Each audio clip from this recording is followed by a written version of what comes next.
They'll be here. Sure, they'll be here. Amy likes to run fashionably late, so. Oh, okay.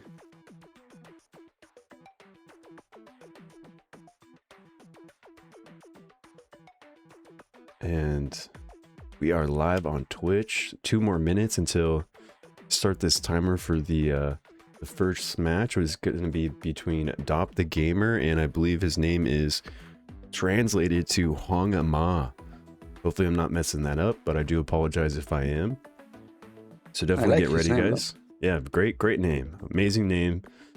On the side of Twitch, nice. We're going to try to get these pre-roll ads out as soon as possible, just so you guys can stick it with us through most of the gameplay. Please bear with us.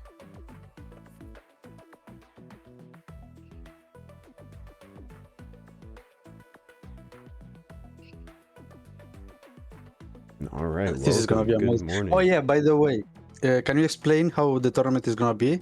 Yes, the first of course. Stage, second? You guys, let me just give a little rundown for all you guys. If you did miss yesterday, we had 16 matches. They were all best of ones. So 16 players were eliminated, and we're gonna have 16 players participating in today, the final tournament day. So we're gonna start off with round number 2.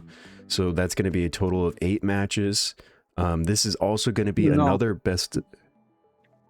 Sorry, not 8 match. 1, 2, 3. Round 1 is gonna be best of 1, single elimination. Yep. Round 2 is gonna be to be best of 3. Yeah. So the first round is gonna be, sorry, I was just saying round 2, including yesterday. But yeah, if we're talking about today, round 1, best of 1, then we're gonna go into our best of 3 matches, which I'm sure all of you guys are looking forward to, because you know anything can happen in best of 3s once you get familiar with the opponent's play style, who they have, what type of gears they have. So things are definitely gonna get exciting. But first round is best of 1, so definitely keep that in mind. I know we had a couple questions about that yesterday, but things are going to feel like they're going fast, but then we're going to slow a little bit down with these best of 3s, and then we are going to decide who's going to take home all the glory once we get to that round 4.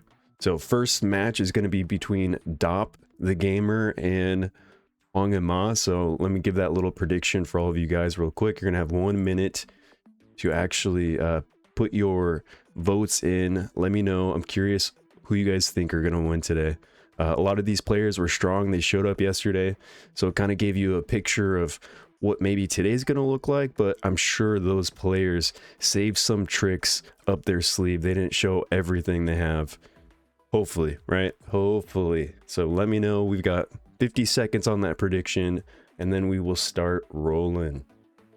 But good morning, everyone. Thank you all for showing up. Hope you had a wonderful Saturday, a wonderful Valentine's Day.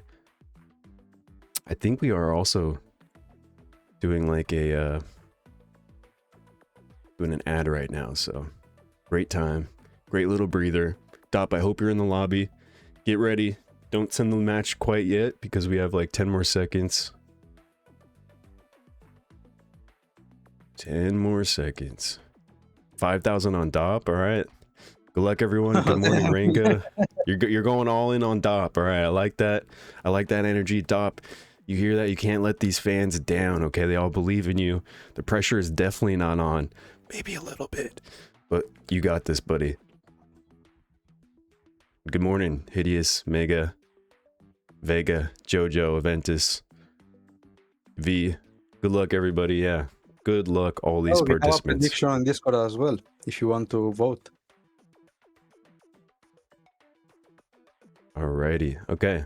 So definitely we could start roll over to the battle if we can. Once again, it's going to be between Dop and Hong Ma. So get ready for a battle. There we go. Okay, good luck, guys. So first pick does go to Dop. Is he going to counter pick? Is he going to go with his own game plan? Only time can tell.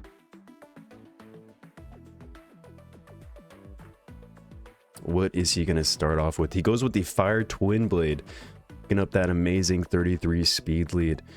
So far, that's been one of the most popular heroes in this tournament. And he's going to be counterpicked. He gets his light nurse. Hold on, who knew this player had a light nurse? I sure did not. That is totally out of left field. He goes with the light nurse, light music queen, double LD5 pick. Super dominant heroes on that right side. How is Dop going to answer him? Now he kind of understands light nurse's passive is just so crazy when it starts ramping up. So he gets the fire surgeon and also another HP heavy damage dealing unit, the water monk. The right-sided player does pick up the Fire Nurse for additional sustain. We all saw that yesterday. Fire Nurse plus Light Nurse is a dangerous combo to have. How is Dop going to continue answering this? At some point, he either has to dedicate to the aggressive playstyle, or he's got to pick up some supports himself. And you also have to keep in mind, how am I going to deal with that Light Music Queen? The passive negating hero, one of the strongest ones for that job. He does pick up the Tree Puppet. Tree Puppet's a really good anti-snipe hero, so I'd say that's a good pick on his side.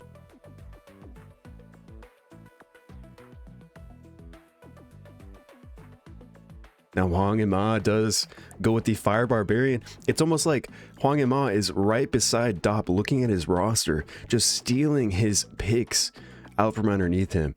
Hopefully Dop has what it takes to answer him right back. He goes with the Dark Man-at-Arms, another really strong LD5, especially when paired with snipe-like heroes that can bring other heroes below that 50% HP threshold so he can get boosted up.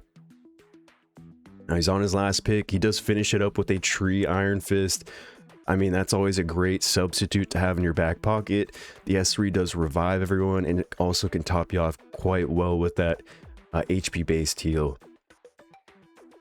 Now Hwang is gonna answer him with his reviver. He's gonna say, hey, I don't want you to revive anybody. He throws his Dark Maid in there, who has the passive ability. If she does get a kill, you are not gonna be able to revive that hero that was killed by her. So what are the bans gonna be looking like? Light Nurse is out of here. Tree Puppet is also out of here. Oh my goodness. Okay, so I mean, we got a little bit of sustain on that right side. We've got a immunity. We've got the health rebalancer. We also have some HP from that Dark Maid skill 2. On the left side, we've really just got that Tree Iron Fist. So we're going to see who he substitutes out. And it looks like it's going to be that Tree Iron Fist. Hopefully Dop has immunity on the side. Otherwise, he's going to be silenced, he's going to be oblivioned, and the battle is going to be done as soon as Hwang and Ma takes that turn 1.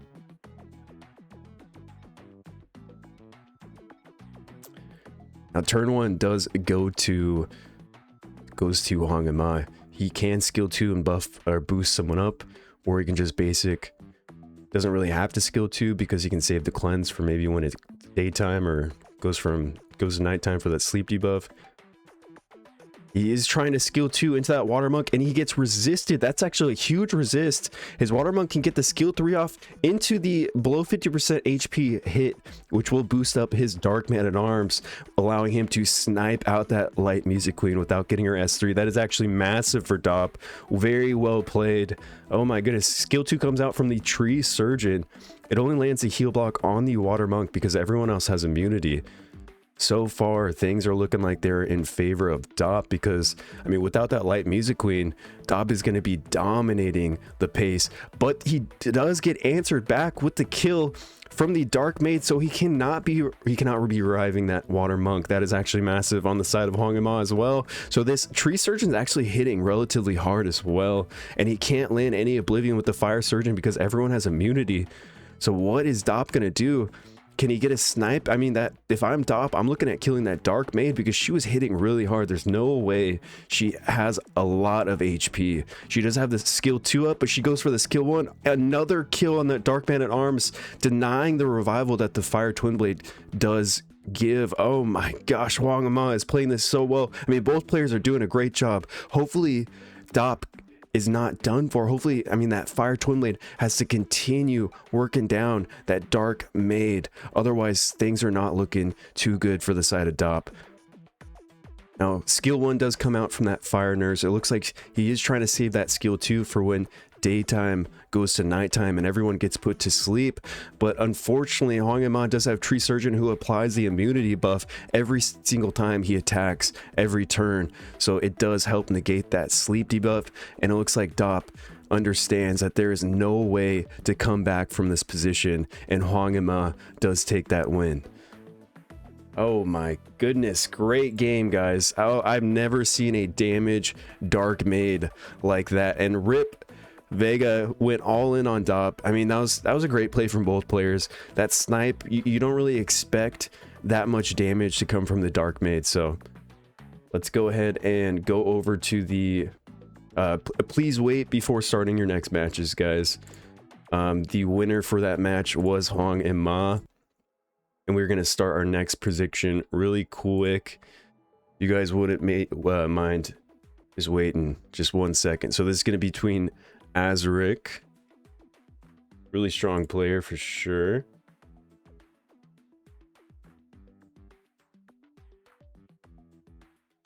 as well as the China server Whale, the guy who has like 24, maybe 25 LD5s in his arsenal.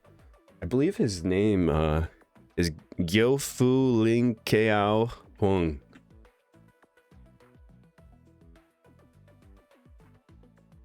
So really quick, guys, you guys are gonna have like 1 minute to finish this prediction. I'm curious if that first match changes the tide, changes everyone's opinion. And we're actually going into this match real quick. So Az does get first pick. He does grab that fire nurse. He knows how crucial this support is going to be for this battle. Player number 2 does answer him with the light man at arms. That's one of his favorite LD5s. I mean, it's a crucial LD5 in this game mode. 25 speed lead, has the cleanse, has the cooldown reset. It's just such a massive LD5 to have, as well as the light music queen. That's going to negate your passive, as well as you proccing any abilities, because it also has a silence. Now Az has to answer him by grabbing an LD5 of his own that potentially this player has. Like I said earlier, he's got like 20 something LD5, so he goes with the Light Sork and the Fire Twin Blade. Double speed leads, so he's able to contest an aggressive playstyle while also not being too slow where he just continuously gets outcycled. So the other player does answer him with the Light Electromancer, or not Light Electromancer, Light Specialist, and it looks like he's going to be playing fast. How is Az going to answer this fast, control-heavy playstyle that is about to be used against him? So he does pick up that Dark Bear, another great turn 2 bruiser that has the chance of getting a glanced. I'm hoping Az has immunity on his heroes, so he doesn't have to ban out this Light Music Queen, because there are going to be some force bans coming with these last 3 final picks.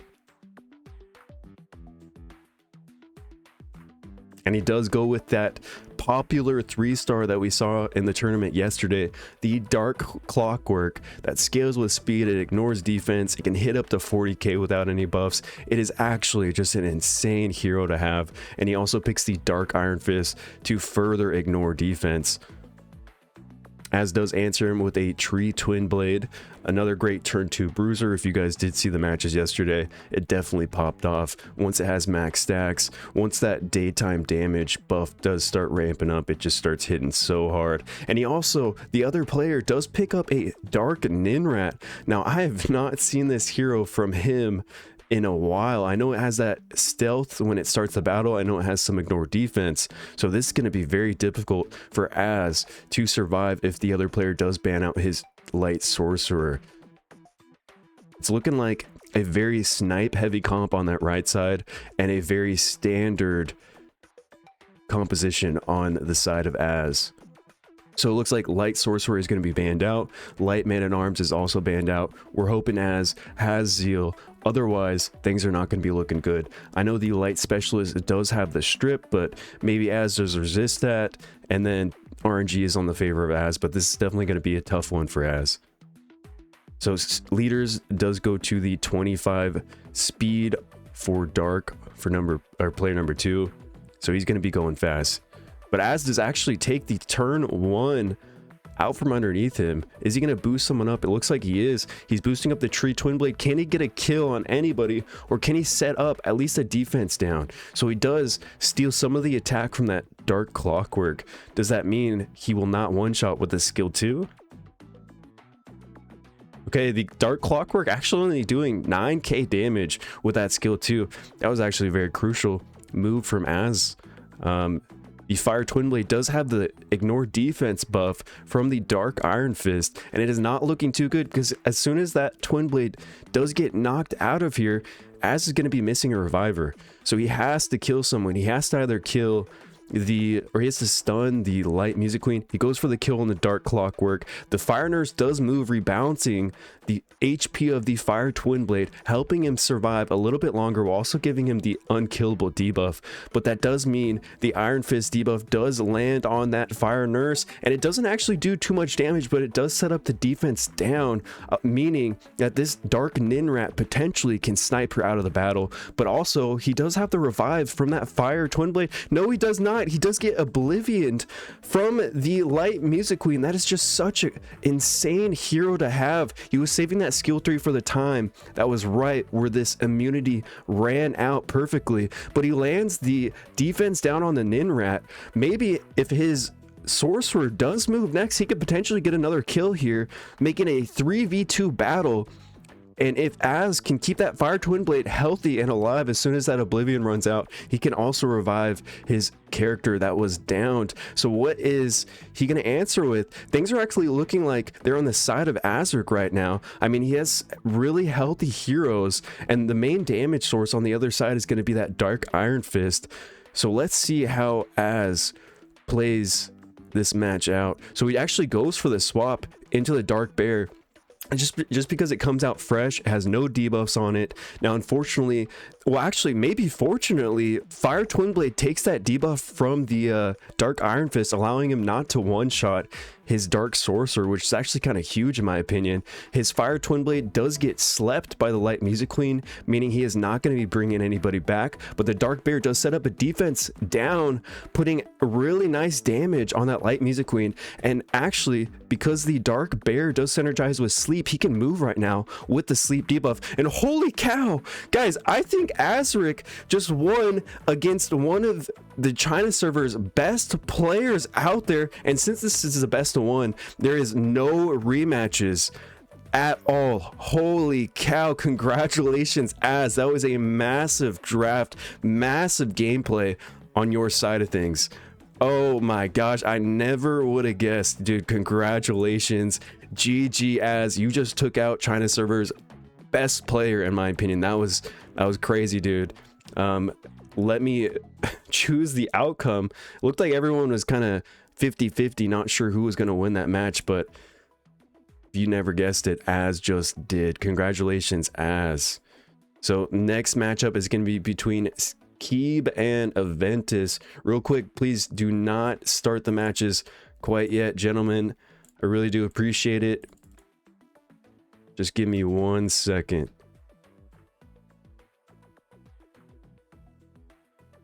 All right, you guys will have 1 minute to put in your votes.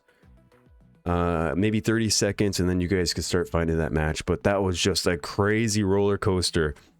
So going into round 2, Az is going to be facing Huang Ama. Hopefully he is prepped to face that speed demon.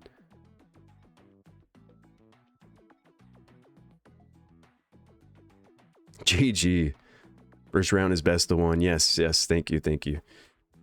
Keeb is my next target. Okay, Insane Dark Maid. Yeah, that Dark Maid was actually really nuts. I didn't expect that much damage to come out of for her. I mean, I've got mine on like an HP build, so that definitely surprised me. But all right, guys, a couple more seconds on the prediction. Who do you think is gonna be taking the W this time? And Geister, thank you for the follow, brother. Let's go, Aventus. All right, we got a lot of Aventus fans. So players, if you want to start finding that match, absolutely do so. And then we will transition over to spectating.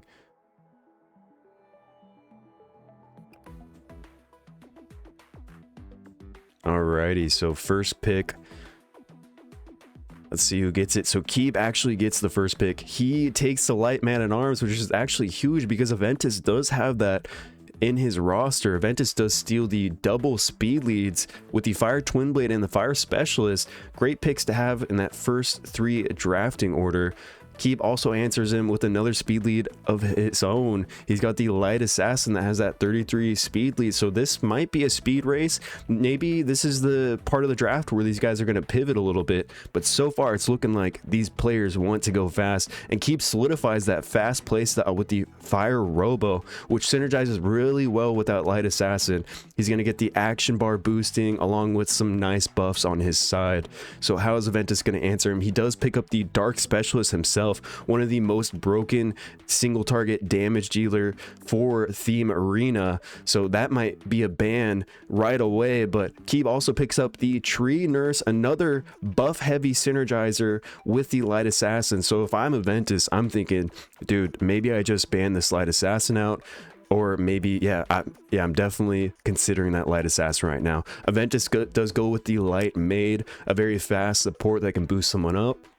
A great pick on his side. Let's see what he goes with that the 5th pick. So he does go with the Dark Dr. Evil. I don't know if you guys saw his match yesterday, but that Dark Dr. Evil allowed him to cool down, increase or decrease his heroes while also helping him cycle, while also increasing the enemy's cooldown. So it was a huge pick for him. And Keeb does grab the Light Barbarian, another strong LD5 that we saw yesterday that just, if you let it in the battle too long, it is just going to pop off too much damage is going to be dealt, and you are not going to be liking it. So he finishes his draft with the Light Specialist as well. So Keeb is definitely looking like he is wanting to go fast and try to snipe out these low HP targets that Aventus might have. So how is Aventus going to answer this fast playstyle that Keeb has shown? Is he going to slow things down? He does. He's looking like he's going with the HP sniping hero, the Water Monk. I'm sure you guys all love the Water Monk so far. Being able to pop that S3, bringing someone down to like 30% HP. That's a great pick on his side, and also synergizes extremely well with that Light Maid. If he boosts into his Water Monk from the Maid, someone's going to get sniped. So what are the bans going to be looking like? Is he banning the Light Assassin? And is he banning the, shoot, I don't even know on the side of Aventus, maybe Dark Specialist, maybe the 33 speed lead. Okay, it looks like both 33 speed leads are out of the battle. So this is really whose gears are better right now. Who's going to be faster? Now the Tree Nurse may be a little bit an issue, but I think her base speed is pretty similar to the Light Maid's base speed. So this is all going to be about gears. I assume both of these players are going to be going with the speed lead. But also, who are they going to be substituting out?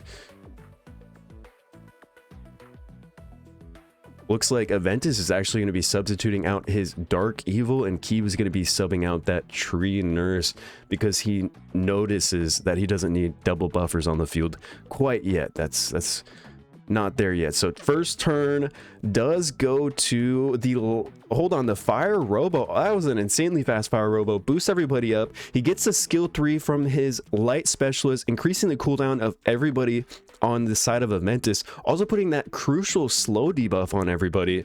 Oh, this is going to be kind of difficult for Aventus to come back because he doesn't have any skills. He can really only just basic attack. And the only hero that is going to do good without skills is going to be that Dark Specialist. So Light Barb, who's he going to start working down? And he's going for that Dark Specialist. He knows that Dark Specialist doesn't need any skills, and he's trying to work him down as soon as possible because that's also going to be the main damage source on the side of Aventus. So who is Aventus going to try to put that paralysis buff? He doesn't land the paralysis buff on the Fire Robo, but he does land the defense down with the Dark Specialist on the Fire Robo, and he's trying to take out the Fire Robo. The Fire Robo just skill 3s again, boosts everybody back up, puts, oh my gosh, guys, the pairing with that Light Man at arms is just so crucial, resetting everybody's cooldown, allowing Keeb to just get his run through one more time. And now Dark Specialist is out of the battle. This is going to be difficult for Aventus to come back from this because that Light Specialist has increased cooldowns twice so far, so no one's able to use any abilities at this point on the side of Aventus. Now Aventus does basic attack the light man-at-arms, hoping he can push someone back, but that light specialist is just doing so much control on the side of Aventus. He lands some crucial stuns on the water monk, on the fire specialist, and there are dots down on the field. This is going to be difficult for Aventus to come back, but he's not quite out yet. He still has a substitute as well as Keeb. And then the sleep debuff does come into play, where this light barbarian is going to absolutely pop off. Every turn that a slept ally takes a turn, he's going to get an additional turn, and he's just going to be able to slowly dwindle these heroes down. Like I said, he's got 4 turns back to back, allowing him to snipe a fully HP water monk down to nothing. So Keeb actually does take this battle. That was a great match on the side of Keeb. Unfortunately, Aventus wasn't fast enough. He lost that turn 1, and as soon as that light specialist drops that skill 3 and it hits, the cooldown increases, it is essentially over.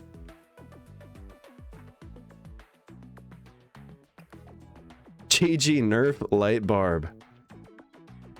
Oh my god. All right, you guys were voting for Keeb. Okay, I mean 60%.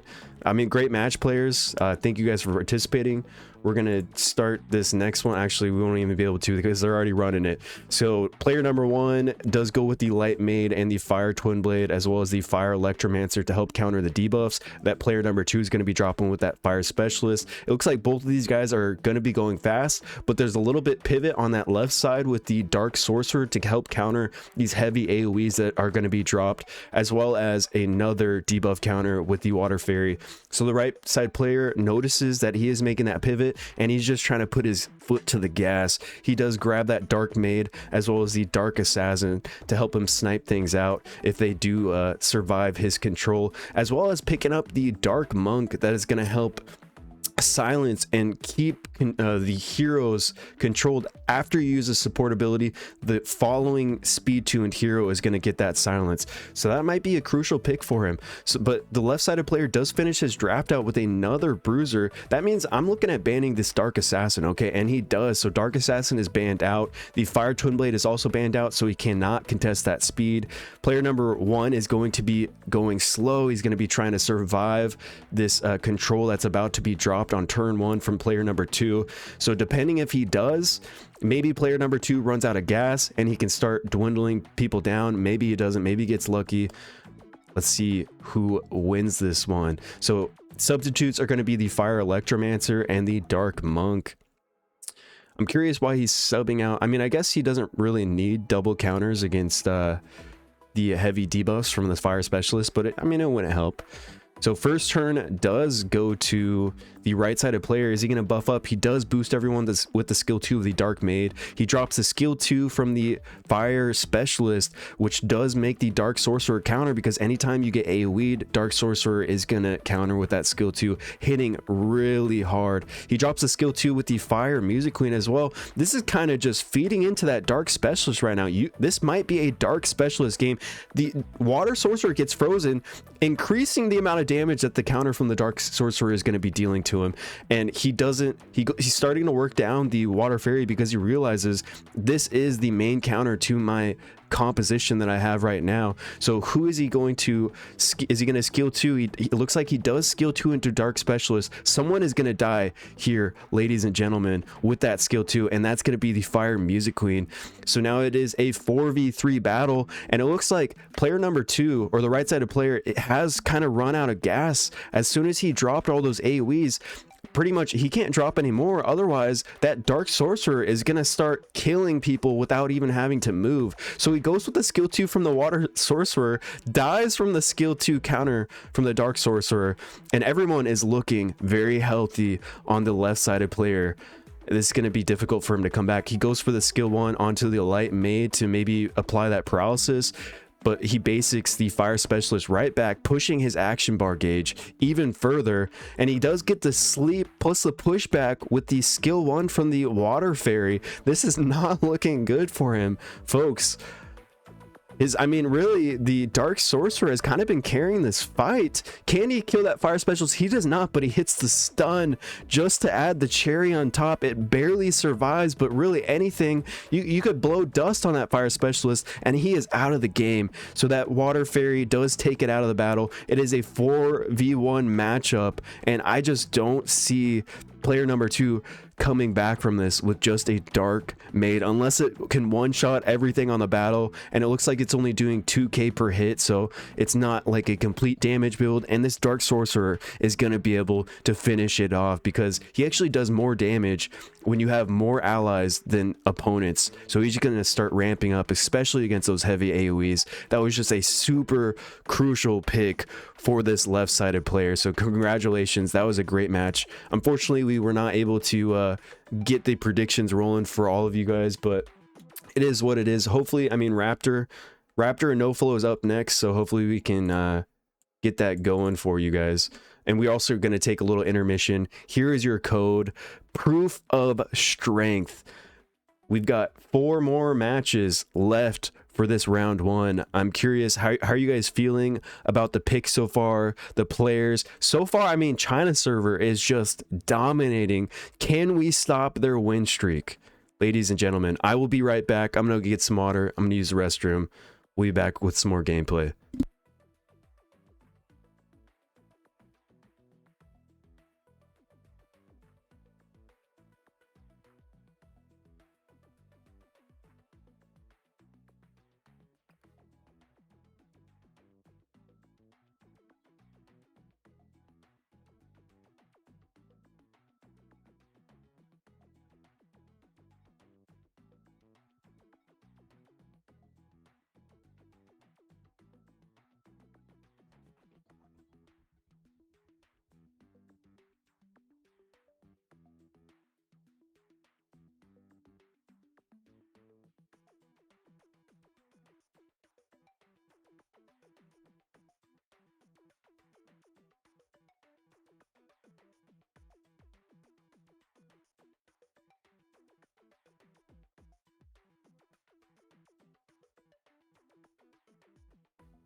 Alrighty, guys, we are back.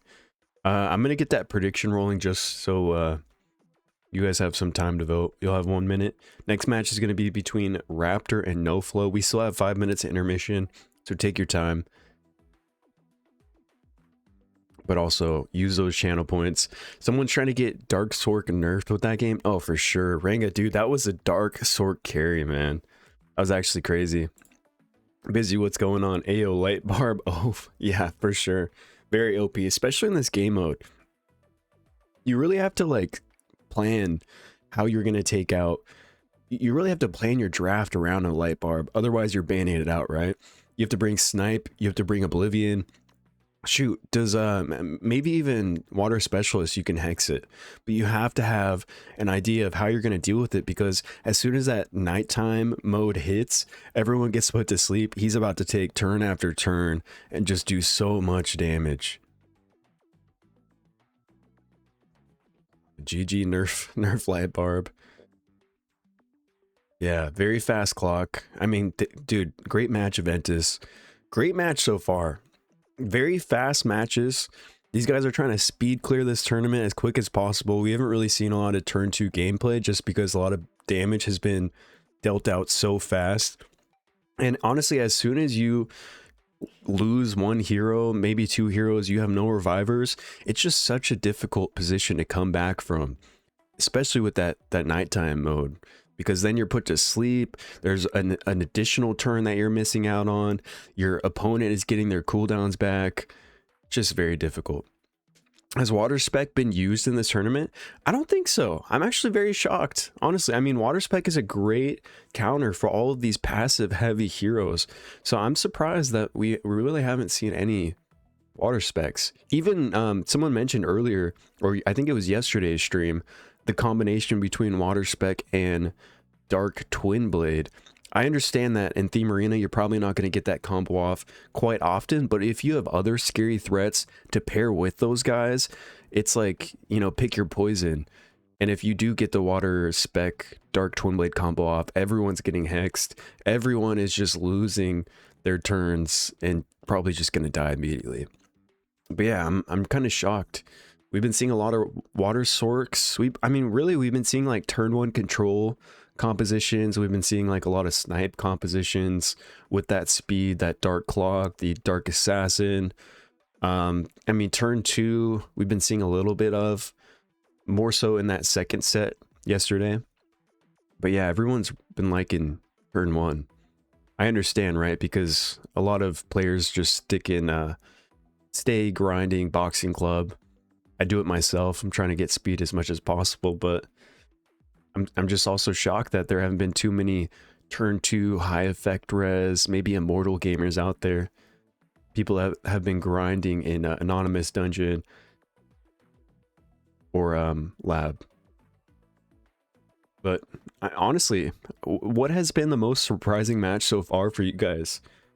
Personally, dude, Az did great taking out that China player. He was, I mean, I played him so much in the past couple weeks, and he's a monster. He is an absolute freaking beast, and Az took him down. That was crazy. Like the dude has so many LD5s. It's kind of shocking. Oh, okay, yeah. Let me get those iOS links. So proof of strength, guys. What is in this code? I usually can't use them until the end. There's that link for any iOS users, any iOS viewers. Proof of strength in the chat. Also be in Discord as well if you do miss out on it. How many matches still? Well, we got like 3 more rounds. So there's going to be quite a few matches, Irons. I think 8 players were just eliminated. And now we're moving in, or no, hold on. We still got, what, 4 more matches in this round 1? Then we move into round 2, which is going to be the best of 3. Round 3, another best of 3. The rest are going to be best of 3s after this initial round. But great battles so far, yeah. 3 Illyrium, cheap Fission, okay. I mean, hey, we take all the goodies we can get. Definitely have to shout out KidX for fighting for these codes for us. And then also shout out to Ryan for allowing us to reward you guys for being here. We appreciate all of you guys. When is round 2? Round 2 is after these next 4 battles. Hideous. Let's see. It looks like a lot of Raptor fans in chat. 92% versus 8% against NoFlow. I mean, personally, I feel like this is going to be a 50-50. Both of these players are awesome. They're very strong. We saw that Zero versus NoFlow match yesterday where he did like a crazy snipe comp with that Dark Assassin. But also, I mean, Raptor does have some crazy LD5s in his arsenal. He's got the... I mean, I don't want to jinx it or let NoFlow know, but he does have some crazy ones.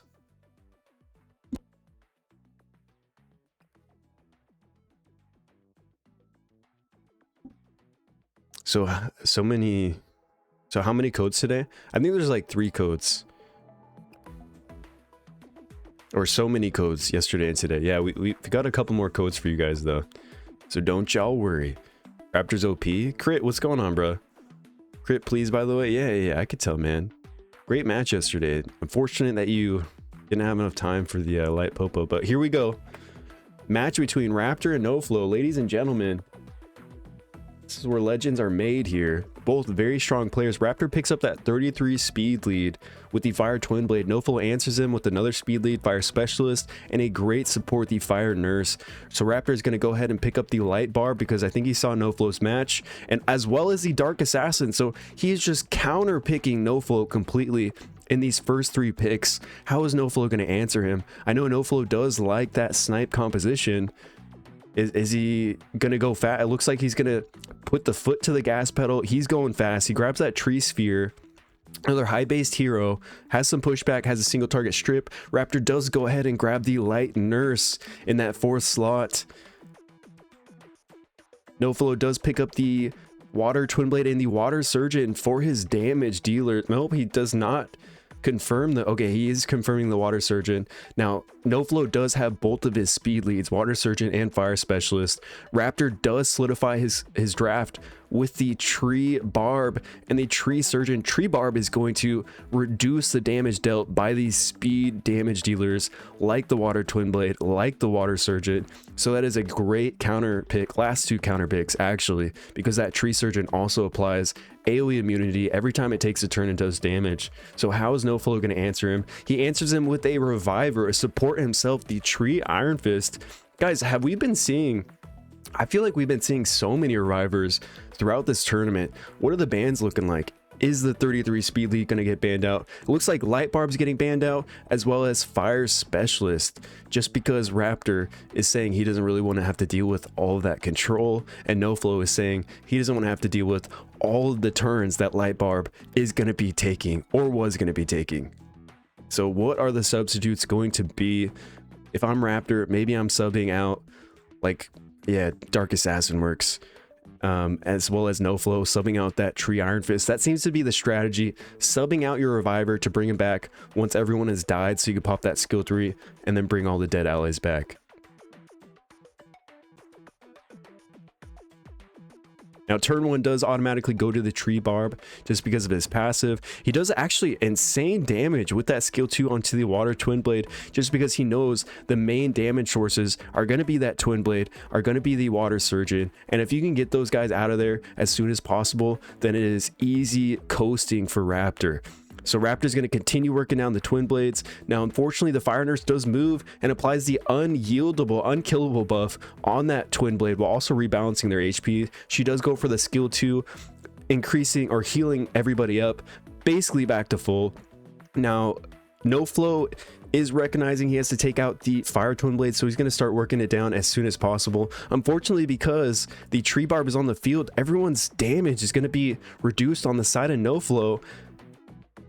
And Raptor applies the immunity with that tree surgeon. He actually, oh my gosh, he lands the crit on the water twin blade from the fire twin blade. I guess elements does not matter in this game, folks, and he gets the kill. He procs that additional attack into the fire nurse. What is NoFlo gonna do from here? Does he sub for his reviver? Does he continue playing it out until more of his allies die? And he does sub in that tree iron fist, hoping to get back his water twin blade.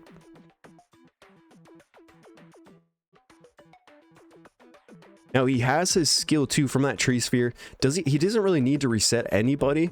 Maybe he can for the defense down on that skill 2 with the water surgeon, but he actually goes for the basic ability, stripping the buffs that fire twin blade had.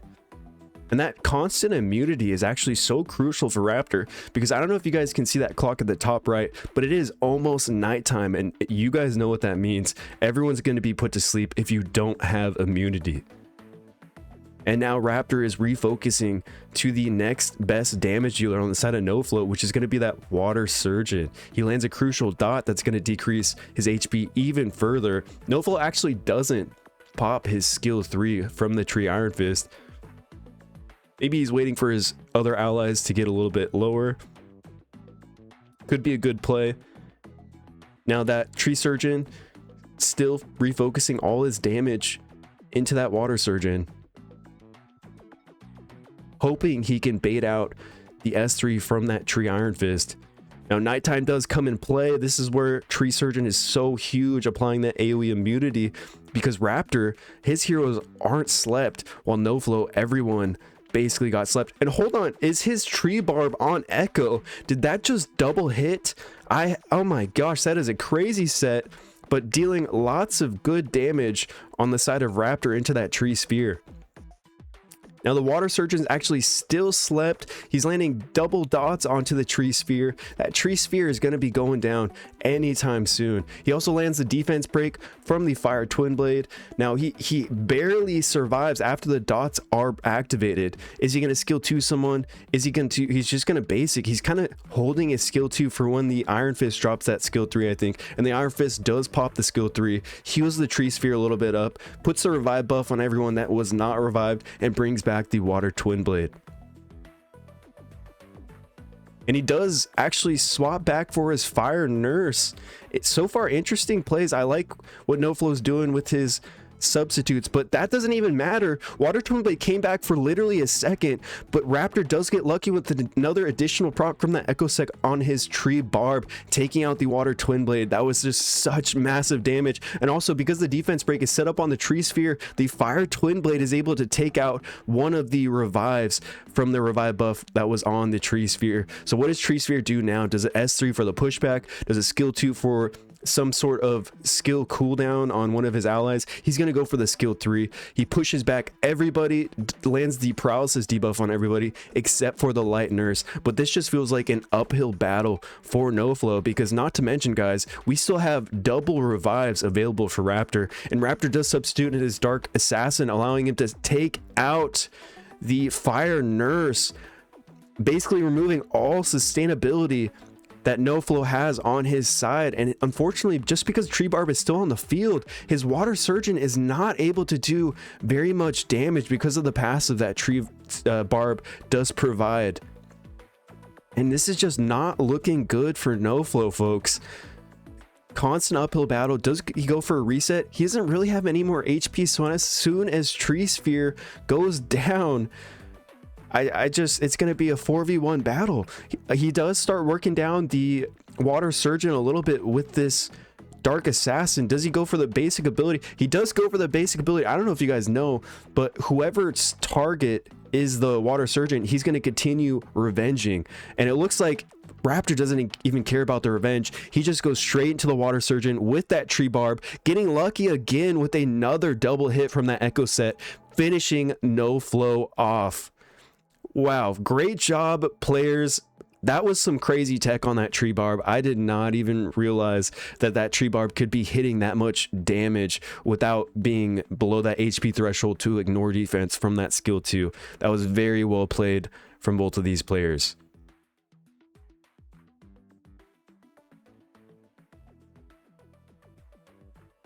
Alrighty, one moment, gentlemen. Just give me 1 second to do this next prediction. The next match is going to be between Cammy and Nazgul, and actually we're just going to be hopping straight into it. So Naz does get first pick.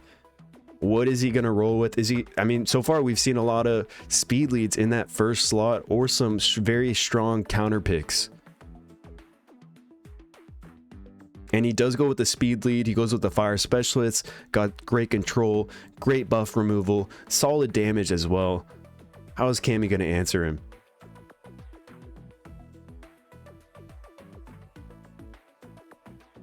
Time is running out. This is where you kind of have to have an idea of what you're going to go in with. Otherwise, you might run out of time. It might pick something that you don't need, but he does grab the tree sphere and the water monk. That's actually a great combo together. So he's got a little bit of a speed contester and a great HP sniper with that water monk. Naz is looking like he's going with a control type composition that we typically see in the arena. Fire specialist, dark nurse, water specialist, but he doesn't actually lock in that dark nurse. He actually backtracks a little bit and he goes with the water merc mother and the light barbarian. Such a crucial LD5 for so many of these players throughout all of these matches. You really have to start drafting around this light barbarian, or keep in the back of your mind, that's going to be my force ban. So Cammy does pick up that tree electromancer, another great speed lead that we really haven't seen too much throughout this tournament. And Naz does answer this heavy tree composition that Cammy has got going on with a fire barbarian, a great bruiser that cannot be one shot unless you're ignoring his passive, of course. Which Cammy does answer these passive heavy heroes with his fire surgeon, one of the best anti-passive hero in the game, as well as a reviver, a support. You guys are probably familiar with it, Tree Iron Fist. And Naz is going to finish off his draft with some sustain in his last two picks. He goes with the light archon and the water fairy. Now water fairy actually might be a huge pick because Tree Electromancer does stun, the S2 from the Water Monk does stun, and whenever someone is controlled up on the side of Naz, he's going to take, the controlled ally is going to take significantly less damage. And Cammy finishes off his draft with another turn 2 bruiser, the Water Barbarian. Guys, I have not really seen too much Water Barbarian in my gaming experiences, so I'm actually curious how this water barbarian is going to show up for this match. And it looks like the water fairy and the water monk are banned out. Naz doesn't want to have to deal with the snipe business that the water monk has to offer, and Cammy doesn't want to have to deal with the control mitigation and the sustain that water fairy has to offer. So I mean, it looks like light barbarian is left on the field. I'm going to be worried about that hero throughout the entire match. He has to take it out as soon as possible or land an oblivion from the fire surgeon. So turn 1 does go to the tree sphere. He does push everybody back, as well as landing the paralysis debuff on everyone, meaning you have an RNG chance of landing your effects from your abilities. And he actually applies the oblivion on the light archon, as well as a defense down. So he does go for the skill 2 bomb onto the light barbarian. Does he have enough damage to one-shot this hero? He actually doesn't go for the bomb detonation quite yet. He goes for the skill 1 to boost him, give him a little bit of a boost. So who is this water barbarian going to go for? It looks like he skill 2s into that fire specialist, taking half the HP into an additional attack, basing it again into the fire specialist, bring him down 1 HP. Tree Sphere is able to finish him off. That was an insane proc from that water barbarian, guys.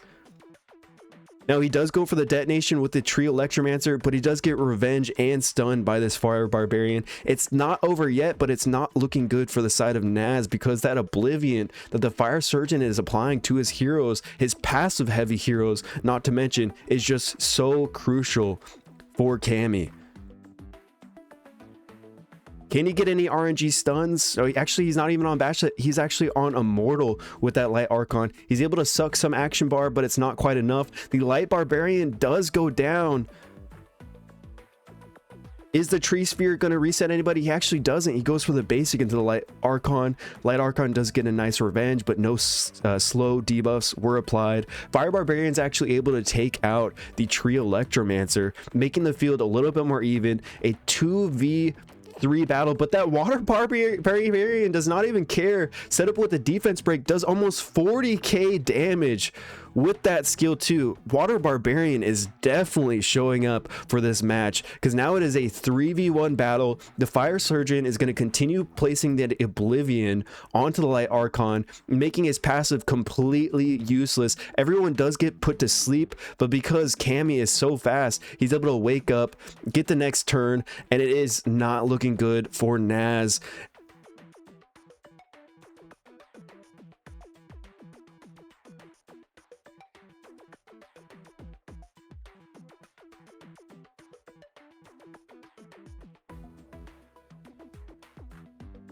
And Guy still had a revive. That was a great match. That was very good. Wow, this is like the first time that we've seen Light Barbarian lose. Boys, that was kind of crazy. That was actually crazy.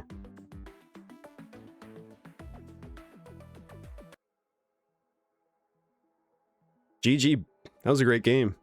I understand both those players had light barbs, so that was kind of like a counter pick situation, I think. But that does bring us into the next one. Unfortunately, we can't get a prediction rolling. Sorry, boys. But King Tom versus Glory, both players from the China server. Looks like King Tom does pick up the light man-at-arms for his first pick, and Glory does pick up the speed lead fire twin blade, as well as a huge dark evil that reduces his allies cooldown, increases his enemies cooldown, helps you turn cycle with the speed down and the speed up on his team. King Tom does answer him with another speed lead with the fire specialist. Guys, you were asking about water specialist. Here we are. We're seeing, oh, looks like a triple specialist match with that dark specialist on the side of King Tom, and Glory is not backing down. He's going to be going fast. He's going to be going with control. He picks up the light monk, the tree sphere, and the tree music queen for that massive sleek combination that he just has so much cooldown reduction on that right side. Left side has some cooldown reduction as well, but he does pick up the fire music queen and the light Viking. And to finish off Glory's draft, he does get the light sorcerer out there. There's so many force bands in this matchup right now. Who do you pick? Do you pick some of the speed leads? Do you pick fire twin blade? Or do you pick some of these combo makers like dark evil, like light man at arms? What are these guys going to do? And it actually looks like Glory's going to be banning out the fastest hero on the side of King Tom, which is potentially that fire music queen, and King Tom is going to be banning out potentially the fastest hero on the side of Glory, which is going to be that tree sphere. But Glory, Glory's going to be winning the speed race. He does have a 33 speed lead on his side, so King Tom has to have some zeal, otherwise it's going to be over.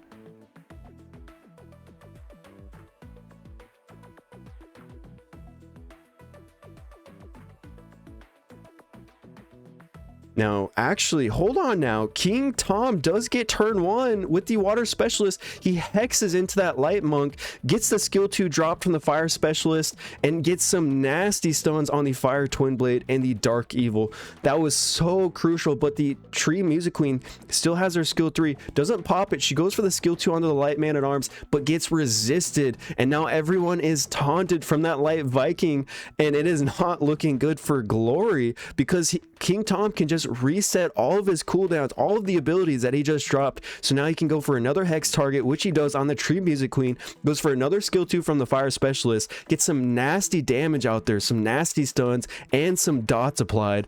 And this is not looking good for Glory, because another skill 2 dropped was from that light Viking, getting more taunts out there. Really, Glory is going to have to attack this light Viking, dealing reflect damage to his entire team, and Glory doesn't have enough sustain to deal with that reflect business that is going on there. So now King Tom, all he has to do is cycle his abilities. He gets that defense down on the light monk, which it looks like he's going to be trying to take out as soon as possible. The sleep, it is sleepy time. Nighttime just hit. Everyone gets put to sleep. So King Tom is potentially going to get stunned by the skill 2 of the light monk if he goes for it. But does he really want to wake these guys up? And he doesn't. So he goes for the basic attack on the fire specialist, applying the defense down and the stun. Now it's his time to go for the skill 2. He doesn't get quite as lucky as King Tom has with the stuns, but he only gets 2 on the fire specialist and the water specialist.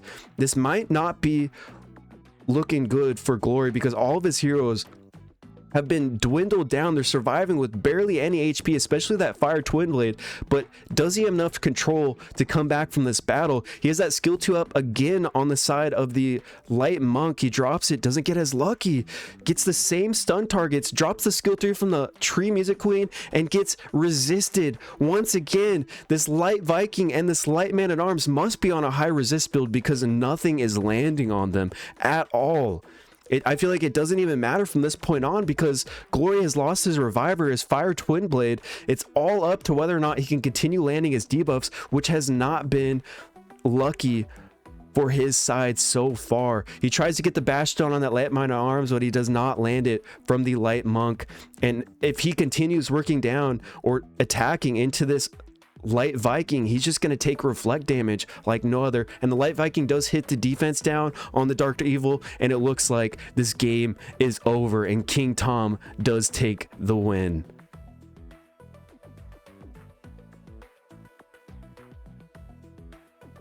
Wow, nice. Dude, that was great. I was kind of worried. I'm surprised. Dude, King Tom must be fast, guys. King Tom must be fast. He outsped with his water specialist with a 25 speed lead versus a 33. And Glory had some high base speed heroes. So that was a great game. That was crazy. We were just talking about water specialists, but those specialists might be one of the best family in the game, guys. So King Tom does take that W, and this is going to be the last match in our round number 1. It's going to be between Zombie and Messy Kev. So let me try to get this prediction. You know, these guys have been very, I'm sure the nerves are on there. You want to get this battle done as soon as possible, but hopefully, just give me 1 second, please, gentlemen. Zombie, Messy Kev. Guys, put your votes in right now. You got 1 minute to do so. Both of these players are from Global. So let me know. I'm curious who you think is going to come out on top. 50 seconds left. That was a great battle, man. That was so good. I feel like Water Specialist, just the control, plus that boost on that skill 3. I'm surprised we haven't seen it more, really. It's just, I feel like it's built for RTA or built for Theme Arena.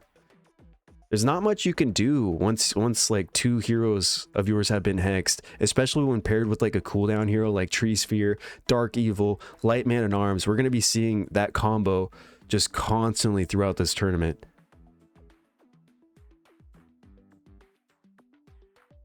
All right, 10 seconds on that prediction. Players, feel free to start your little matchup.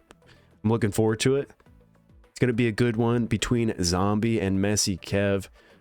It looks like chat has some hope on the side of Zombie, but don't make, you know, Messy might be the underdog here, but I'm sure he has some tricks up his sleeve. And Messy does get the first pick. What is he going to grab? He actually grabs the Tree Barbarian. This is the first pick Tree Barb that we've seen throughout the tournament, but he's saying he doesn't really want to deal with any speed shenanigans so far, so I totally understand that.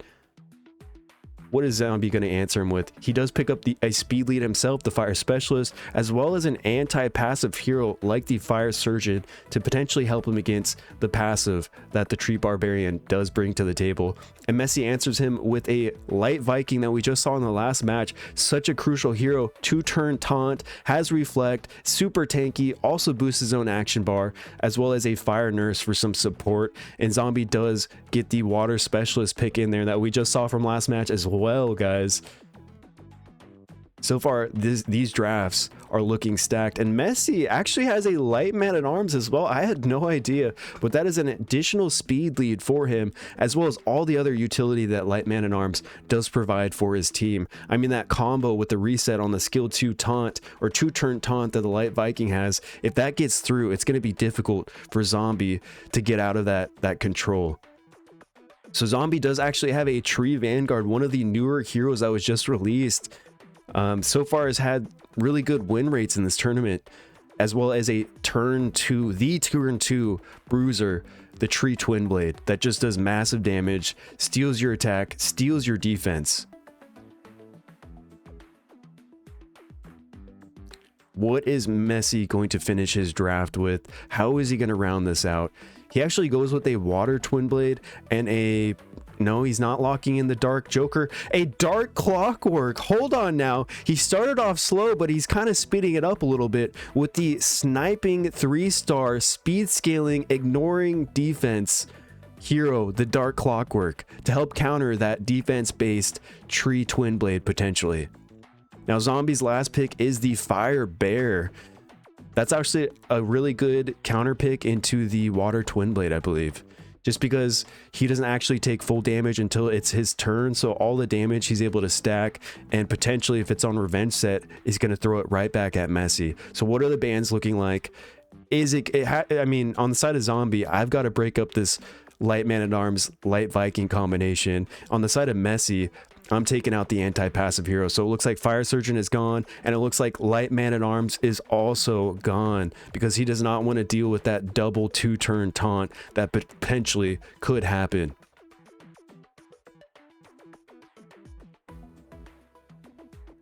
Now, substitutes, we're looking at maybe subbing out one of these damage dealers on the side of Zombie, as well as Messi. He has a lot of damage, so he does swap out the Dark Clock, and Zombie does swap out his Fire Specialist.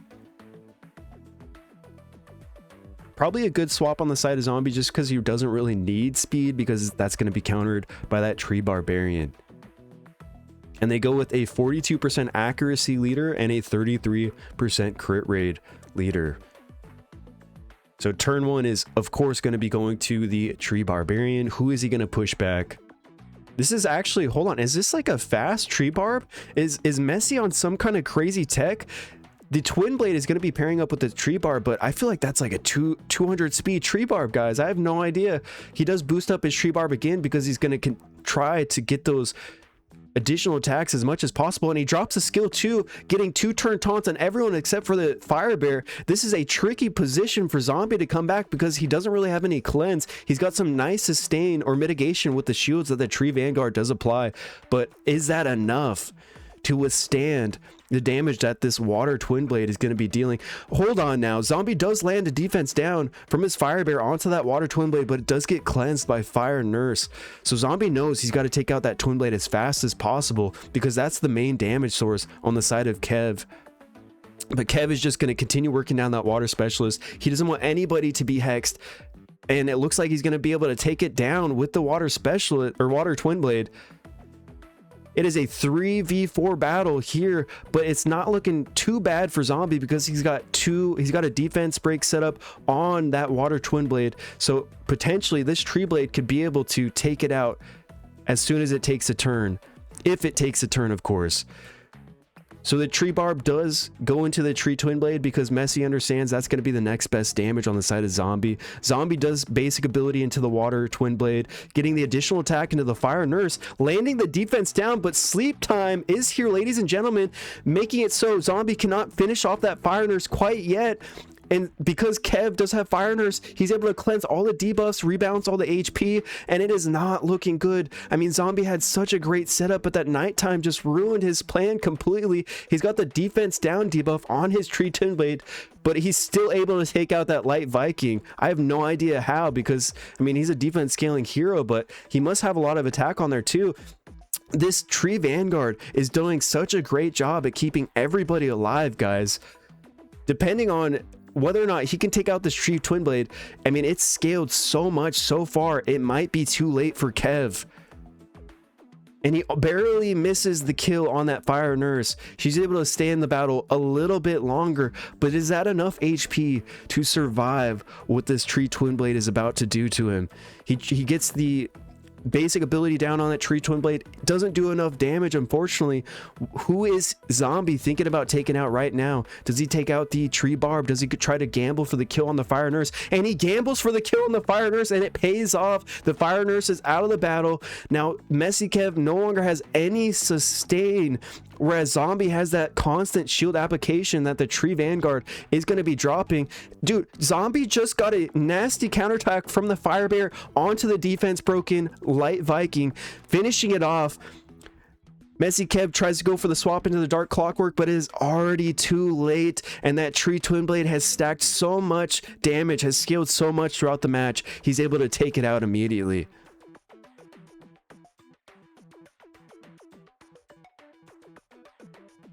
GG zombie. That was great. Dude, back and forth. That sleep totally changed the game, folks. That was nasty.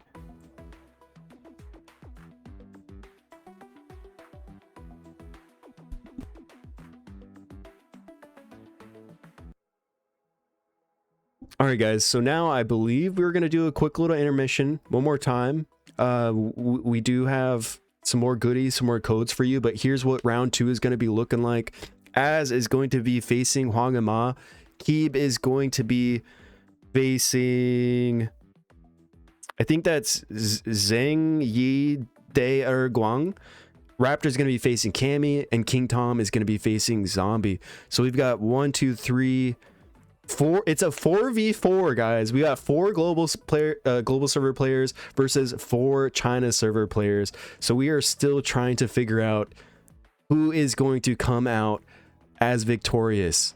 Will it be global server or will it be China server? What do you guys think? So far, these matches have been amazing, but here's that code that we were just talking about. Take a rest. This is going to be a 5-minute break. I'm going to be right back, and we're going to be back in the action real quick.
Alrighty, guys.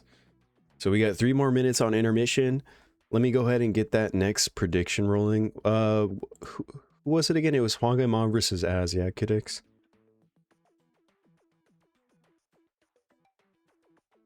And we are also going to be transitioning from best of 1s to best of 3.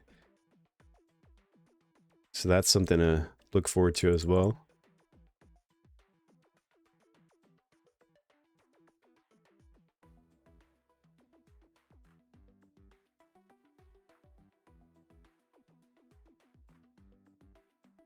Oh shoot, my bad, Kidix. Did not know that. Okay, man. We'll truck it out.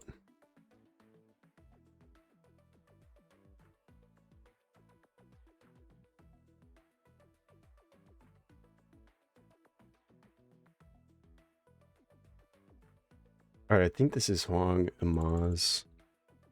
All right, 1 minute, boys. Let us know who you think is going to take this next victory. So far, great matches. I feel like Tree Twinblade has just been kind of a monster, right? For being an RGB5, he is kind of a freaking beast. He scales so well with this game mode. Such a great job. Like if you don't take him out right away, Even with like Fire Surgeon, we saw that last, was it 2 matches ago? You kind of have to have anti-oblivion, maybe some ignore defense. You got to do something to deal with him to keep him at bay. Otherwise, he's going to continue stealing defense, stealing attack, as well as ramping and synergizing with that damage increase that night mode does apply. It's very difficult to deal with once we get into that late game.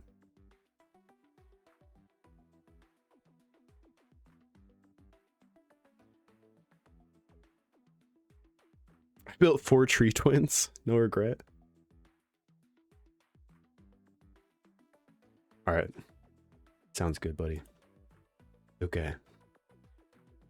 Tree Twin Blade deals high damage. It's all very, yeah, it's very tanky too, man. Great passive.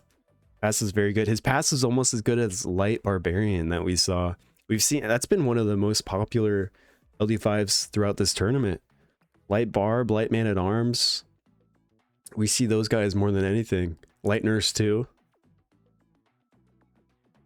20 seconds until we start our next match. Hope you guys are ready. Hope you guys have some water, some food. Players, hopefully you guys are getting ready real quick too.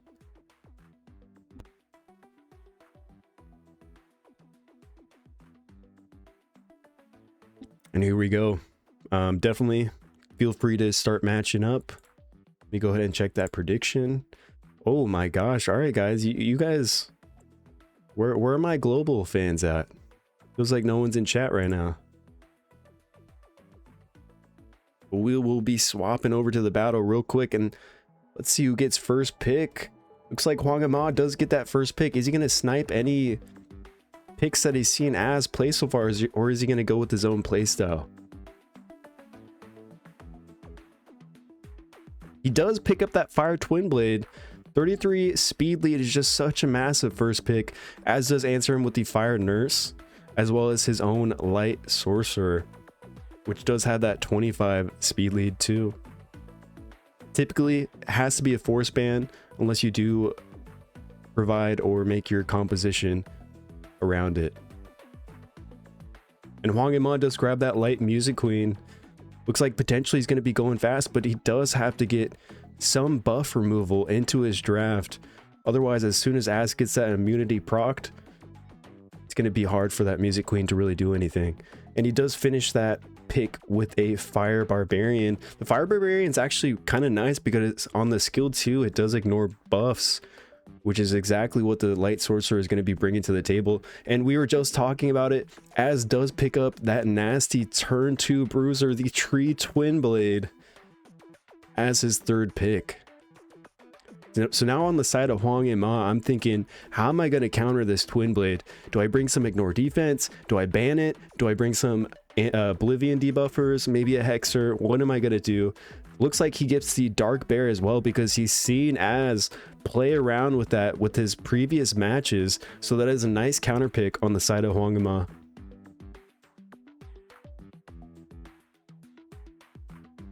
How is Az going to answer him? Timer is going down.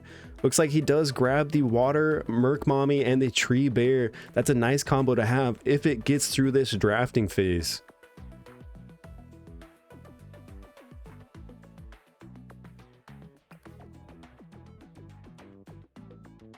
Hwang Ma is letting the timer go down as well. He's got to figure out how is he going to deal with this combo, or how is he going to deal with Tree Twin Blade. It looks like his answer is going to be that Fireman at Arms, a HP fire damage dealer that can do some insane damage if he has a defense break set up, which he potentially can have with that Light or Dark Bear. And there's so much damage on the side of Hwang Ma, not a lot of sustainability. So maybe Az can use this to his advantage. And it looks like Az is going to be picking up the Light Bookworm, the Reviver, a nice little healer too, a cleanser. I feel like the Bookworm does everything you want from a support. So who are the bans going to be? Does he get this Light Sorcerer out of here?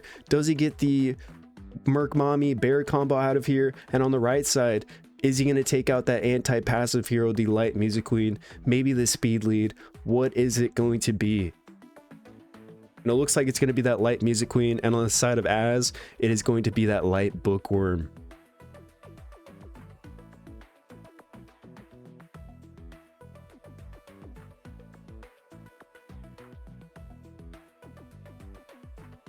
Alrighty, what are substitutes going to be?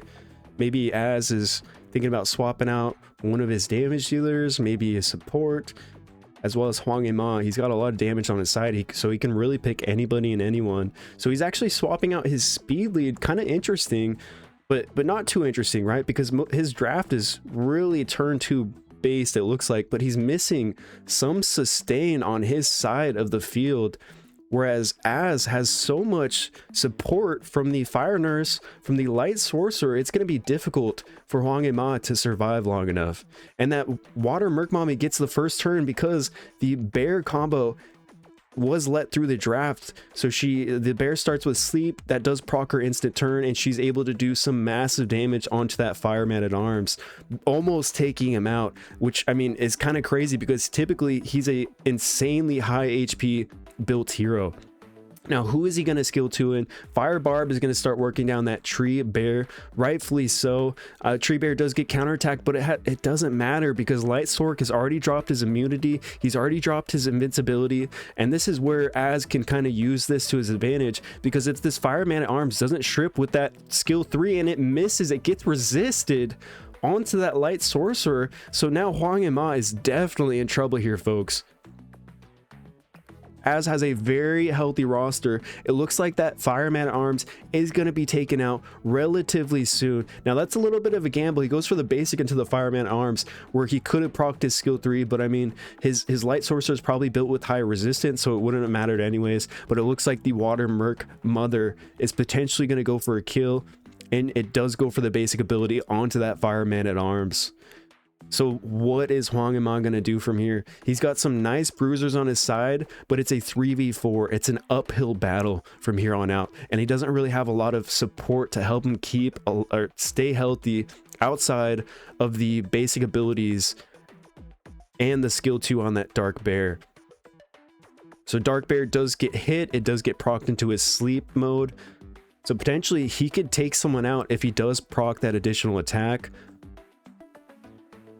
And this Light Bear is doing a great job at setting these defense breaks up. And he does proc that additional attack, taking out the Tree Bear. That was actually massive for the side of Hwang Ma, evening the field.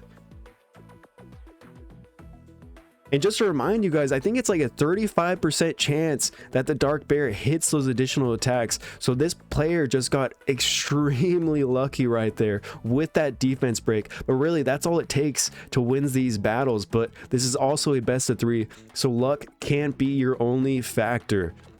Now, Azure does swap his Tree Blade into the battle. Now, once it starts scaling, we've seen it in previous matches. That is a scary thing to have to deal with. So you really have to kind of try to take it out as soon as possible. Otherwise, it's just going to snowball and it's not going to be good for Hwang Ma. Everyone does get put to sleep, but Dark Bear does actually benefit from that because he can continue attacking while having the sleep debuff. Now, fortunately for Az, he did swap his Tree Twin Blade in, and it did start with immunity, so it also was not put to sleep. Who is he going to start stealing the defense from, the attack from? And it looks like he's going for the Fire Barbarian because he recognizes that's going to be dealing the most damage to my Twin Blade, and that's going to be Hwang Ma's winning factor. Can this Light Bear set up another defense down? And it does. Oh no, this is not looking too good for Az because this Twin Blade is typically built with a lot of defense. Az does get lucky, and the Dark Bear does not proc the additional attack, so that was very fortunate for Az. So now his Fire Nurse does move, so he rebalances and cleanses that defense break on his Twin Blade. Doesn't quite get the stun out of the way, but the Tree Twin Blade does have a couple more turns to survive because that Fire Nurse was able to move.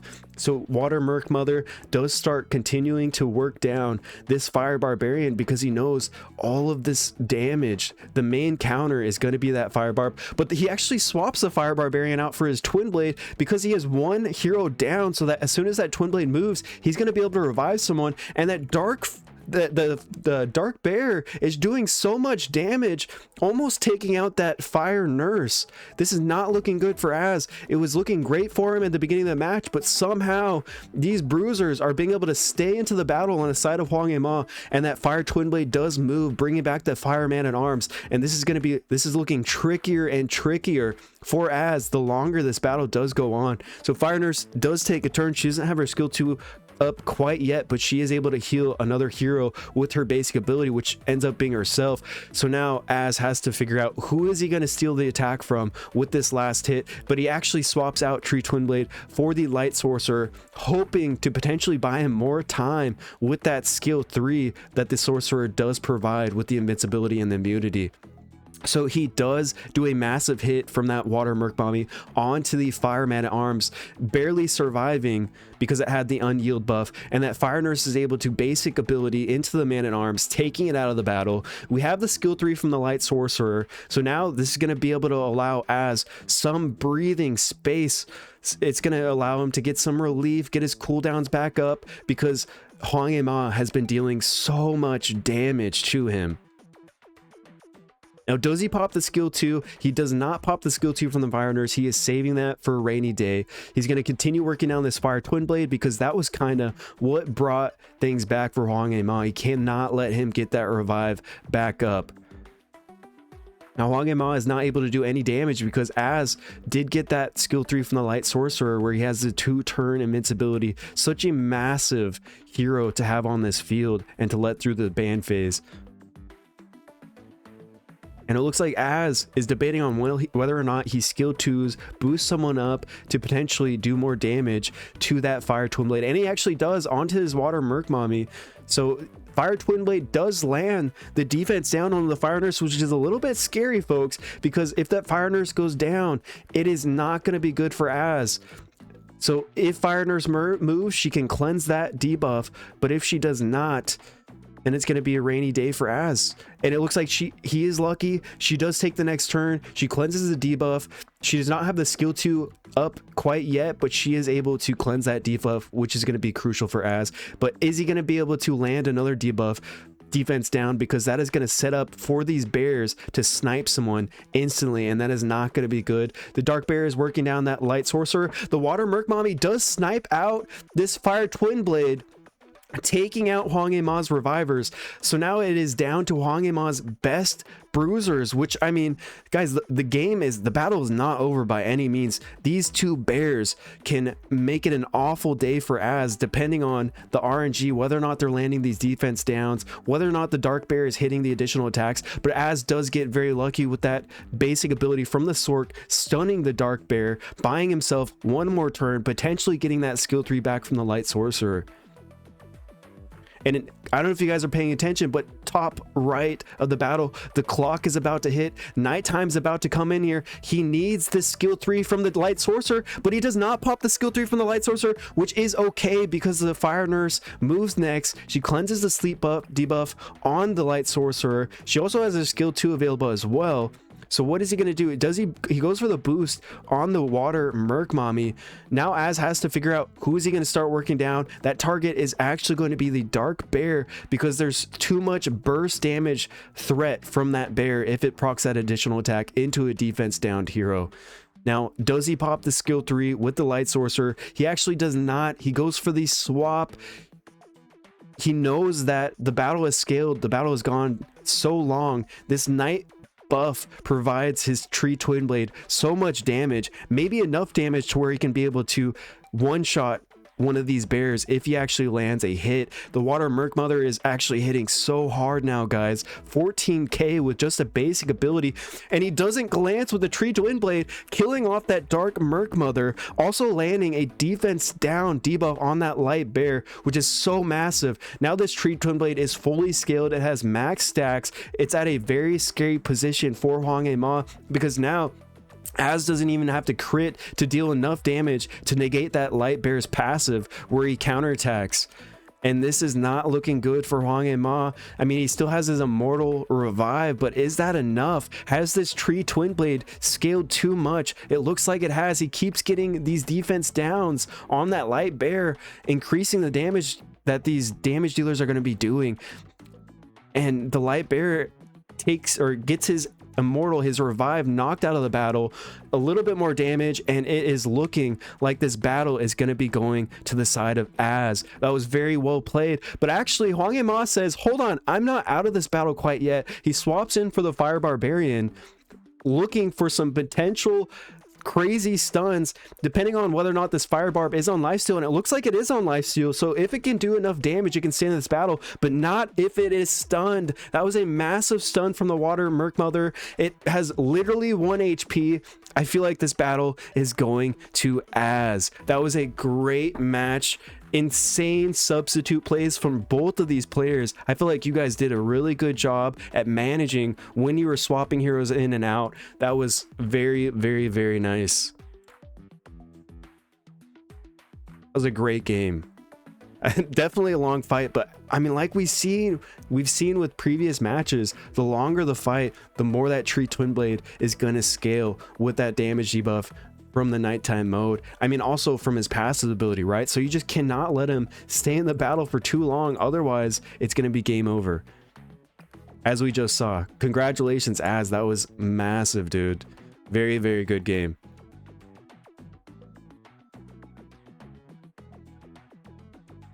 So next match is going to be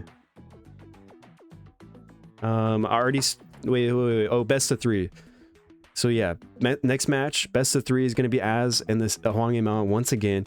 Can Hwang Ma learn from his mistakes in match number 2? Does he let this Tree Twin Blade go without any answers for him? He kind of tried to bring in some heavy fire damage dealers, but based off of Az's substitute swapping, he played it so well. Those guys weren't able to take out that Tree Twin Blade fast enough, and it just went in the hands of Az. So Az picks up the Fire Nurse. He also picks up the Light Sorcerer.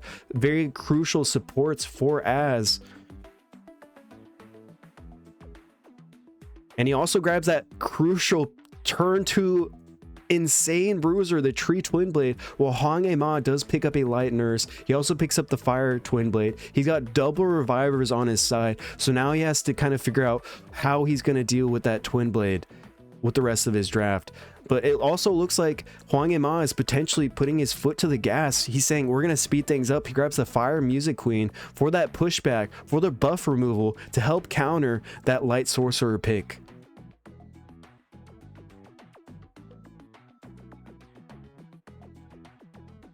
And Az is really thinking about this last pick. He's got to be super well, actually, hold on now. He goes with this Dark Sorcerer. That's a great pick into that AoE that Fire Music Queen has. Not to mention she has 2 AoE abilities, so she could potentially just kill herself if she does decide to drop her skill 3 and her skill 2. Of course, if the Dark Sorcerer does get through the battle. And Hwang Ma answers his Dark Sorcerer with a heavy single target hitting, ignoring defense 3-star, the Dark Clockwork that we've seen so much throughout these tournament. Really great pick. And also picks up the Light Music Queen, another crucial LD5, one of the best top tier LD5s in this game mode currently. And Az is going to answer that with some support, some cleanse himself with the Light Bookworm.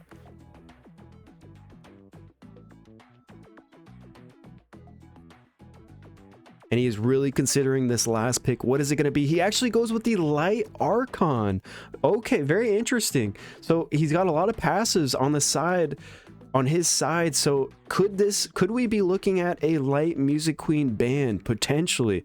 I mean, depending on whether these heroes have high effect res, or maybe starting out with some immunity with the Zeal set, I am absolutely considering that Light Music Queen ban, and that is throwing Hwang Ma for a complete loop. He's not exactly sure how he's going to deal with this lineup, but he goes with a anti-reviving hero, the Dark Maid.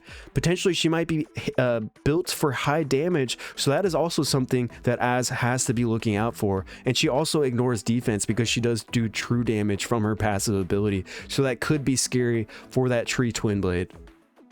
What are these bans going to be? I literally have no idea. I mean, maybe Light Music Queen, maybe one of the revivers from Az, or yeah, probably Light Sorcerer, Light Nurse.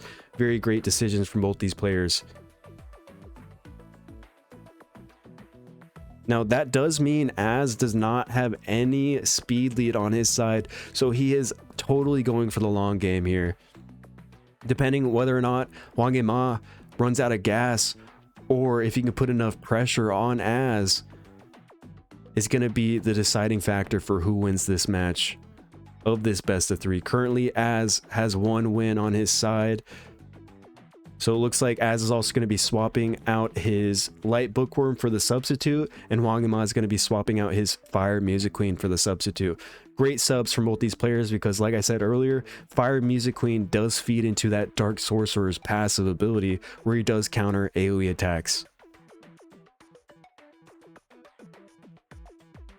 And the leader skill is going to be the 33% 33 HP lead and the 33 speed lead on the side of Hwang Ma. So Hwang Ma's trying to go fast. He's trying to snipe someone. Can he get the job done? He goes for the snipe on that tree twin blade, but because the Light Archon is on the field, he cannot actually get the kill. Fire Nurse does move next. Does she go for the skill 2? Does she boost someone up? She does boost up that tree twin blade. Is he going to try to steal someone's attack? That's going to be crucial for Az this match, and he does. He's stealing the Dark Clockwork's attack while also trying to work him down a little bit, but the Light Music Queen does drop her skill 3, putting 3 Oblivion debuffs on 3 passive heavy heroes. Oh no, this is not looking too good for Az because that Clockwork is up next on a defense broken hero, and it does massive damage, nearly one-shotting it. Probably not good enough, but that might be good enough setup for his Dark Maid potentially, because if she gets a kill, hold on, Az answers Hwang Ma with a skill 2 onto that Clockwork, killing it from the Dark Sorcerer. It just hits so hard. But is Hwang Ma waiting to finish off this tree twin blade with the Dark Maid so Az can't bring it back? Now Az can basic, I mean, he can only basic ability here, which is going to bring a little bit HP back to that tree twin blade. Is it enough to keep it on this battle for just a little bit longer? Unfortunately enough for Hwang Ma, the Fire Twin Blade does move, reviving his Clockwork, which is just such a fast damage dealer. It's going to be able to cycle out this damage super fast, especially once he gets that setup with that Fire Twin Blade defense down. It's looking difficult for Az. Now that Tree Twin Blade is out of the field, and Az is still silenced up on his Fire Nurse, as well as Oblivioned up on his Light Archon. Oh no, the Dark Clockwork does get the stun and some massive damage on the Fire Nurse. It's not looking too good for Az, guys. Az's Light Archon needs to move, needs to clean off that Oblivion debuff so that Light Archon can start providing some actual value. But the Dark Maid is actually built with some insane damage, takes out that Fire Nurse from half HP. This is a 2v4 battle, folks, and it is not looking too good for Az. Can he overcome these obstacles? Can he come back from this battle? Now, if you guys do remember, the Dark Maid, I do believe, finished off both of those kills, so he can't actually revive them if he does go for the revive with that Bookworm. Dark Clockwork is able to stun up that Dark Sorcerer. Unlucky non-crit. He does go for the stun as well on the Dark Bookworm. Nighttime mode is here, folks, and everyone does get to sleep except for this Light Bookworm because she was brought in the battle with the immunity buff because she is on Zeal, and she does go for the cleanse. She does go for the skill 2, keeping that Dark Sorcerer healthy. So this is really just an uphill battle. He has to continue setting up the defense downs for this Dark Sorcerer. He's got to be worried about that Dark Clockwork because it has been the main damage dealer for Hwang Ma throughout this match. And it is Dark Clockwork's turn. He does hit that 14k skill 2 ignore defense, which is looking very scary for Az because he already pushed out all of his abilities that Light Bookworm has, so he doesn't really have any sustain left unless she can continue cycling her skills. And the Dark Maid does finish off another hero. This has been an insane pick for Hwang Ma in this match, negating the revive ability for that Light Bookworm, and it looks like Hwang Ma is just going to be able to take out that Light Bookworm, slowly work her down, and actually not even worry about the revive because Dark Maid does finish off that Light Bookworm. So guys, it is a 1-1 angle we're looking here. What do these players have to make adjustment wise? It looks like Huang and Ma realized that that Dark Maid is just such a crucial pick for him, along with ignored defense from that Dark Clockwork to answer that Tree Twin Blade that Az does like to use.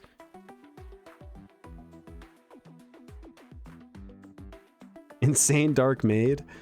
Still can't revive. Yeah, nerf Maid 20. Don't say that, guys. I also have Dark Maid, so please do not nerf. Well, hold on now. Wait. These players should not be playing, should they? Hold on. It should be Az in It's best of 3, so they are fighting one more. Yeah, they will decide. Yeah. But should we do their match first, or are we just gonna go into Naz?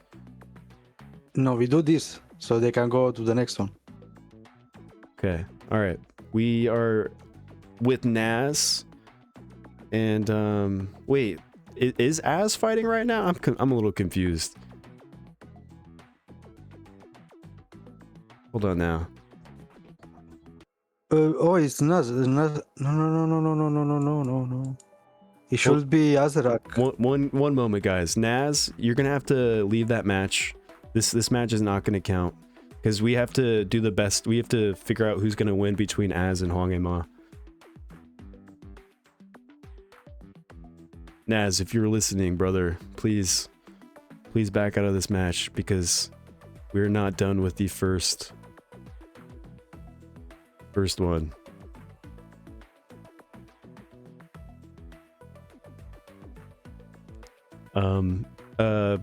Kidix, I would just back out of this because we're not going to counter it regardless.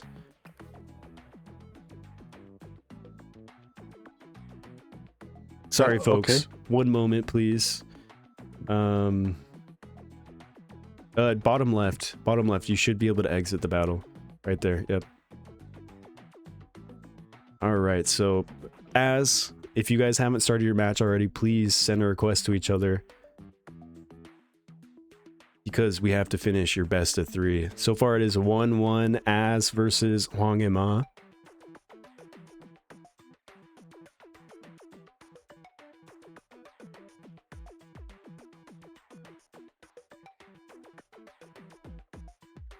Hey, what's going on, Sasawa? We're doing a tournament right now, brother.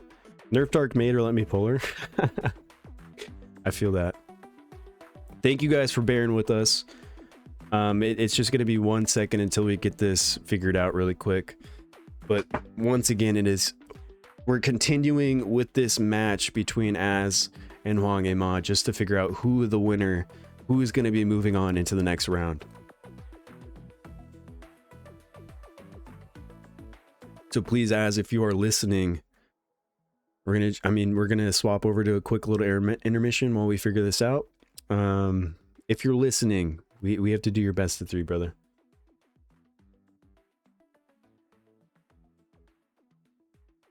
And Naz, hopefully you back out of that match because it will not be counted.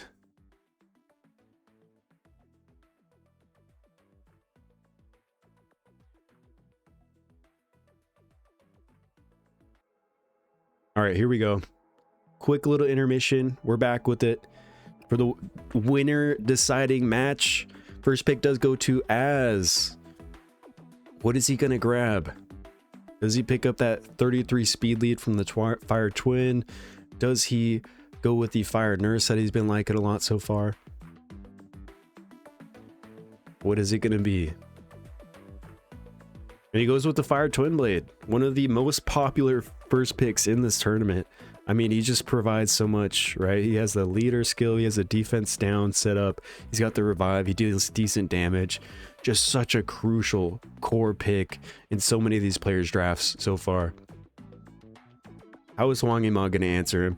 He likes his light nurse. He's going to throw her in there. And he's actually going to be counterpicking the Tree Twin Blade. Hold on, folks.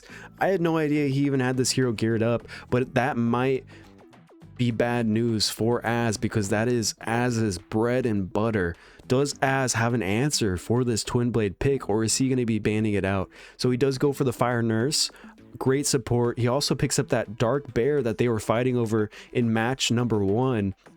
So these players are kind of familiar with each other's drafts at this point. So now it's all going to be about counter picking.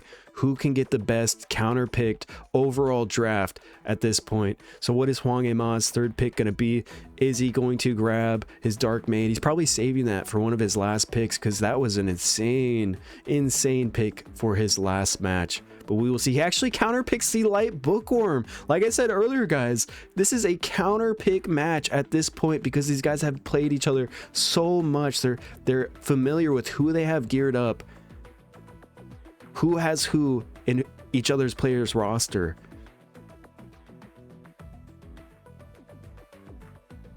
How is Az going to deal with all of this revive shenanigans on the side of Hwang Ma? He's got double revivers, Light Nurse, Light Bookworm. This is looking very scary, especially paired with that Tree Twin Blade. Now, Az does grab the Light Sorcerer, another key hero for his compositions. I mean, such a key LD5 for this theme arena in general. The 2-turn immunity, 2-turn invincibility, plus the speed lead is just a cherry on top. And Hwang Ma answers Az with that anti-passive hero Light Music Queen. The 2-turn Oblivion, 2-turn Silence, plus the action bar boost on one ability is just so massive for Hwang Ma so far we've seen, along with some immunity on his side from the Tree Surgeon. Now, Az does pick up the Tree Pumpkin. We have not seen a Tree Pumpkin in this tournament so far, but that does have snipe potential with that skill 3. It's typically built with a lot of HP, but sometimes that skill 3 can just do some insane damage if built correctly. And Az does finish off his draft with the Fire Maid, potentially a great booster for him, a really fast hero. It's got the defense buff, and I think it has a strip if I'm correct, but I'm not too familiar with that hero myself. However, Hwang Ma is considering taking all of this in. How is he going to deal with that ignored defense that Tree Pumpkin is going to provide? And he actually has a Light Monk. Who knew this player had a Light Monk to counter all of the boosting that Az is going to be bringing to the table? That is just such a huge counter pick. If I'm Az, there are so many force bands on my side. I don't even know who to pick. We've got Light Monk. We've got Tree Twin Blade. We've got these revivers, we've got these anti-passive hero Light Music Queen. This is just such a draft that is favored on the side of Hwang Ma. Now, fortunately for Az, Hwang Ma does not have an insane amount of burst damage, so it is going to be up to Az on whether or not he can survive long enough to be able to take Hwang Ma's heroes out. But is that going to be enough? Hwang Ma still has 2 revivers. He's going to be subbing out his Light Bookworm, Az is going to be subbing out his Dark Bear. Now, if I'm correct, we might be looking at a 33 speed lead on the side of Az, and we might be looking at an accuracy lead on the side of Hwang Ma. He actually goes with a defense lead from the Light Nurse. This is going to be a crazy match, ladies and gentlemen. This is probably going to be a long one as well, so buckle in, get some popcorn, because here we are rolling. Is he going to skill 2 boost it into someone, or is he going to pop that skill 3? It looks like he skill 2 boosts into the pumpkin. Can he go for a snipe right away? If I'm Az, I'm looking at either sniping the Light Nurse or maybe that Light Monk. Maybe even the Light Music Queen, because she's going to counter all my passive abilities that I'm bringing to the table here. And he goes for the Light Music Queen snipe, but he does not have enough damage. Unfortunately, she survives with like 1 HP. Can he boost someone up here? That is cycling into that Light Monk's passive, because every time a boost happened, the Light Monk also boosts himself up, allowing him to get to skill 2 back so quickly. But Fire Twin Blade does move. Can he take out that Light Music Queen? That is going to be detrimental. If he does not, it does not have enough damage. It's surviving with 1 HP and it gets a skill 3 off. No, this is not looking good for Az. Everyone is Oblivioned, which is not good, because that Fire Nurse, her main value comes from her passive ability. Same with the Fire Twin Blade. No revives are going to happen on the side of Az. Oh no, this is not looking great. I mean, that Light Nurse, every time someone attacks, her passive is going to stack even more so. So even if Az is able to cycle out of this silence and this Oblivion and get another snipe off, Light Nurse is going to be able to bring him right back. And so far, that he's going to be working down that Tree Pumpkin, because Hwang Ma does realize that's where the main damage is going to be coming out from the side of Az. Who is he going to go for the skill 2 on? He actually does not skill 2. He goes for the defense down on that pumpkin, and Az does swap that pumpkin out for the dark bear. Is it going to be enough? Now, it is fortunate enough where the light music queen has popped her skill 3, so the dark bear will still be able to get some value from the passive ability, and potentially, if he has good enough RNG, be able to snipe someone out if he gets the additional attacks.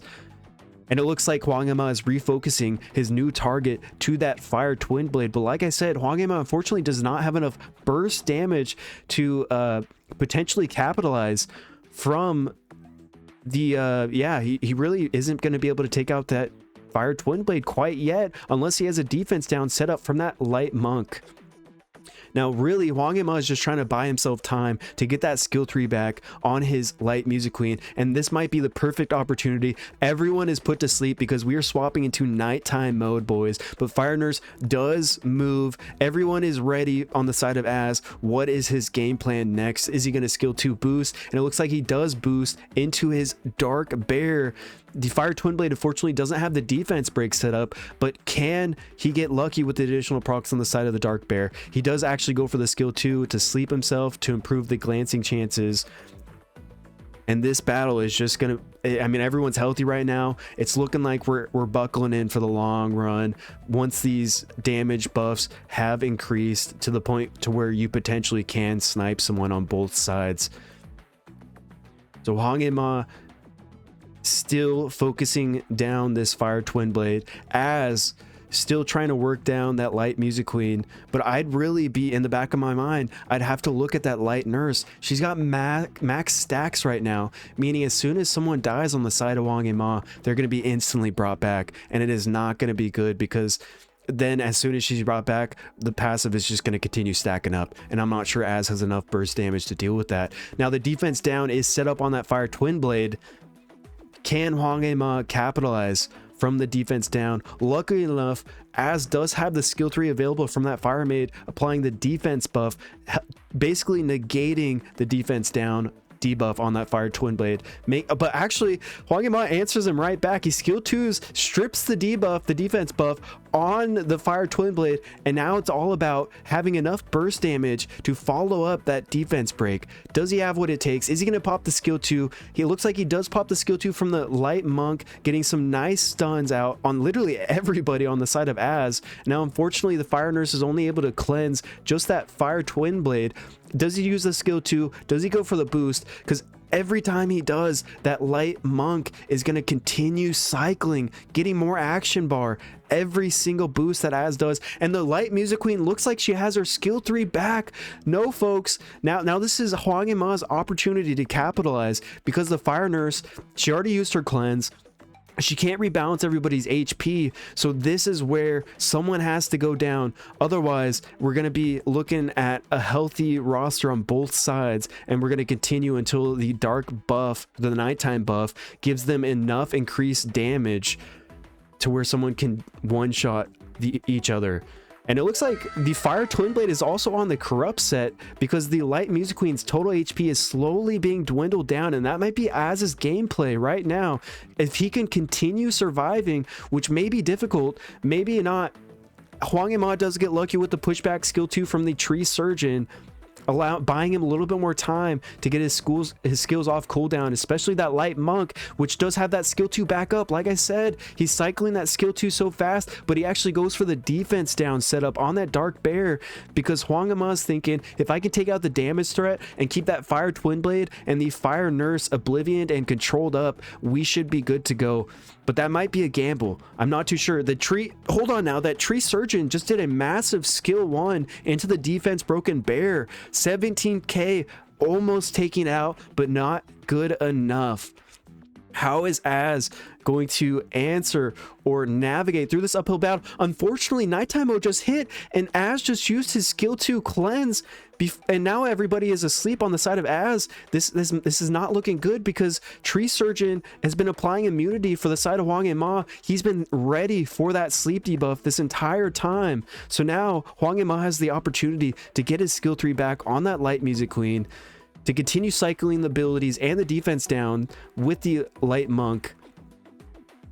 And this has just been a constant uphill battle for Az, but he gets lucky. Hold on, he almost takes out that light monk with the additional attack. No defense break on that light bear, or on that light monk.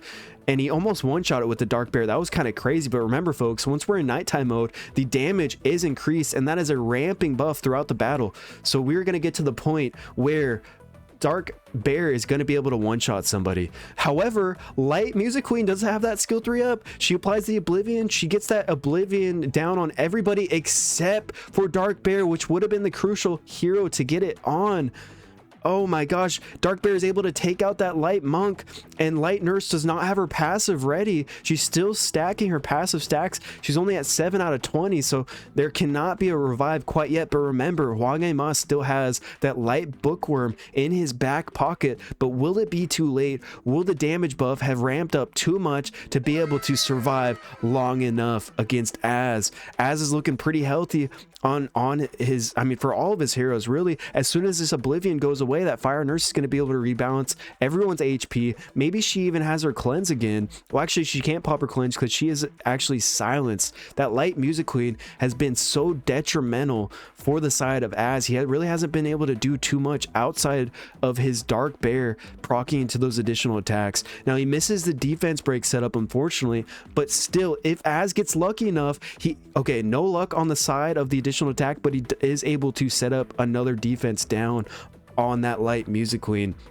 So now all it takes is another hit or another proc into the additional attack from that Dark Bear to take someone out. But will it be quick enough to do it before that Light Nurse gets max stacks and brings back that Light Monk to full HP?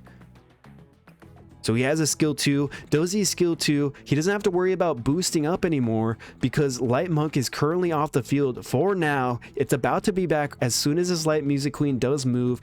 Who is he going to apply this attack down onto? Does he go for the Dark Bear?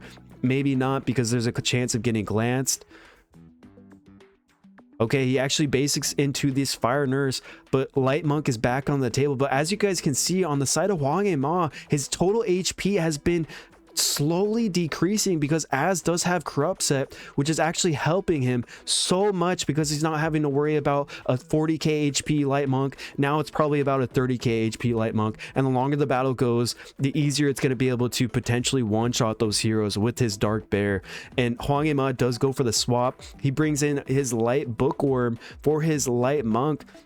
I'm not too sure how that's going to fare for Hwang Ma because he's losing a lot of his damage potential. I feel like we're seeing some good damage so far from that Tree Surgeon when it's set up with a defense break, but that's if the rotation is lucky enough to allow him to do so. Now, Az does have that skill 3. Once again, he can pop a defense buff. He can strip some of these buffs. Is he going to save it? No, he does let it rip. He wants to keep his heroes healthy and have as much defense as possible because he doesn't want to give Hwang Ma any one-shot potential. Now, the Bookworm does have full ability. She can skill 2, she can skill 3, but she does go for the skill 1 for the defense down on that Fire Twin Blade. The Light Music Queen has her skill 3 back up. She drops it, but she does get some resist on the Dark Bear and the Fire Twin Blade. Now, Dark Bear does not have Oblivion, so it can still proc its passive into the additional attacks, potentially one-shotting someone. And fortunately enough for Hwang Ma, he is prepared for this sleep cycle once again. But as you guys know, as soon as we hit nighttime, that means more damage is going to be popping out.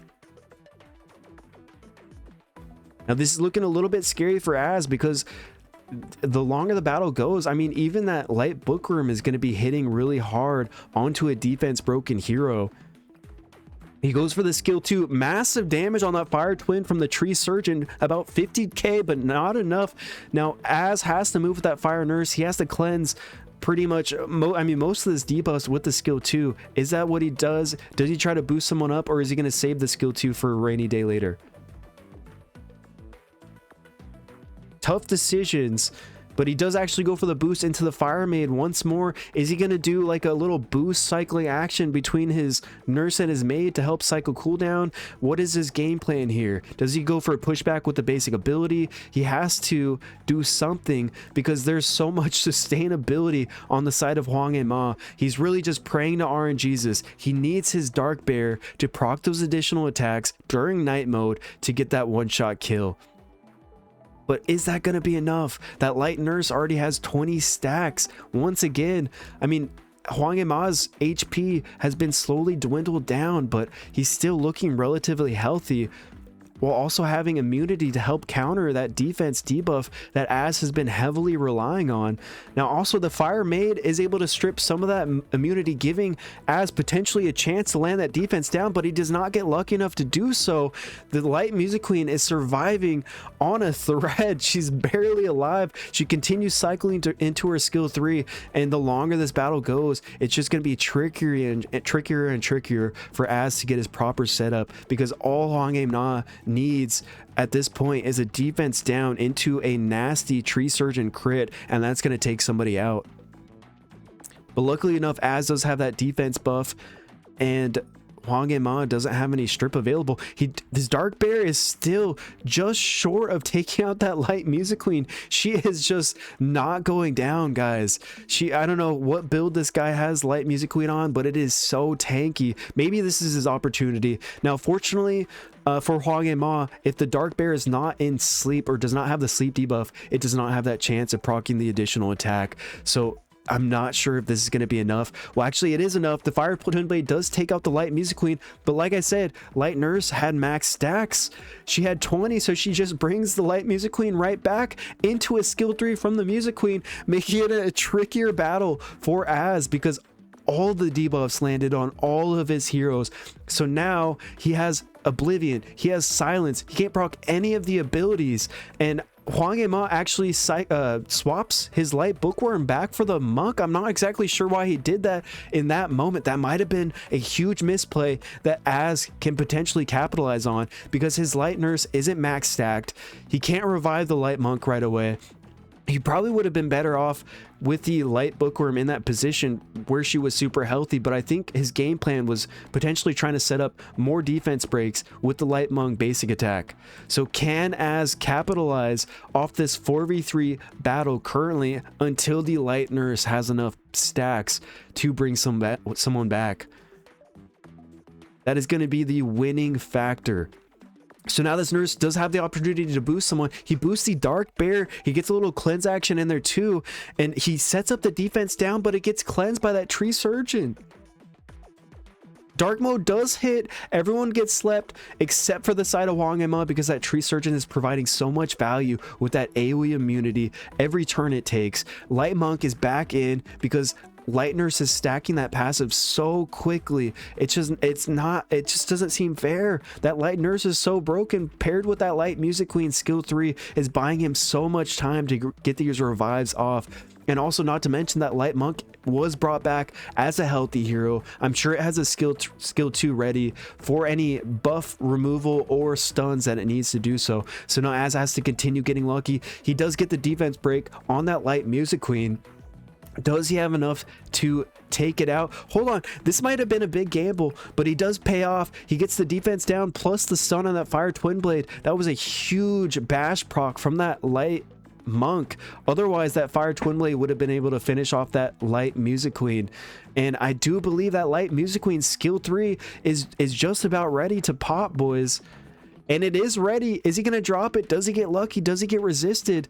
So now oh my gosh, he's getting so lucky now, landing every single debuff that he needs to, following up with that skill 2 stun plus the strip from the Light Monk. So now he has to work down that Fire Twin Blade as soon as possible to get the player advantage on his side, because his Light Music Queen is not looking too healthy. I understand the Light Nurse almost has 20 stacks, so she does have that revive ready to go, but I mean, the longer the battle goes, the burst damage is definitely on the side of Az with that Dark Bear. So he just has to sustain long enough, stay in this battle, keep his Dark Bear healthy, keep his Fire Twin Blade healthy long enough to be able to one-shot some of, or to take out some of Hwang Ema's heroes. And Hwang Ema is getting another insane bash proc on that Fire Twin Blade, stunning it up. Can he cleanse this defense down or this stun from the Fire Twin Blade? Based on RNG, that's also, I mean, he boosts up his Fire Twin Blade. That's a nice move, but it's also going to boost up that Light Monk, getting him his skill 2 back once again.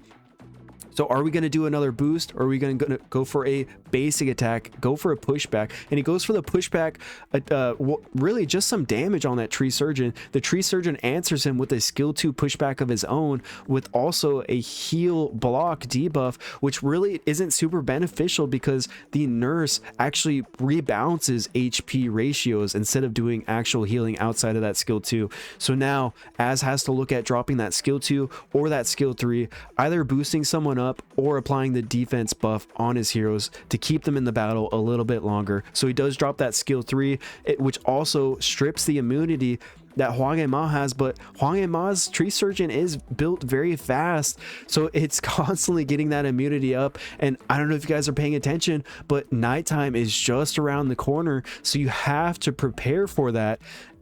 If Hwang Ema potentially catches Az off guard, this Fire Twin Blade might be dying.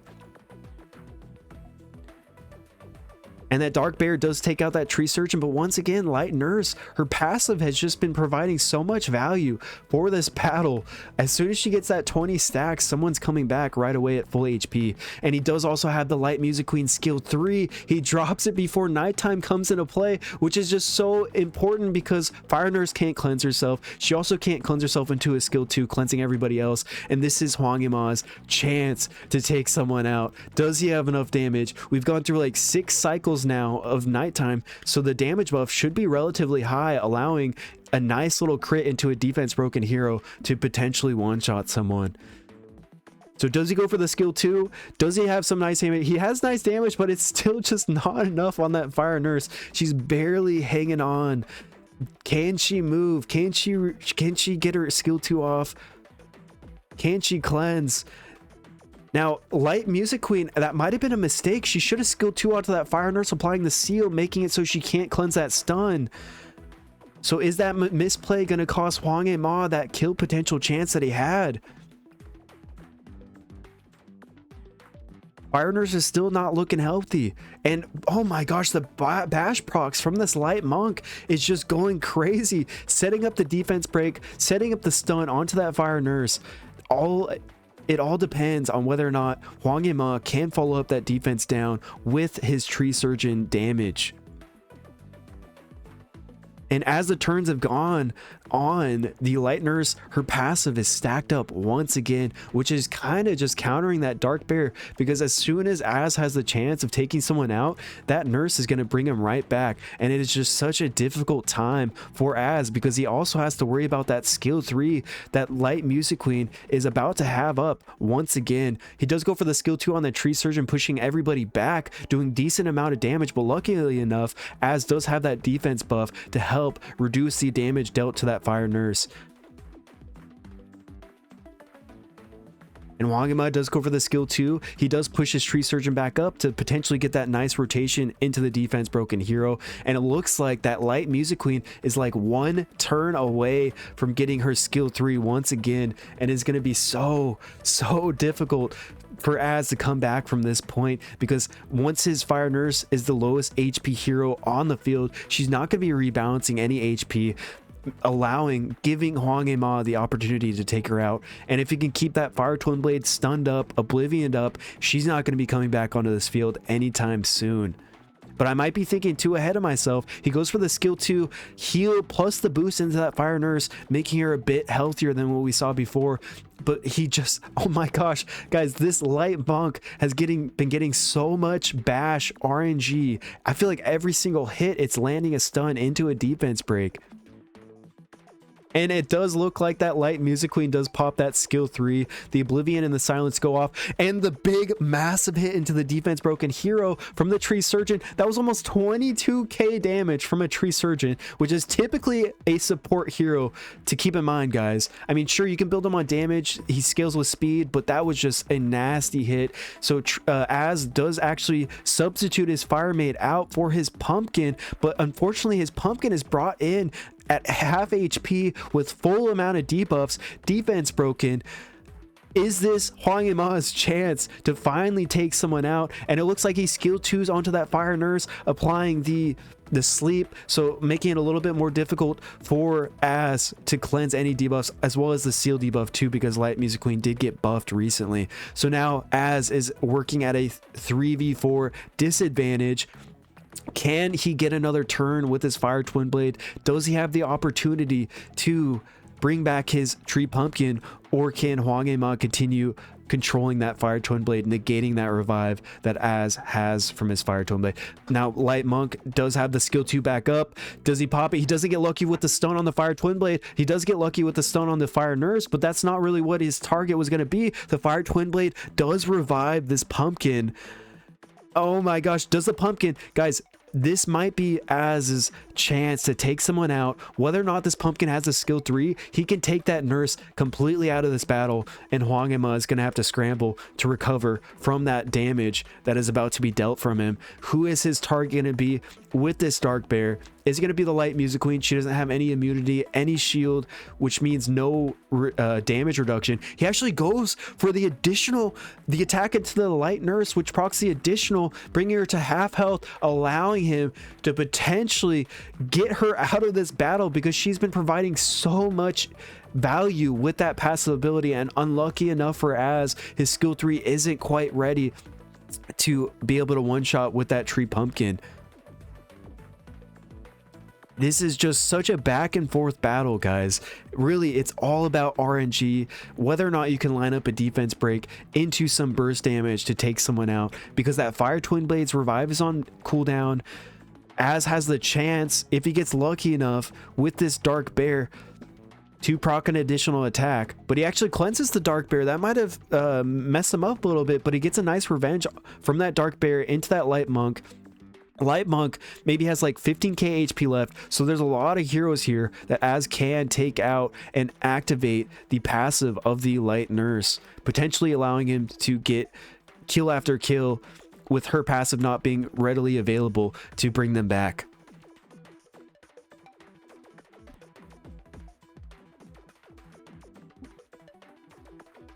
And also, I mean, that skill 3 has just been so detrimental for Az. The Oblivion, the Silence, plus the defense down that this Light Monk is applying.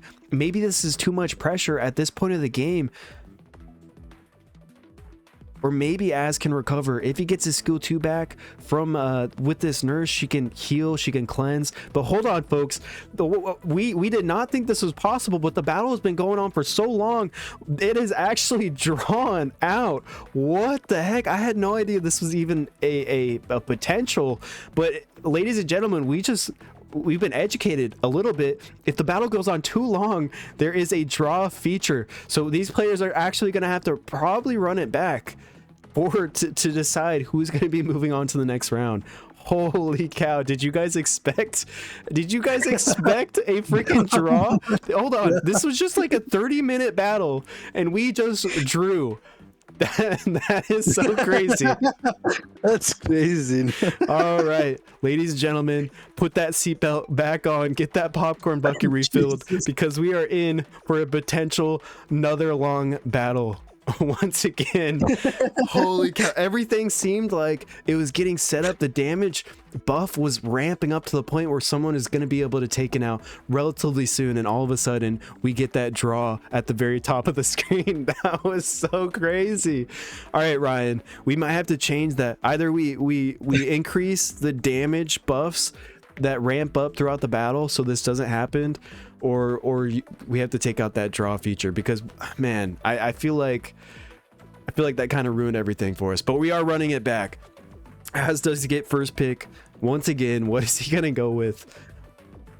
Are we going to be seeing another long 30-minute battle like we saw before? Basically the same exact picks as last match. Az does go with the Fire Twin Blade. Hwang Yema does go with the Fire Nurse. Well, actually, he steals the Fire Nurse and the Tree Twin Blade from Az. That's actually a huge counter pick on the side of Hwang Yema, because Fire Nurse is just such a crucial support for Az. The cleanse, the health rebalancing. Az does get that Light Sorcerer as well as the Dark Bear. So far, I mean, we've seen those are probably one of Az's, or all three of Az's favorite heroes throughout this tournament.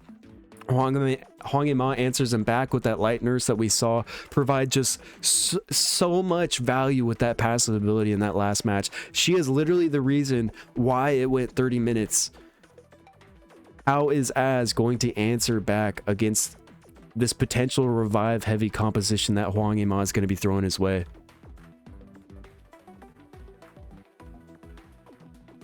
Now, Az recognizes that he got counterpicked last game, so he seals the Light Bookworm a little bit early, probably for the best, so that Hwang Yema cannot double up on the revivers like he did last round.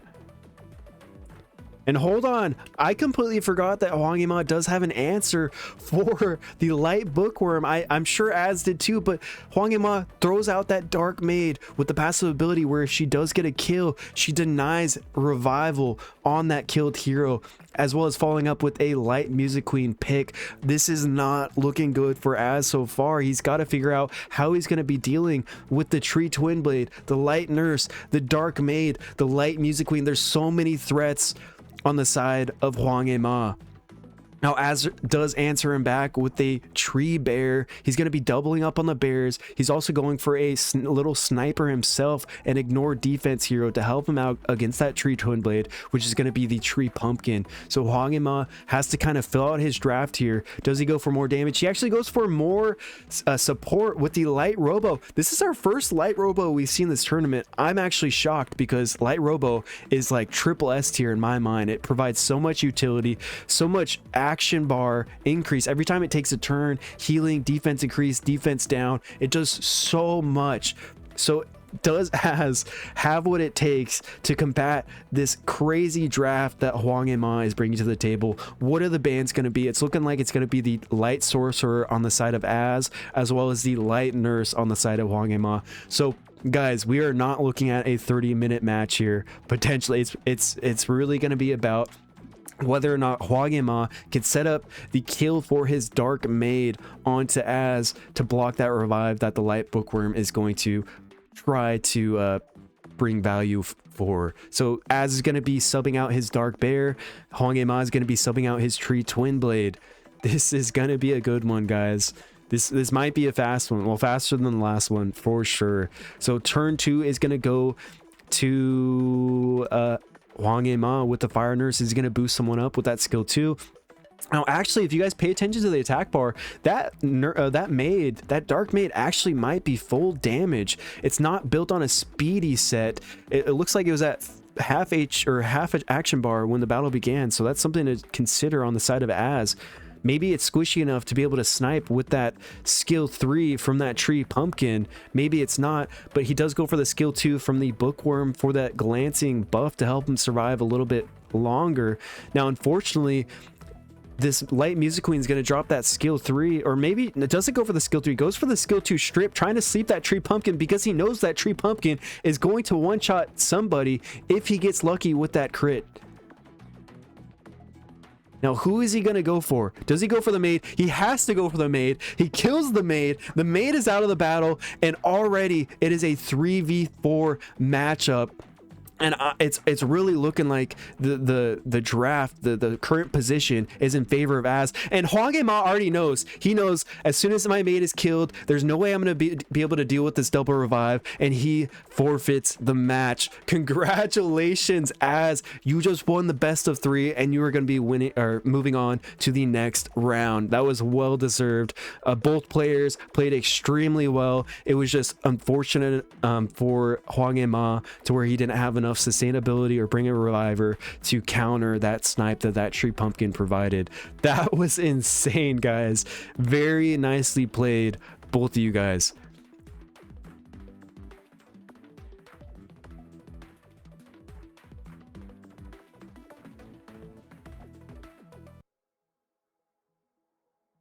And yes, for any of you guys that weren't aware, for draws, they are required. Wait, Kidix, what does that mean? Change team comps? Does that just mean like redraft, basically? Yeah, with different units, you can't use the same ones. Oh, you can't use the same ones. Man, who's gonna keep track of the units that they used in the last match? Sounds like a bunch of. We'll have to know that or keep that noted for future events.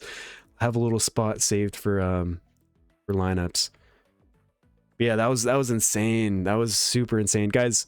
Take this opportunity to redeem this code. Take a rest, because you guys all deserved it. The players deserved it. That was just a long best of 3, well deserved for Az. He played it so well. RGB 3-star beats LD5s. Yeah, I mean, you know, if the stars line up, Bigu, then absolutely they can. And we've seen it with the Dark Clocks. We've seen it with the Tree Pumpkin, the Tree Hog yesterday, potentially. Guys, I'm going to use this little intermission to be right back. Just get some water really quick, okay? 1 second. I hope you guys are enjoying the tournament as always, but yeah, we'll be right back.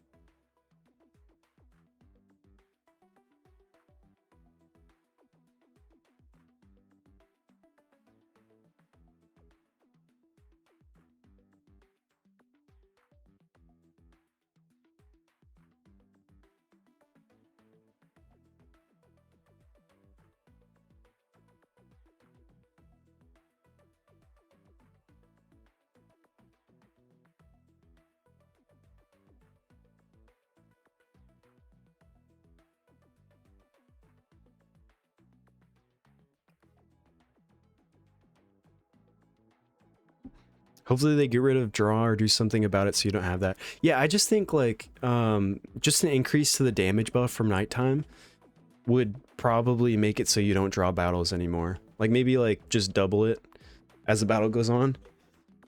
Damage buffs and destroy already counter forever battles. Yeah, I mean that's true. Like it maybe a couple more rounds we would have saw a winner, but I think a good solution could be just doubling up on that damage buff from nighttime. But we got 1 minute on the break.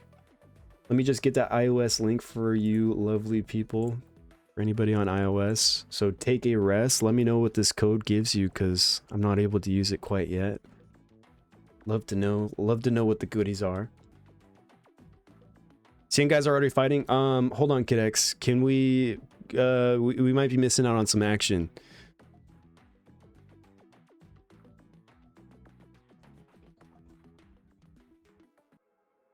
All right, hold on now. Did we miss out on any action? So this is the next matchup is going to be between Kiev and let me see if I could pronounce his name correctly. Zheng Yi.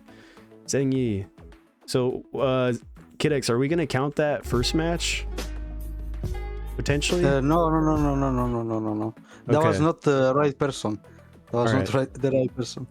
Is this is the right matchup though, right? Yes. Yes. Okay. Yes. So we got Zheng Yi versus Keeb. First pick for Zheng Yi does go with the Fire Twin Blade. Very popular first pick, the 33 speed lead, as well as a Fire Maid and a Tree Bear.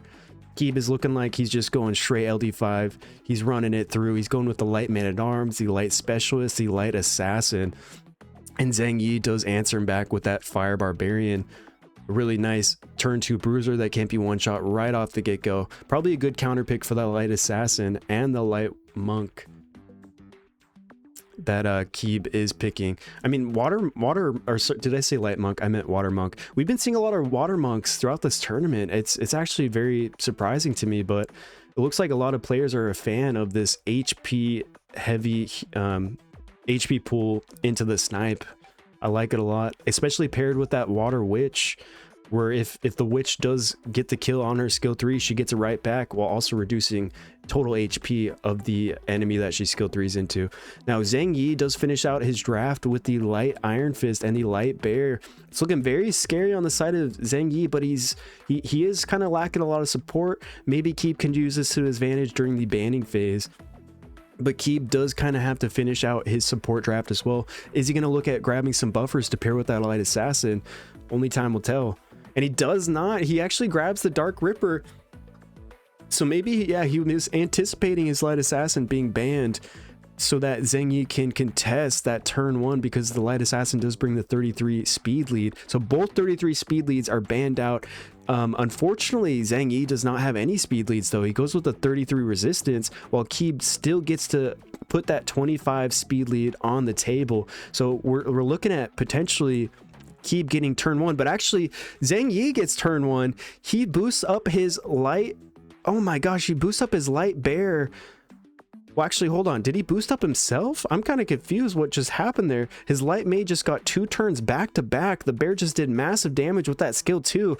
How is Zheng Yi, or how is Keeb going to recover from this? His Dark Ripper is low HP, but it is on the Immortal set, so he will be potentially getting multiple revives off with his pass ability. And Keeb just gets some nasty stuns from that skill 2 from that Water Monk. He was hoping to land the Oblivion from the Dark Ripper onto that Light Bear, but he does revive because he does get counterattacked, and he attacks the hero that does kill him off. So that is 1 revive on the side of that Dark Ripper taken out of the battle, but he does reset his cooldowns of his entire team with that Light Man at Arms, which allows him to snipe that Light Bear with the Water Monk. Now this Dark Ripper is kind of putting in work, but I mean, it's not applying what he needs him to. He needs to land that Oblivion, especially on a hero like Light Iron Fist. Like I said, we're going to be seeing a bunch of revives coming out from this Dark Ripper, especially with the Light Man at Arms being able to reset the cooldown of the revive, while also being able to protect him with that escort buff. So now Zheng Yi has to figure out how is he going to deal with this Water Monk getting that skill 3 back up, the snipe potential from that Water Witch, while also having to worry about that Oblivion debuff in the back of his mind from that Dark Ripper. Now hold on, the Tree Bear did have a setup with the defense break, and it is able to do enough damage to take out that Water Monk, evening the playing field. It is a 3v3 from here on out. Well, actually, maybe like a 3v5, because that Dark Ripper still is going to be able to cycle his revive cooldown potentially. Now, what Zheng Yi has to do is he has to use that Iron Fist to strip the escort buff and be able to get off a kill on that Dark Ripper if he plans on continuing to focus it down. So does he get lucky? Or does he redirect his damage onto anybody else? He does get lucky. He removes that escort buff. Now here's his opportunity to take him out of the game. So Tree Bear is back up. He sets up the defense, a nice defense down on that Water Witch. Now, I don't believe that the Light Man at Arms has his abilities quite ready yet, and it does not. So this is Zheng Yi's potential, especially with max or nearly max stacks on the Iron Fist. It's going to be dealing nice damage. He might be able to one-shot that Water Witch. Doesn't quite one-shot it, but does a nice 13k damage to a defense broken target, which is really, really solid, because this is his chance to potentially get a kill on it. Well, also, hold on now, the abilities are back up for the Light Man at Arms. Does he skill 2 into the skill 3? Does he skill 3? Does he go for the heal on the basic ability? So he looks like he's going to be escorting the Water Witch. Can Water Witch kill anyone with their skill 3? It looks like she has been having her HP corrupted over time, and she goes for the skill 3 on that Iron Fist. 11k damage, but it looked like it tickled him. That must be a high HP build on the Iron Fist.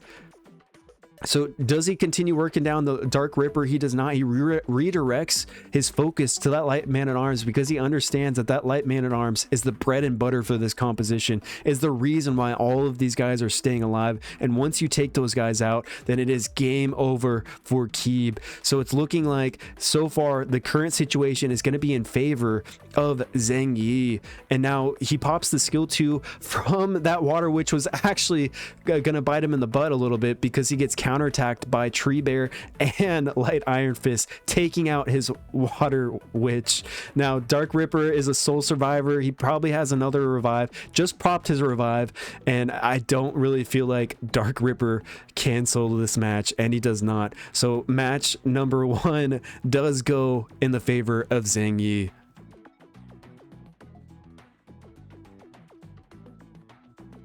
Dang, that was really good. That was great.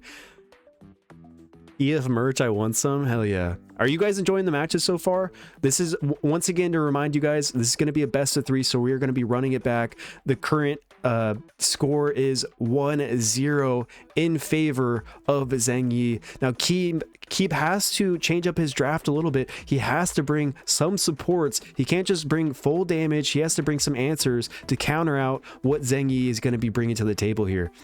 So it's looking very similar to this last battle we just saw draft wise. We've got a light maid and a fire twin blade on the side of Zheng Yi. Keeb is picking up all 3 of his LD5s that he drafted in the first 3 picks of last match. He's got to make some sort of adjustment, maybe in the ban phase, maybe in the last 2 picks, but something has to change. Otherwise, we're going to see the same game plan or same game play out the way it did last match. And actually, Zheng Yi says, hold on, I know your gameplay already. We're actually just going to steal the water monk out from underneath you. How is Keeb going to answer him back? Now, that water monk plus the light maid is such a scary combination, because if that maid boosts into the monk, he potentially can one-shot you from 100 HP just because she increases your damage of any hero that she does heal. So you have to look out for that combination. Now, Keeb is looking like he's turning on the gas a little bit. He's saying, I've got to be super aggressive here. He drafts the Fire Robo. We're looking at some more potential turn 1 heroes in these last 2 picks from him, as well as Zheng Yi picking up the Dark Sorcerer to counter that light specialist, the heavy AoE that it brings to the table, as well as the anti-snipe hero Fire Barbarian to help counter against that light assassin. Now the timer is ticking down. Keeb has got to decide what he's going to bring to the table. So he is going full damage. It looked like he panicked a little bit, but he decided to go with a double damage dealer in those last 2 slots. Does it pay off for him? He's missing a lot of utility. If Keeb does not get turn 1, it's going to be detrimental. And as we saw in the last match, that light maid was very fast on the side of Zheng Yi. So what are the bans going to be looking like? Zheng Yi does have the 33 speed lead from the Fire Twin, as well as keep having that 33 from the Light Assassin. Are we going to be banning out those guys? No, they actually opt for different bans. We're looking at the Light Man at Arms ban, as well as the Fire Bear ban. Interesting bans. Yeah, very interesting bans. What are the substitutes going to be?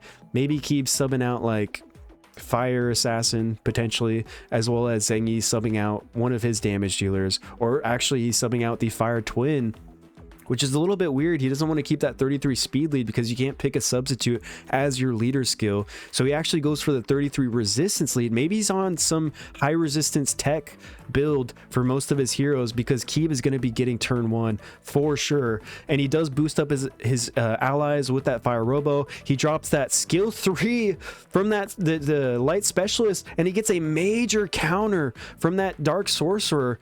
That, oh my gosh, and he's able to take out that light maid so fast. That Fire Assassin just did so much freaking damage. That slow debuff was crucial on the side of Keeb from that light specialist. Now Zheng Yi is down 1 hero, and it's not looking too good, but it's not over yet, because Fire Barbarian could potentially solo these guys if the stars align correctly.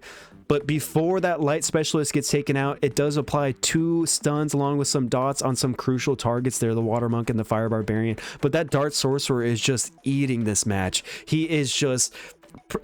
all of those AoE abilities he has been feeding off of, basically doing all the damage out there. But hold on now, guys, the match is not over yet. Those dots actually did so much damage to that Fire Barbarian, negating his anti-one-shot passive ability, and he's actually able to take out that Fire Barb, leaving it down to a 2v1. I feel like this match has already been won in the favor of Keeb, and it is a 1-1, folks. They are going back and forth. Keeb did some great adjustments on his side. He said, I need to go fast. I need to up the pace a little bit if I do want to win this match. And that's exactly what he did. So we are going to be going into a 3rd match. This is great. I love it when we're doing best of 3s and we're able to do the full length, and it's not just a complete steamroll. So that was crazy. Double Assassin's so strong. How much speed do those assassins have? They're probably like 240, 250, because they're speed tuned to that robo boost. Have to be. I mean, plus the speed down that the light specialist applied helped them out a lot too. Any idea when Theme Arena is out for everyone? I'm not too sure, Kitchen. That's a great question. I'm sure Ryan is still working on it, getting all the rewards set up and all that business, but hopefully soon, right? Hopefully soon. I know hopefully this event, this tournament, gets you guys all hyped for when Theme Arena does come out, because I sure know I am. I'm super excited right now. Who won between Az and the China guy? Az did, yeah. Az pulled through after that 30-minute third match. It's kind of crazy. They did, yeah. Raptors saying they played one, Kid X, but I wasn't sure if we were going to count that because we did miss it. Up to you, your call, man. And I do believe Key might have won, yeah. So if they're playing off of that, then Key's moving on to the next round, but if we're not counting it, then they're going to have to play one more. I mean, however you want. I mean, up to you, man. Up to you. I don't care. I'm sitting here yapping, looking pretty. Don't matter to me, man. Watch replay. All right. I mean, I guess we could watch the replay. Is that cool? Yeah, sure. Which one is this? Is this the 12 minutes ago? Yeah. It'd be the first matchup between both of these players, if possible. So this one. Yeah, I think so. This was 12 minutes ago. Yeah. I think this is the one. Yeah. Looks a bit different than what we saw in the first one. Okay, so we're just going to replay. These players actually played when we were doing that best of 3 between, or when we were on intermission. So, yeah, 3x is totally fine. It looks like Keeb is very similar to that last match that we just saw from him. He had the foot on the gas. He had the buffs from the fire robo, plus the assassins, plus the snipe from the water monk, and it looks like he's able to come out victorious with this match. Nice little stun from that water monk onto that fire bear. And wait, hold on now. Yeah, okay, yeah. Okay. For some reason it's bugging out a little bit, but Keeb did actually take the win. It was looking a little risky. I'm like, how did Keeb win this matchup? But that stun on the fire bear, plus being able to take it out as soon as it took a turn, and then he was able to just do massive damage to that water merc mother. So, all right, Keeb is moving on to the next round. We're going to be moving on to our next battle between... Who is it going to be? We're taking a break right now. All right, we are going to be taking a break. With a new code. New code. We love to have it. Thank you again, Ryan. Thank you again, KidX, for getting this stuff situated for us. You guys let me know what this goodie is. I'm going to post the iOS link in the chat. Well, actually, I don't know if I have the link for this quite yet, KidX. So Contenders Resolve is the code. Contenders Resolve. There you go. Okay, there we go. And for all of you iOS users out there, has anyone beaten the Dark Maid? Yeah, I mean, she's not like a crazy hero, but she's very crucial against anti-revive. I know yesterday we were just matching instant. Yeah, no, it's totally fine. I mean, the China server players mean business, right? They're going to go right into it as soon as possible. But we're going to start our intermission, get that clock at the top right running, and we will be right back.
Alrighty, I am back really quick. We got 1 more minute left over with this intermission.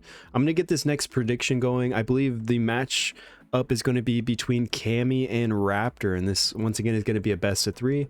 You guys will have 1 minute to get your votes in, so make sure you do so if you do want to participate. Cammy and Raptor, some big players in this tournament. And thank you for the follow, Fat Fed. Let me get caught up on this these notifications.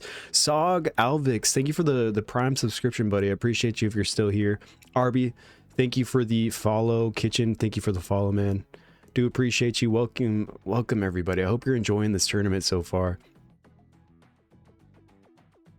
Keeb win. Yeah, Keeb did win. So they actually played 1 match when we were doing our intermission, so we're just gonna go ahead and count that, and he won 2-1. So it was a close one, but fortunately enough for him, he was able to change up his draft a little bit towards the end to where he came out victorious.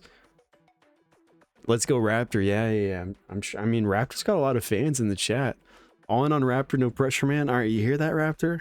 No pressure at all. Everyone's just hoping that you win. I'm sure it's gonna be a great match, though. Cammy's also super strong. He's one of our guildies, and he's got a great roster, some good gear. Keeb, yeah, Keeb is from the China server, so I think right now we're kind of even with the players, the remaining players in the tournament. I think it's like, I mean, of course we're gonna have to play these next couple of matches to find out, but I think there's two China, maybe. All right, here, let's look at the bracket really quick. So yeah, there's Keeb so far left out, and then King Tom has to play Zombie, and King Tom is from China server, so potentially it might be 2 global versus 2 China, but I don't want to jinx anything against Zombie. I know he's also a great player, and we are going to be starting up with the next match. Make sure you got your votes in, but it is Raptor versus Cammy, and Raptor is going to go ahead and grab that light barb right off the get-go because maybe he knows Cammy has that hero as well. He's also going to grab the light nurse and the fire twin blade. Also very, very strong picks, getting that speed lead. Cammy is looking like he is going turn 1 this round. He's got the tree spear for the pushback, the water monk for the snipe, the tree electromancer for another snipe potential, as well as a speed lead. So Raptor is going to answer his draft a little bit with another support, the fire nurse. We've seen her like every single match. She's one of the most popular supports in this this event so far. She just does so much. She provides so much utility, so much healing, so much cleansing. And then Cammy does answer his heavy passive draft with a fire surgeon, one of the best anti-passive heroes in the game, as well as another support for his own team, the Water Evil. Now this is the first Water Evil we've seen this tournament. I'm not too sure about this hero, but maybe Cammy's onto some tech. I know Water Evil does have decent base speed, as well as provides some nice buffs, so maybe he's going to be using that to his advantage, especially that immunity buff when it becomes nighttime. If he has it up, then he's not going to be going to sleep. If he doesn't, then he's going to be going to bed pretty soon. So Raptor finishes out his draft with a water surgeon and a light fairy that was just buffed. I'm excited, guys. We're going to be seeing a light fairy showcase. I feel like she's an extremely strong hero, but I guess this showcase will give you an idea of how strong she is. And Cammy finishes out his draft with another speed lead, the fire specialist. It looks like the light nurse is going to be banned out and the tree spear is going to be banned out on the side of Cammy. So potentially Raptor might be getting turn 1. I'm not too sure how fast his fairy is, but he does have that 33 speed lead on the table that he can utilize still. He's subbing out his water surgeon, totally fine to do so because he has enough damage already between light barb and fire twin with that defense break set up. And whoever gets turn 1, it looks like, hold on now, it looks like that light fairy is getting turn 1. This is going to be huge if it lands that debuff, and he goes to land it on the fire surgeon. So everyone's going to be forced to attack into that surgeon if it has attacking abilities. Now that, hold on now, that Water Evil is able to proc the ability, get all of his buffs on the table, the immunity, the reflect, and it looks like Cammy is going to be working down that light barbarian as soon as possible, just because he's probably seen the previous matches of how detrimental, how massive that light bar has been for Raptor. Now he's going to want to try to take it out as soon as possible. He lands the bomb from the Tree Electromancer on that light bar. Is it enough damage? It's not quite there, but he does have the skill 3 available from this monk, and the Fire Twin Blade is stunned up, so it can't revive the Barbarian quite yet. So now this is Cammy's opportunity to deal with that Fire Twin Blade next. I feel like he has to. He has to deal with that Twin Blade. Otherwise, it's not looking good for Cammy. That Light Barb's going to come back right in time for nighttime mode, and that's just going to give Light Barb a bunch of turns. So he has to continue cycling his ability. Does he get a nice little stun here? He does get a nice stun from the skill 2 of the Water Monk. Everything is playing correctly for Cammy. RNG is definitely on his side. We've got the Oblivion laid down on that Fire Nurse as well from the Fire Surgeon. This is just such a huge game, a huge match for Cammy, and it's looking like the current layout is in favor of Cammy. Cammy's able to set up the defense down on that Surgeon. He can also apply the Oblivion on that Fire Twin Blade. Everyone gets slept. Doesn't even matter because the Fire Nurse still has Oblivion on her, so she can't actually cleanse the any of the debuffs because she also doesn't have her skill 2 available. So now this is Cammy's opportunity. He has to get that Fire Twin Blade out of here. Otherwise, well, actually, hold on. Maybe it doesn't even matter. That Fire Surgeon continues applying pressure with the Oblivion, but the Water Surgeon is kind of dwindling down that Fire Surgeon. Every time it attacks, he's going to revenge because that is his target. But does Cammy have enough? He has to take out that Fire Twin Blade. He can't let it get that revive off, but the Oblivion does buy him a little bit more time. He actually lands that bomb on the Water Surgeon, taking it out. Now, the Fire Twin Blade did have Oblivion when he took a turn, so he's still not able to revive anyone. This is looking like it's in favor of Cammy, but hold on, he boosts up his Fire Twin Blade. He gets the revive off on that Light Barbarian. Is this the moment that Raptor needs to take out another hero? Potentially, I mean, there's a defense break on that Tree Electromancer. That Light Barbarian, we know, we've seen how hard it can hit.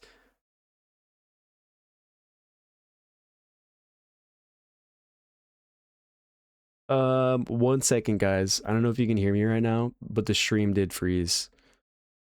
Sorry, boys. One moment.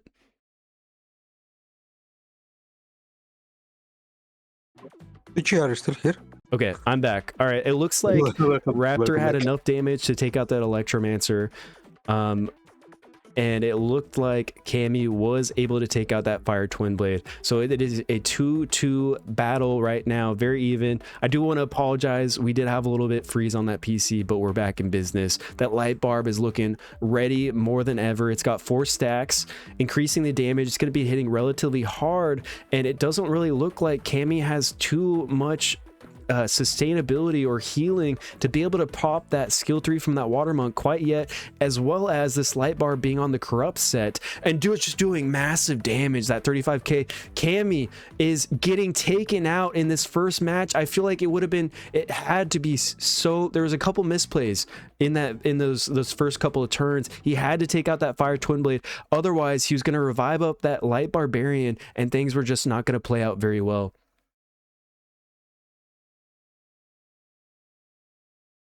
All right, one moment, boys. I am frozen one more time. Just give me a second.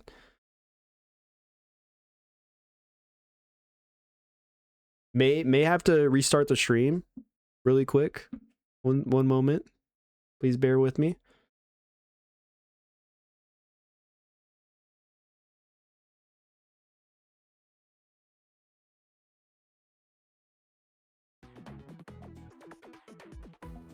All right, we are back. We're back. Hello. We did miss a couple of the first picks. I think I'm having some internet connection, but we're still going to continue try running. If it continues, I might want to restart my stream really quick, but so far so good. So far on the side of Raptor, we've got Fire Twin Blade, Light Nurse, Fire Nurse, looking really stacked with his supports, because I mean he's also got the speed lead contest. Cammy is looking like he's gonna go fast once again. Tree Sphere, Fire Specialist, Tree Electromancer. Hopefully Cammy learned from that last match to where he knows he has to take that Fire Twin Blade out as soon as possible. Who do you guys think is going to win this second round? let us know, please. It's going to be a great matchup. These are both very, very strong heroes, or both very strong players, but we do know that Raptor does have that light barbarian up his sleeve. He actually doesn't go with the light barbarian. Hold on now. This is a little bit different from what we've seen from Raptor. He goes with the water surgeon, tree nurse with the immunity, the fire barbarian. Most of his damage is going to be coming from the water surgeon and the fire barb. And then Cammy does have, it looks like, a control heavy draft. He's playing for that turn 1. Also has snipe potential with the water monk, but he finished up his draft with the dark music queen that is actually going to be getting banned out, as well as Raptor's tree nurse, because Cammy doesn't want to have to deal with the immunity that tree nurse is going to bring to the table, plus the damage increase buffs for that water surgeon.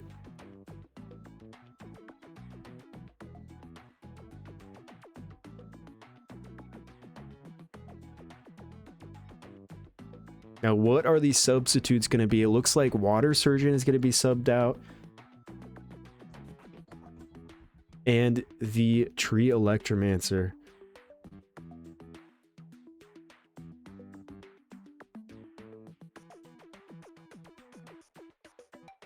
Now, first turn does go to the tree sphere.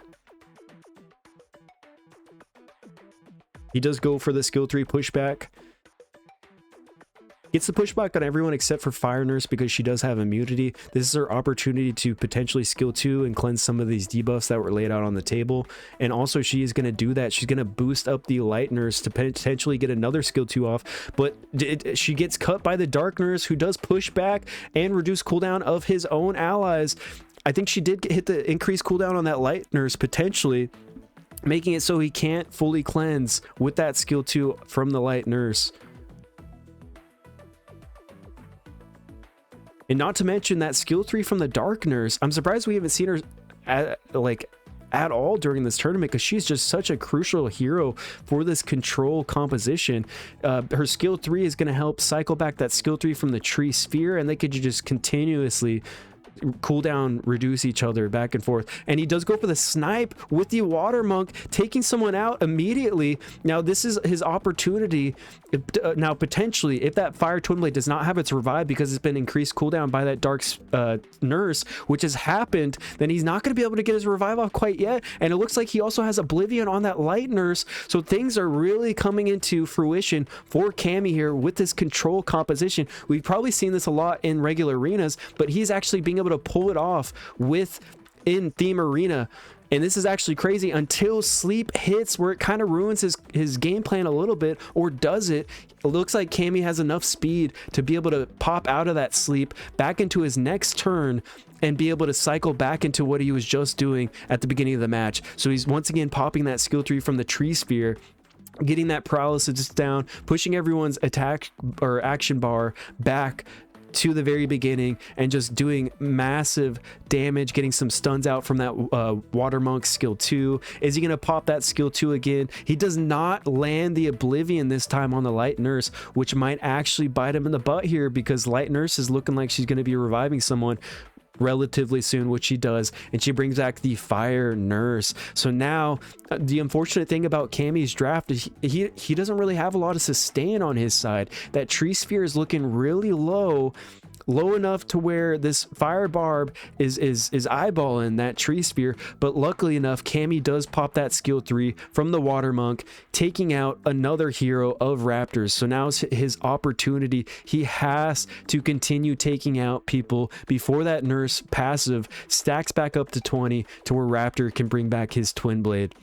So Cammy really has to take advantage of this opportunity. He has to go for the pushback, the skill 3 from the dark nurse, decreasing all the cooldown of his allies and increasing the opponent's cooldowns as well. So things, lots of damage is being dealt, especially from that fire specialist skill 2. Hold on now, folks.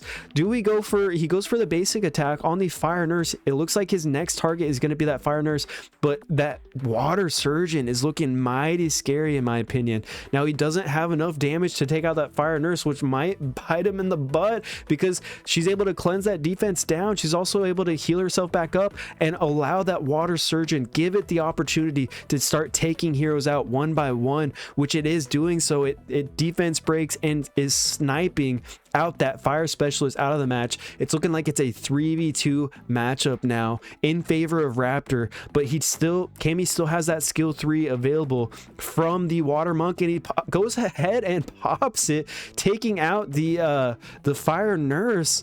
Now this is just a back and forth match, but I just feel like Cammy just doesn't have enough firepower anymore. After popping that skill 3, he's gonna have to get some insane stuns, which he does land with that skill 2 from the water monk. But since the water surgeon has 3 stacks, he's going to be increasing his speed even further, allowing him to continue cycling, just pumping out as much damage as possible. Now that substitute might have been huge, but I'm not sure it's good enough, because that water surgeon is just constantly pumping out massive amounts of damage into Cammy, allowing Raptor to get the win. So Raptor is going to be moving on to the next round, guys. He won 2-0. That was very well played by both players. I'm actually kind of sure. I'm not sure what was going. Sorry about that, boys. We yeah, our Wi-Fi or our PC was freezing a little bit. Points to play showing the wrong result. I thought Raptor won. Yes, yeah. I'd actually choose the outcome quite yet, Sog. So we're gonna be swapping to Raptor for the W. For all you people that did vote for him, it looks like everyone did, but that was a great play, or great matchup from both of you guys.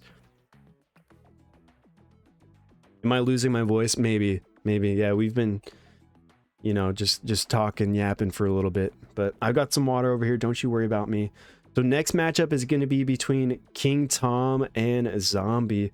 Let me see if I can, going to be a best of 3 as well. King Tom, Zombie. Make sure you use your points real quick. We've got a minute.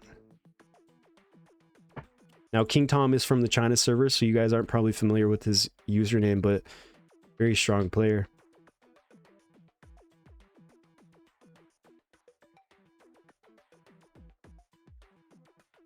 And we can go ahead and swap over to their match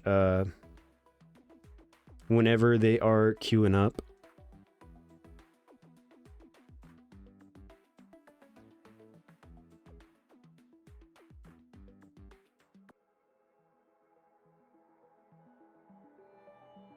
All right, fellas, here we are. King Tom gets first pick. What is he going to go with? He has a lot of LD5s up his arsenal. So, I mean, I'm thinking he grabs Light Man at Arms. That's always one of the best LD5s to first pick, in my opinion. It's got the speed lead, so much utility, cleanse, healing, protection. It just brings so much, and you could pivot so much after picking him. So Zombie does answer him with the Fire Surgeon and the Water Specialist. What is King Tom going to do about that? Is he going to contest for turn 1? Is he going to tank down? Is he going to bring some cleansers? It looks like he's going to be potentially contesting that turn 1 with that Fire Specialist pick, another speed lead on his side, as well as a Dark Specialist. You have to be scared. You have to be worried about that Dark Specialist, because the longer the battle goes on, the more damage that thing's going to be dealing, and it can deal some damage for sure. So Zombie does pick up that Water Merc Mommy.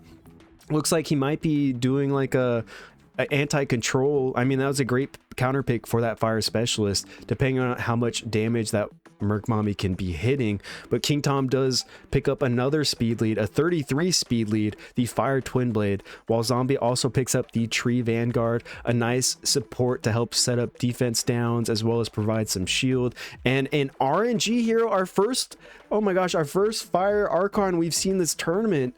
That's gonna change the table for sure, especially against a turn 1 composition that it looks like King Tom's gonna be going with. So he also gets a Tree Barbarian to help counter this heavy speed, this race that King Tom is trying to do. So what are the bans gonna be? It looks like Dark Specialist is gonna be banned out of this first match, as well as these Tree Barbarian, because King Tom doesn't want to have to worry about not taking turn 1.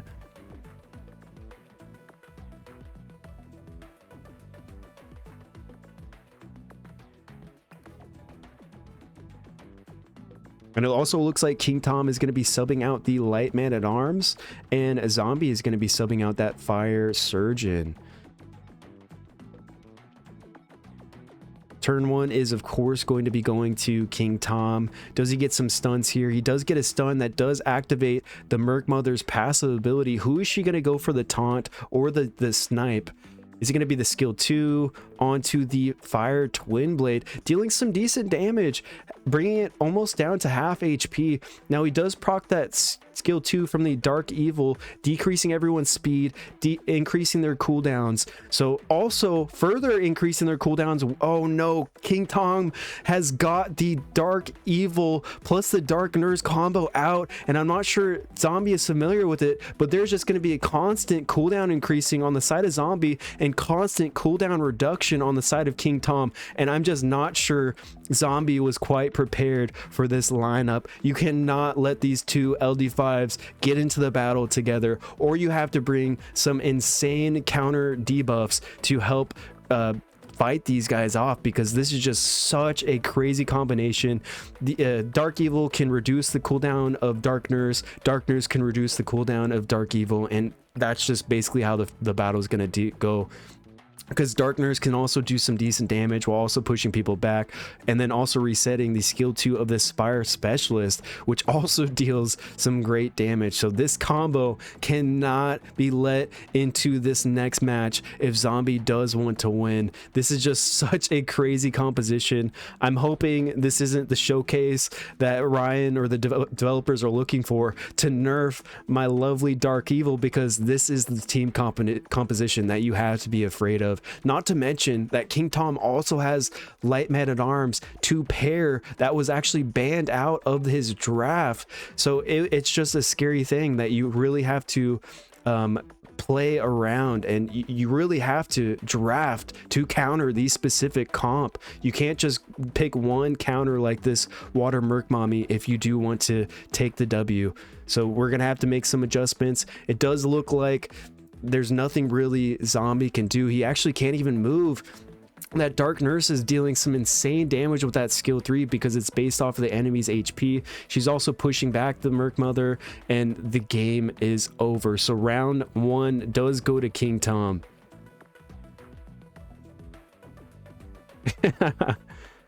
This is definitely a nasty lineup for sure. He is literally playing Tunnel Hard in Theme Arena.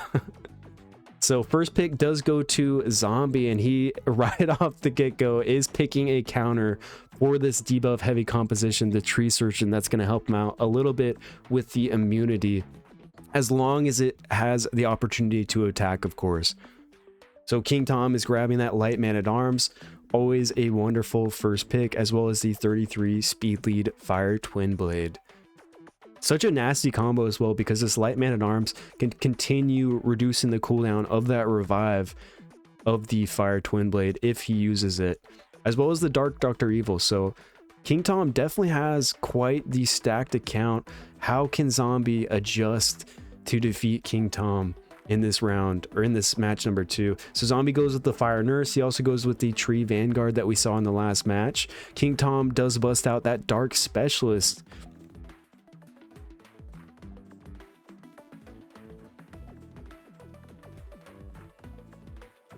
Now Zombie is really thinking about this draft. He does once again pick up that Water Merc Mother. Another solid counter for the control that King Tom potentially might be pumping out here.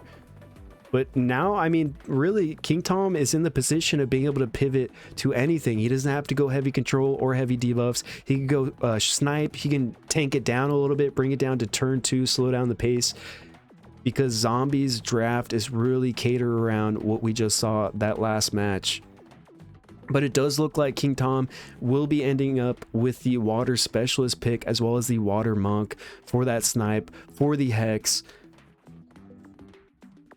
Zombie does grab another really strong turn 2 bruiser that we saw earlier with the Tree Twin Blade. Scales extremely well in this game mode if you leave it alone long enough, and he does pick up that Tree Barbarian to help reduce the amount of cycling that King Tom will potentially be doing. And hold on now, this is the first Tree Man at Arms we've seen in this tournament.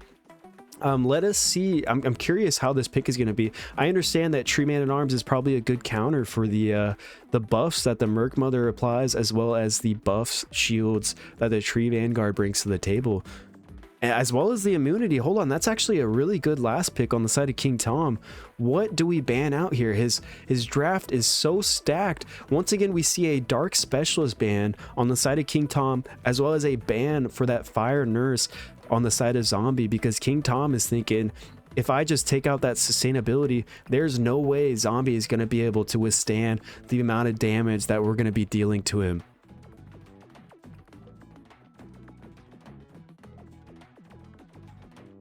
Now, what are the substitutes going to be? It looks like King Tom's actually subbing out his Fire Twin Blade. It looks like both Twin Blades are going to be subbed out. Let's see how this plays out for the side of Zombie. Can he withstand this turn 1 damage potential snipe that King Tom is going to be trying to throw his way?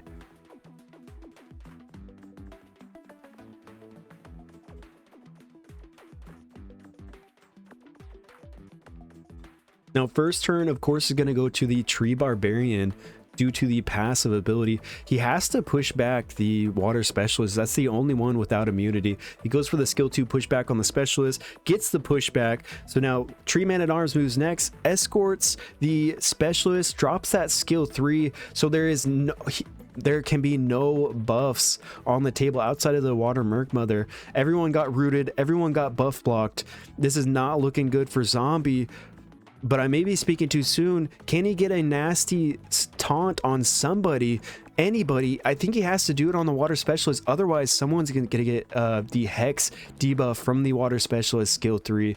And it's going to be hard to come back from there. He actually goes for the taunt on the Water Monk and misses, gets resisted. The Man-at-Arms, the light one, does escort the Monk as well. So we've got 2 escorts. We've got double Man-at-Arms. This is just such a dangerous combo because you can only really do damage to 2 heroes on this field unless you have buff removal, which he does.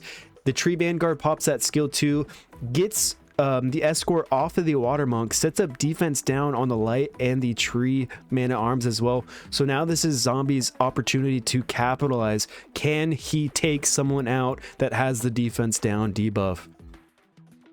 Now, unfortunately, the light Man-at-Arms did have the skill 3 still, so he's able to cleanse everything. He's also able to reset everybody's cooldown, and now it's just working back to step 1 for Zombie. Can he get anybody out of here? He's got the defense down on that Monk. Is that going to be what it takes? Is that going to be enough setup to get that out of here with the Water Merc Mother? However, the Specialist does have the skill 3 up. Does he go for the skill 3 on the Water Merc Mother?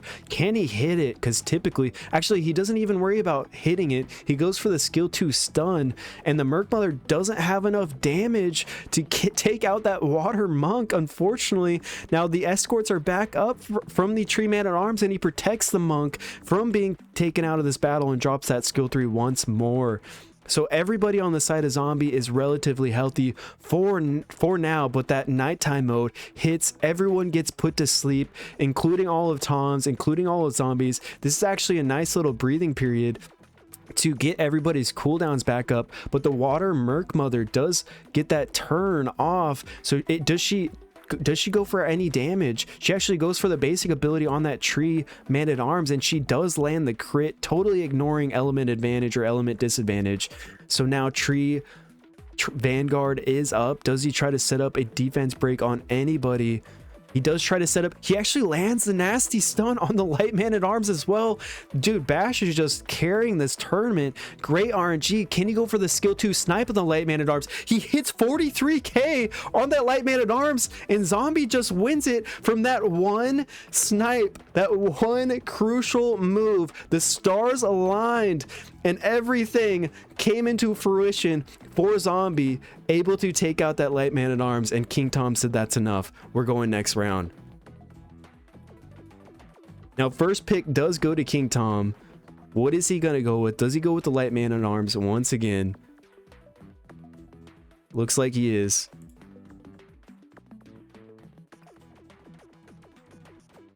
And Zombie also, we're getting a similar draft to the last match. He's picking up that Tree Surgeon.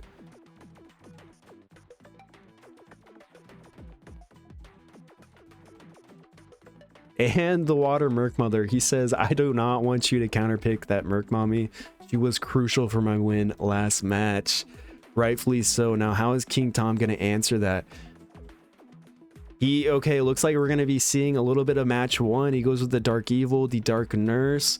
Now, Zombie, I mean, knows his current game plan. He's going to have to make the rest of his draft around countering these core 3 heroes that King Tom has showed.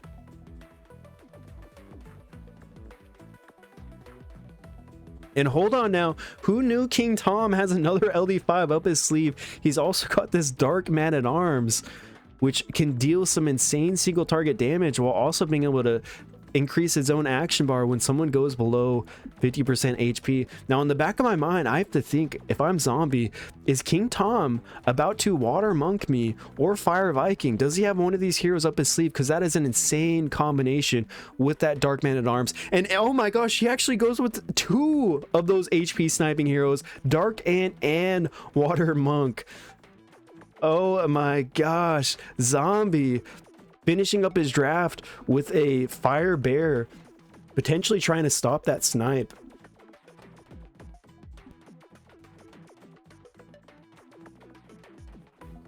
And a Tree Twin Blade, of course. Very scary, especially when it starts scaling. What are the bans going to be? It looks like Zombie's going to be banning out the Dark Nurse. He doesn't want to have to deal with the cooldown increasing, pushback, cooldown reducing shenanigans, plus the Oblivion that she has to bring to the table. And King Tom does not want to have to deal with that constant immunity from the Tree Surgeon on the side of Zombie. Now, King Tom is going to be swapping out the Dark Evil. Zombie's going to be swapping out the Water Merc Mother.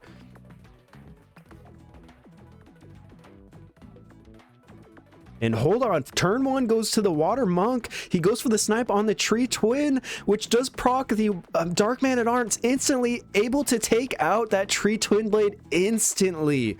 That was a very well played. He also skilled 3s into the Fire Nurse, boosting the Dark Man-at-Arms up once again. This is just such a crazy combination that you also have to look out for, because Dark Man-at-Arms can potentially snipe another hero. Looking at that Fire Nurse. Not to mention that Light Man-at-Arms just popped his skill 3, so those snipes from that Dark Ant and the Water Monk are back, are ready to go. So he's going to keep working down the Fire Nurse. It looks like she's potentially ready and set up. She's primed for a kill from that Water Monk, from the Dark Ant, unless she can move, unless she can continue healing herself back up. And it looks like she does get the turn. Can she skill 1? Zombie actually opts out for the swap for the Water Merc Mommy, which isn't good enough because that skill 3 from the Monk just procs the passive from that Dark Man-at-Arms once again. And slowly but surely, King Tom is sniping out Zombie's heroes one by one. This is not looking good for Zombie, folks. This is all going to be down to whether or not the Vanguard can set up some defense breaks for this Fire Bear to start taking people out and getting lucky with your revenge procs from that Fire Bear, if he is on revenge. But unfortunately, that Fire Bear gets stunned. So now this is King Tom's potential, his chance to deal damage to that Fire Bear, get him out of the battle as soon as possible. But he actually basic abilities into the Tree Vanguard. He defense downs himself a little bit, but I'm not even sure that matters, because I'm not sure if Zombie's Tree Vanguard is on a damage set, and it's not. It does 3k to a defense broken target. I mean, he's got a lot of defense downs on his heroes, but that Dark Man-at-Arms says he doesn't even care about that. He provides himself immunity and is able to take out that Tree Vanguard himself. He also doesn't get slept because of that self-immunity buff that he does give himself. So as you can see, this Dark Man-at-Arms is just so massive for this game mode as well, being able to provide himself that immunity into the snipe while also pairing with these other sniping heroes, the Dark Ant and the Water Monk. So now it's all up to this Fire Bear. Can he do enough damage with the revenge procs that King Tom is about to hit into him to be able to take every person out? Now, he actually swaps. That was a very nice swap. He doesn't want to deal any more damage that he has to the Fire Bear. Swaps out his Dark Man for the Dark Evil. And I feel like as soon as that Fire Bear takes a turn after the damage that is dealt to him, it's going to be over. because that dark, hold on now. Yeah, oh my gosh, King Tom is just getting insanely lucky because the Dark Evil has that 25% chance of not putting your abilities on cooldown. You could just pop that skill 2 from that light Man-at-Arms constantly if RNG is on your side, making you get that skill 3 back even faster. So now the tables, all of the control is on the side of King Tom. Dark Evil is probably going to increase the cooldown from that skill 2 on that Fire Bear. So I really feel like everything is going against a Zombie right now. If he lands a stun with that skill 2, he doesn't land a stun. If he lands an increased cooldown with this Dark Evil, he doesn't land the increased cooldown. So I mean, the Fire Bear is still potentially going strong. It's got a lot of damage that it's soaked up, but as soon as it takes a turn, if he can't get that skill 2 off, it is going to be over. Can he get the skill? Oh, he does not get the stun. Hold on now.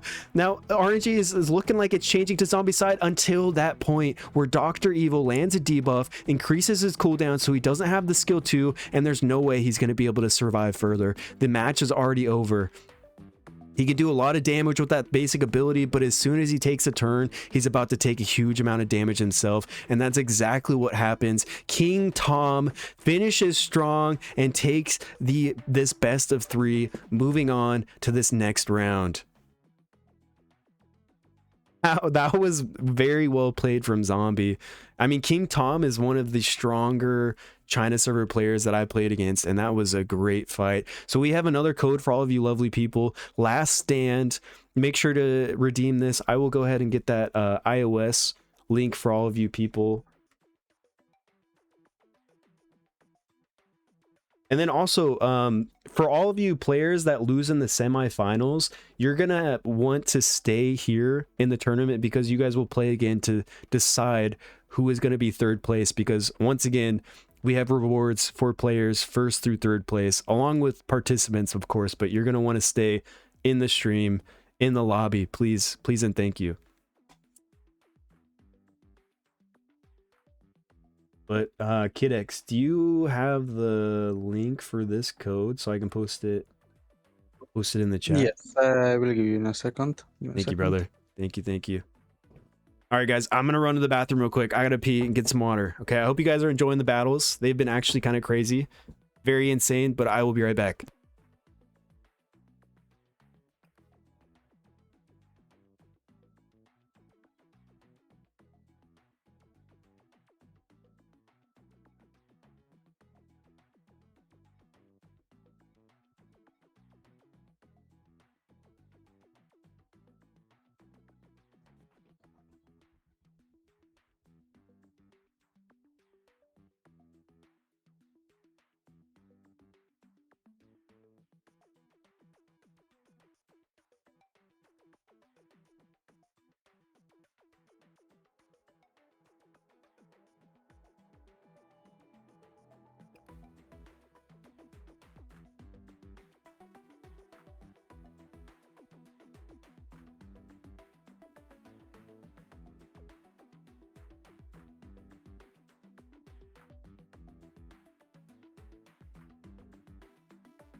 All right, I appreciate you, Crit. Thank you for getting that link posted. For any of you iOS people out there, Crit just posted it in the chat. Appreciate you, man. Hope you guys are enjoying the game so far. It's kind of been back and forth, man. Kind of been back and forth. I am so surprised at some of these games, but just the ability, as you guys can see, like the drafting phase determines so much. Being able to keep in mind like what your opponent draft is working towards and making your counter picks based off of that is just so detrimental in my opinion. But next matchup is between, let me get that prediction going for all of you lovely people. So once again, best of 3. We are in the semifinals, correct, KidX, I believe? Yes, so yes. Semifinals. It's going to be Azrek versus Keeb, and then Raptor versus King Tom. Oh, these are going to be great matches, guys. So once again, if you didn't hear me, semi-finalists, please stick around because we will actually have you guys battle out for 3rd place.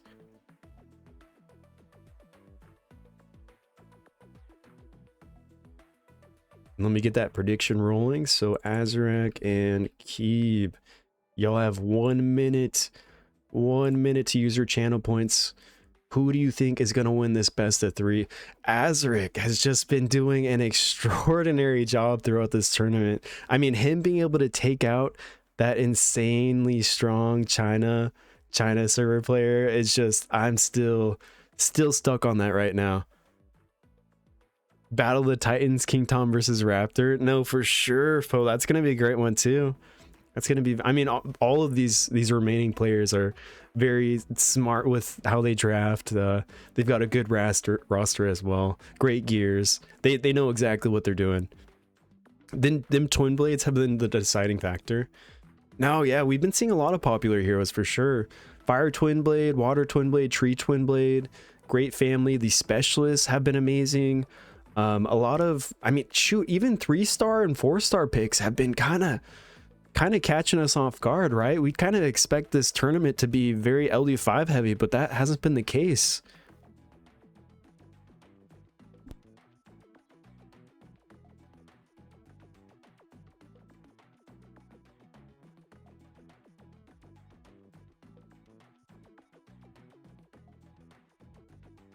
Yeah, totally. Tree Twin Blade has been a dark horse MVP for this turn. I absolutely agree. I'm absolutely convinced that I need to skill up my Tree Twin Blade after watching this event. But thank you for the hypes, guys. Ranga, Kitchi. Unfortunately, my notifications aren't set up quite yet, just because I haven't streamed in a minute, so I haven't actually viewed Nightbot in a while. But I appreciate the hypes, man. I'm super hyped. We're in the semifinals. It's gonna be a good one. The Water Monk has impressed me. Me too, Fo. I mean, shoot, Dark Ant, Water Monk, especially when paired with this Dark Man at Arms. All right, so we are going into the finals, ladies and gentlemen. Keeb, or semifinals. Keeb versus Azrak. Azrak gets first pick. He does grab that Fire Twin Blade for the speed lead. Such a crucial first pick hero. Keeb answers him back with his LD5, his stacked LD5s, not to mention Light Man-at-Arms and Light Specialist. It's looking like Keeb is looking for like a turn 1 control. He wants to keep his foot on that gas pedal as much as possible, and he does not want to let up. He might pivot, maybe he doesn't, but we do know this player does like to play fast. Now, Az does go with a Light Sorcerer. He also goes with the Fire Nurse as well. What is his 4th pick going to be? He has to keep in mind, how am I going to answer that Light Specialist? It has buff removal, and that's exactly his answer. His Dark Sorcerer. What a great counter pick to that Light Specialist. Now, Keeb has to think in the back of his mind, am I banning out that Dark Sorcerer, or do I not even care about it? Do I just bring full damage, take everybody out? You know, Dark Sorcerer can't 1v4 me, can he?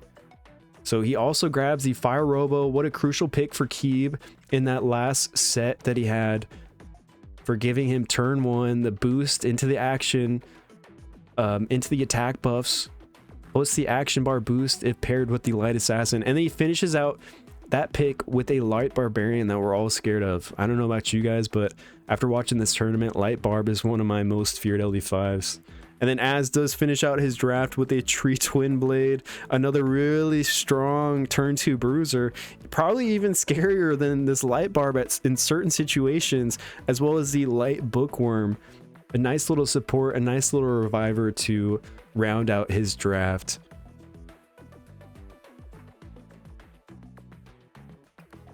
How is Keeb going to answer what Az has got going on?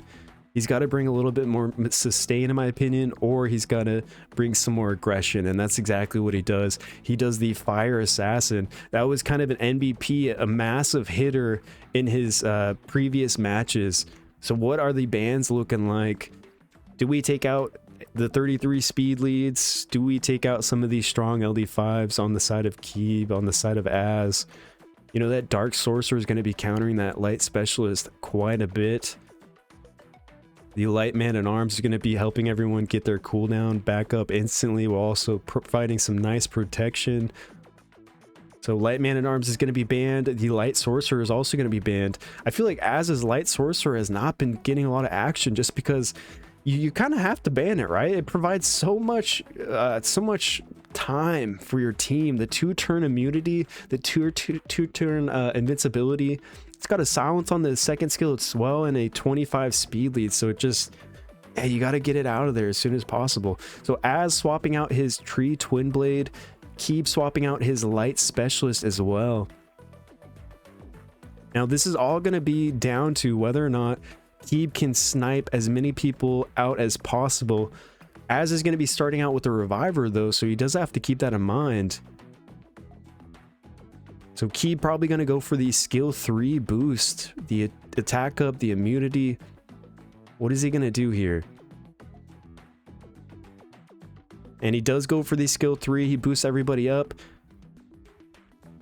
Next turn does go for Light Barb. Is he going to skill 2 into anybody?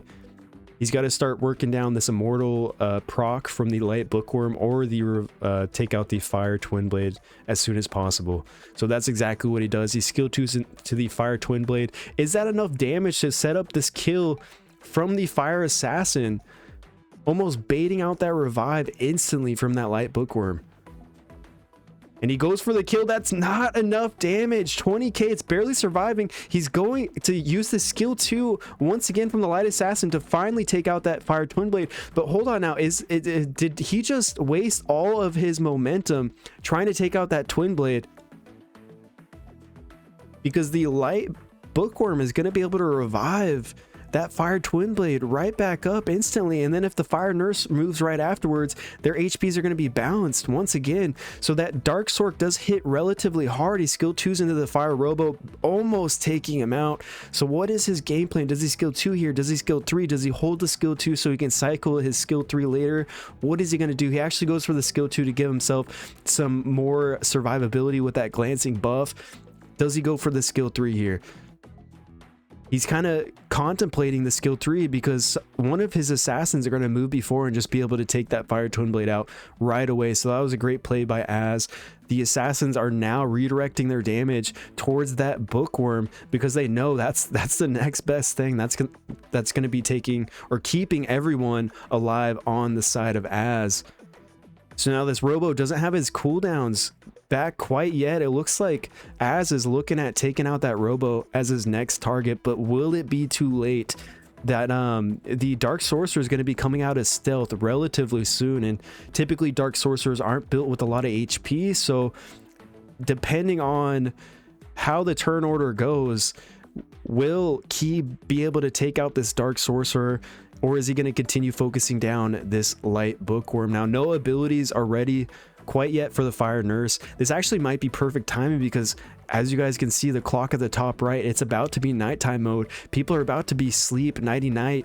So hopefully these guys are prepared for this because that Light Barbarian is about to get some insane turn cycling as soon as nighttime comes out. You have to keep it in the back of your mind. You're worried about that Light Barbarian the entire time because once he's max stacks, he's going to be hitting so freaking hard. Now, do we pop that skill 3? It looks like Az is going to drop that skill 3, get that Fire Twin Blade back up, but I'm not sure it's going to be enough because that Light Assassin says, hey, I'll just skill 2 your Twin Blade once again, get it out of this battlefield, and every move is going to make that clock tick even faster. And it looks like we're about to hit nighttime, ladies and gentlemen, where everything is going to change, where everything is going to be in the favor of that Light Barbarian potentially. So that was a great swap from Az into the Tree Twin Blade because he knows he has immunity on his Twin Blade and he knows he's not going to be able to get slept. So that was very, very thought out. So he does have that skill 2 from the Fire Nurse. He's going to boost up the Twin Blade. Who is he going to start working down here?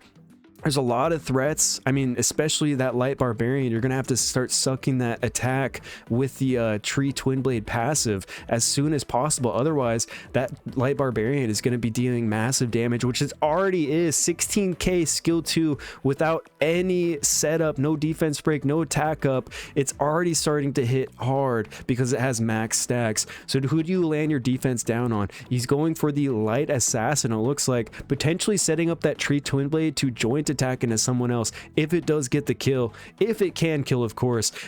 Hold on now, did he not crit, or was that just not enough damage? Because that light assassin is still on the field. That was super unfortunate for Az. Now, Az has to try to recover his best from the situation, because those assassins are about to get their skill 2 back, ready to go, and that's going to be too much damage for Az to be able to withstand.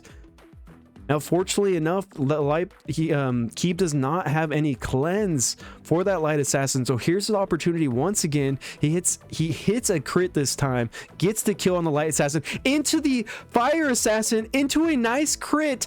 30k damage taking out that fire assassin. That was so huge. RNG was on the side of Az right there. Holy cow, that was like the best thing that could have happened for Az, because now Az is able to kill that light assassin off, and it's now just down to this light barbarian, and I just don't think he is enough to survive long enough against this 3-man that Az has on his field. So that's exactly what happens. Keeb surrenders. He understands there's nothing he can do. So congratulations, Az. That was a great, dude. Very, very, very well played on the side of Az. I mean, great plays from both of these players, but that is one win in this best of 3 for Azrak.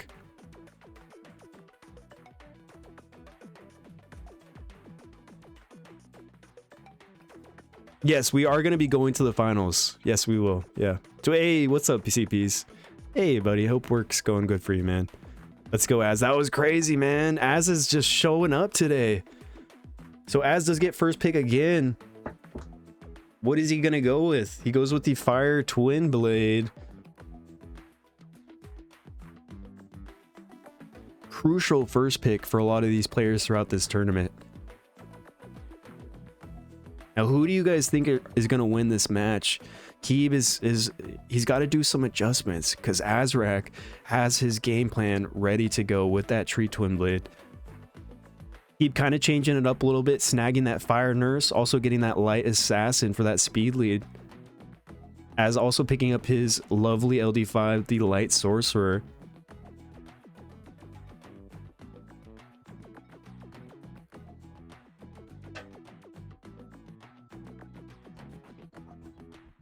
And the Tree Twin Blade. All right.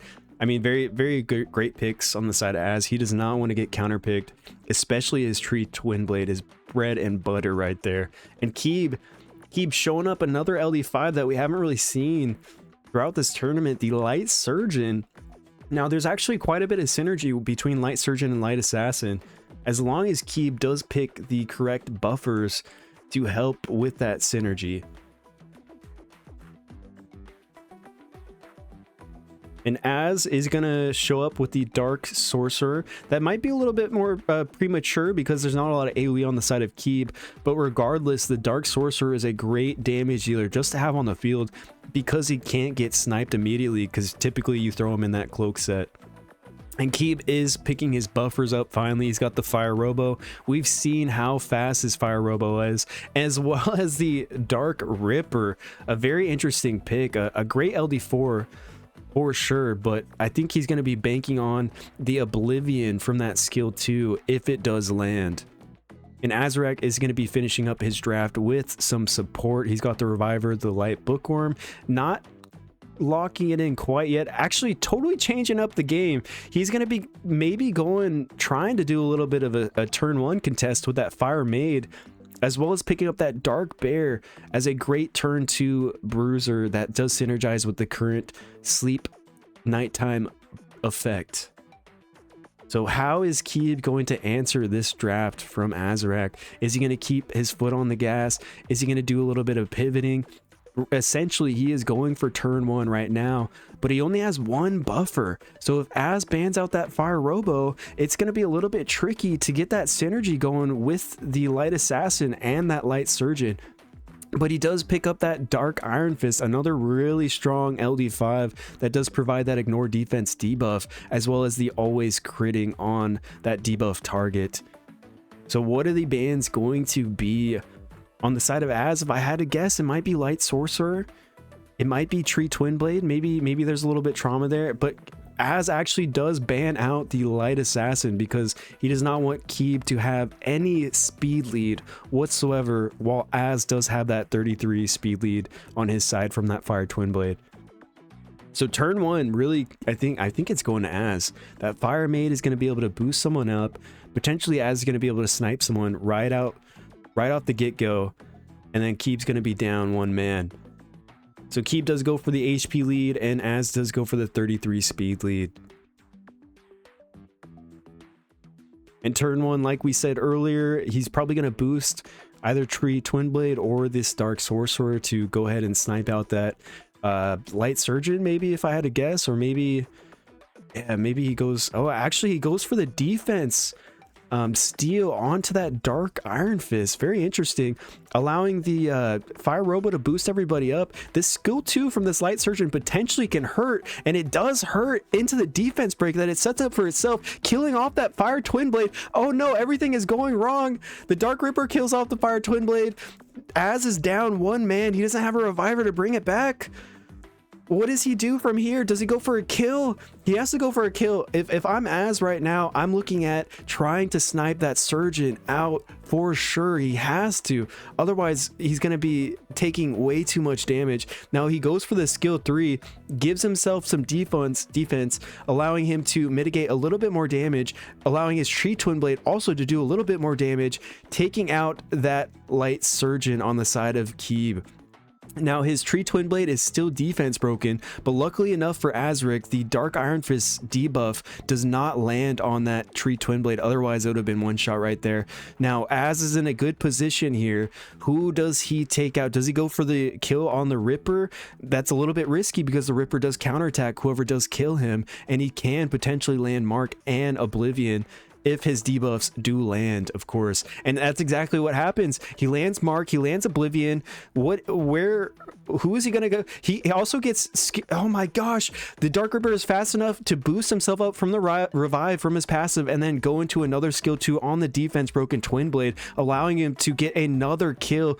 Now Azric has to recover from this. He boosts into his Dark Sorcerer. He's potentially looking at sniping someone, or he goes for the substitute. This is the perfect time to sub. The clock has been ticking for a while. It's about to be nighttime, and who's better to bring into the battle other than the Dark Bear that synergizes with this sleep? So Az does go for the skill 3 Maid, where he does get the defense buff, and then he does strip any remaining buffs on his opponent.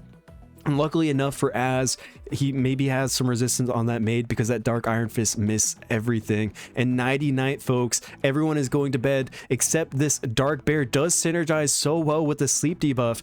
And Dark Ripper actually does land the Oblivion on that Dark Bear, unfortunately. But is that enough? It does. Can Az withstand the amount of damage that's about to be dealt to him? And can Keeb withstand the amount of damage that's about to be dealt to him? Luckily enough, Keeb does have Unyield buff on his Dark Ripper, so the Dark Bear cannot snipe that Ripper out. So he does go for the skill 2. It's a little bit of a heal, plus puts him into the 2-turn sleep. Now he has Oblivion on him. He's got 2 turns of Oblivion on him, so he actually can't proc the additional attack or any glancing. So this is a little bit tricky for Az. Keeb is definitely in favor right now, especially when he has that debuff set up, the defense down, the purple debuff from the Iron Fist. This Dark Ripper is going to be taking out that Maid for sure. 14k double hit. That's a dead Fire Maid. Now it's all left to the Dark Bear. And honestly, guys, this Dark Iron Fist counters the Bear so much because while that purple debuff is on the Bear, you are always going to be critting and you are always going to be ignoring 50% of the damage. And to be honest, I just don't feel like that Dark Bear can survive. So that is going to be a down Dark Bear, letting Keeb take the victory for this win or this match, making it a 1-1 battle in this best of 3. We are going to be going to a game 3 between these players. Now Keeb does steal that Fire Nurse once again. There's such a crucial support for Az. Az does pick up that Fire Twin Blade as well as the Light Sorcerer.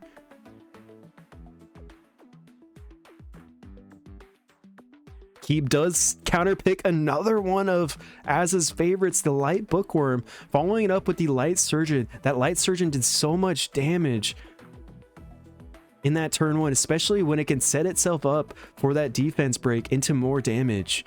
And then Az, of course, grabbing his Tree Twin Blade. We're seeing a very similar draft to the previous matches on the side of Az. Keeb has kind of been doing a little bit of adjustments.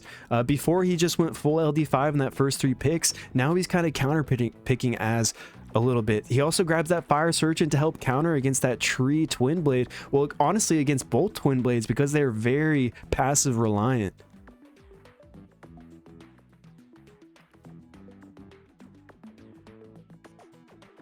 How is Az going to answer that Fire Surgeon? He's got to bring some immunity, some cleanse, something, some sort of support for his team. He actually goes for the Tree Iron Fist, a great reviver, and another sniper. The 3-star Tree Pumpkin is coming back into game, guys. Who would have thought how popular this hero would be? I mean, I get it, right? Ignore defense, massive damage on that skill 3. Also super tanky, kind of hard to snipe out of the match right away. But Keeb is going to follow that up by answering with a Light Assassin, a Light Specialist. We've seen these heroes from Keeb before. We know how fast that Specialist is going to be, and we know how much damage that Light Assassin can do.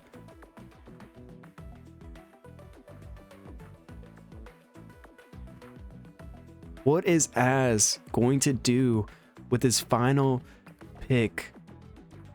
What is Az going to do? Is he going to bring some more support? He actually brings his Dark Sorcerer out, some counter AoE, not a lot of, I mean, that's actually a great pick, to be honest. It's going to heavily counter that Light Specialist. Maybe that's going to be Keeb's ban, while also being able to survive that turn 1 snipe that Keeb kind of has in fruition right now. Otherwise, you're also going to have to worry about that Fire Surgeon. The Fire Twin Blade has the passive ability to the revive. If he gets Oblivion, he's not going to be able to revive anyone, as well as the defense and attack steal from the Tree Twin Blade. So Az rightfully so does ban out the Fire Surgeon. Keeb rightfully so does ban out the 33 speed lead and the revive, one of the revives on the side of Az. Who are the substitutes going to be? There's a little bit too much damage on maybe he subs out his Iron Fist. I know a lot of people love using their Tree Iron Fist so far as their backup substitute, just to swap her in towards the end, bring everyone back to life. It's a great gameplay, but the sub is actually going to be the Dark Sorcerer and the Light Bookworm. We're going with the 33 speed lead on the right side and the speed lead on the left side as well. So turn 1 does go to the Light Specialist on the side of Keeb. He lands everything except for on the target who he wanted to, which is a Light Sorcerer, because Az has an insanely stacked high effect res Light Sorcerer. Hopefully we can survive something with but he's about to skill 2 do some massive damage to that Tree Iron Fist. Doesn't do quite enough as much as he wanted to, but he does set up a defense down on that Iron Fist. Unfortunately, Keeb just did not have what it takes to proc that Immortal set off that Iron Fist, and now has the opportunity of skill 3 cleansing all of the setup that that Keeb just set up for himself. But now this is a little bit tricky because the Light Surgeon can potentially steal some of Az's buffs, and if he steals the invincibility, it's going to be a tricky waters to navigate for Az, unfortunately. But he does get the kill on that Light Assassin. The Light Assassin does proc his passive, bringing him back for 1 more life.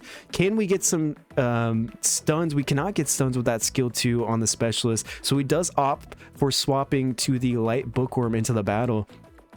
And the Fire Nurse does give the unyielding buff to the Light Assassin. Since it was a buff on the Light Assassin, he's going to... Oh, exactly what happened, ladies and gentlemen. Unfortunately, the Light Surgeon did get some insane luck, and he steals that 2-turn invincibility for his team. One of the best counter picks for that Light Sorcerer. So now this is just going to be whether or not Az can take out the Light Assassin as fast as possible before his passive gets back up.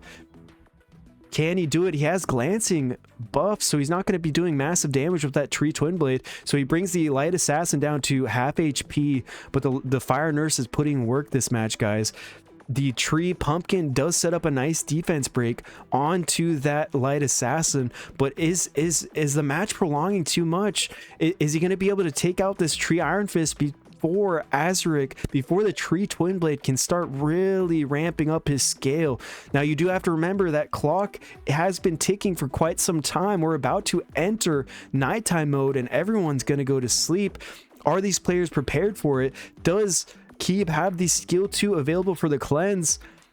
It looks like Azaric is preparing his tree iron fist for that nighttime by applying immunity with the skill 2 onto himself. So everyone's going to go to sleep. We have that skill 2 from the fire nurse still available for Keeb. Does he go for the cleanse? I feel like he has to go for the cleanse. And now this is his opportunity to steal even more buffs and take that tree iron fist out. And that's exactly what that light surgeon is doing. It steals the defense buff, it steals the immunity, sets up the defense break, and that is one dead tree iron fist on the side of Azaric. And now this is going to be tricky waters for Az to navigate, because he has to worry about the reviver on the side of Keeb as well. We've seen this dangerous combo before with Fire Nurse and Light Bookworm, and it is not easy to take people out. The skill 3 is available on the Tree Pumpkin, so he potentially can snipe someone if he wants to, but we're not quite sure if that Light Assassin has its passive backup. He goes for the kill on the Light Surgeon.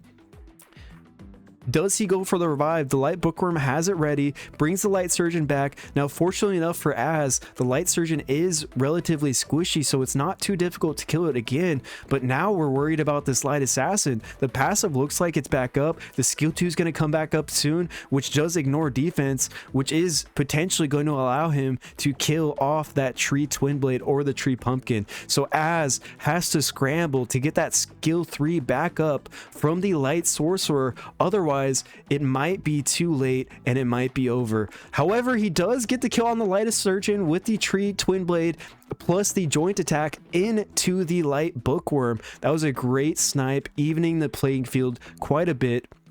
Will it be enough though? Or will this Light Assassin just deal too much damage? Now, fortunately enough for Az, it looks like he did buy himself enough time to where he can use that skill 3 from his Light Sorcerer. Or hold on now, I may be speaking a little bit too soon. He's actually going to be swapping out his Tree Pumpkin for his Dark Sorcerer.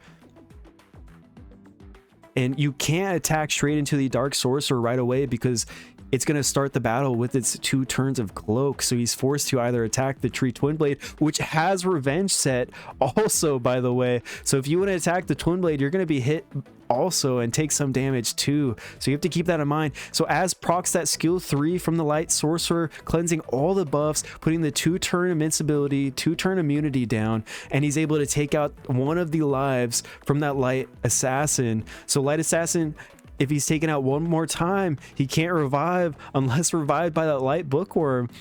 And Az is just having to kill these heroes over and over again, but luckily enough, he doesn't have to worry about that Light Surgeon stealing any more invincibility for the time being. So that Tree Twin Blade is really putting in a lot of work, because that also the Light Sorcerer too, because the Light Assassin can't do any damage. This is basically a wasted turn on the side of Keeb, and he's really not sure what he can do, because guess what? Guess who's moving next? That Dark Sorcerer, and he hits super hard. So does he skill 2 here to break the glance buffs, or is he going to go for a lucky stun with the basic attack from this Light Sorcerer? What is his game plan? He goes for the RNG stun onto that Light Bookworm because he's trying to take her out as soon as possible before her skill 3 is ready. And it looks like she's going to be low enough to where this Tree Twin Blade can deal enough damage to potentially one-shot someone. And actually, Fire Nurse does move, putting the unkillable buff on that Light Bookworm. Unfortunately for Az, he's not able to get any kills. Hold on now, was that a misplay? Was that Light Bookworm? Did that Light Bookworm have some abilities? It didn't want to use any of the skill 2 or the skill 3. That was kind of a weird play, but we're still going on. Az does do the skill 2 silence from the Light Sorcerer. The Fire Nurse is keeping everyone healthy. Now it looks like the Dark Sorcerer is able to kill off that Light Assassin, and it's it's really just left to these supports on the side of Keeb. He's still got his skill 2. He still has a skill 3 from that light bookworm. People are going to be coming back into the battle 1000%. He actually starts with his skill 2, gets the glancing buff to potentially prevent someone from being one-shot. Now, the Light Sorcerer doesn't have any abilities quite yet, and this is actually really nice RNG because the Light Assassin was low enough to get the buff from the Fire Nurse to continue boosting the action bar everybody. So is that enough to allow him to be able to snipe someone right now? Because it looks like that Tree Twin Blade is going to be moving right after this Light Surgeon. And unfortunately, the Light Surgeon does not deal enough damage. The Light Surgeon is going to be taken out. Fortunately enough for Keeb, the joint attack doesn't land into anybody crucial. He hits the Fire Nurse. And the Dark Sorcerer actually misses the buff removal on that Light Assassin, allowing the Light Assassin to potentially get this kill on the Twin Blade with the dots that he deals with his skill 1. Now, Fire Nurse does wake herself up because of her passive. She did not have her skill 2 ready. And oh no, it is looking like this Light Assassin, if it has its skill 2 ready, it might be able to kill off this Dark Sorcerer, but not quite yet. Az has the skill 3 from the Light Sorcerer available, but he decides not to use it quite yet. He's going to go for the substitute swap on the Dark Sorcerer, potentially buying himself some extra turns once he does pop this skill 3 from the Light Sorcerer, if he is able to do so. But I'm not quite sure if he is, because that Light Assassin is moving next. It's definitely going to go for the kill on that Tree Pumpkin. Oh no, now it's down just to the Light Sorcerer, and there is no way that Az is going to be able to come back from this, unfortunately. Holy cow, that was quite the match. It was back and forth the entire way. Az was just having to take out so many heroes because of all the revives that Keeb had going for him. Wow. Okay, so Keeb, you are going to be moving into the finals. Congratulations. That was super interesting. I hope you guys are enjoying these matches so far, because I know I am. But also, Az, please stick around, because Kid X, correct me if I'm wrong, but Az will fight to see who gets third place, correct? Correct. All right, so Az, please stick around, my friend. That was very, very well played from you throughout the entire tournament, but congratulations to Keeb. We're going to be moving on to Raptor and King Tom. Oh my gosh, that was a wonderful match. So we're going to choose a prediction for all you guys that voted for Keeb. Congratulations, you won yourself some points. And we are actually rolling into this next match right away, so we aren't going to be able to do a prediction that is a-okay. So King Tom does grab this Light Man-at-Arms as his first pick. Raptor does grab the Fire Twin Blade and the Light Nurse. King Tom sees a lot of passes on the side of Raptor. He picks up that Fire Surgeon. He also grabs the Fire Nurse, such a crucial support throughout this tournament. How is Raptor going to answer that lineup?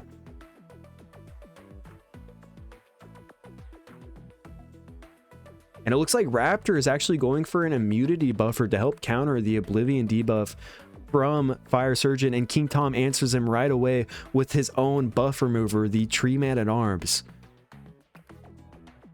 Raptor, of course, picking up the Light Barbarian, such a crucial hero, especially in this tournament. All the additional turns, the insane amount of damage that it can pump out, as well as the Light Annihilator, such a great anti-buff hero that deals some insane damage as well. King Tom is going to pick the Dark Specialist, a very scary single target damage dealer as well too. What is his last pick going to be? He kind of has to have an answer for this Light Barbarian or this Light Annihilator.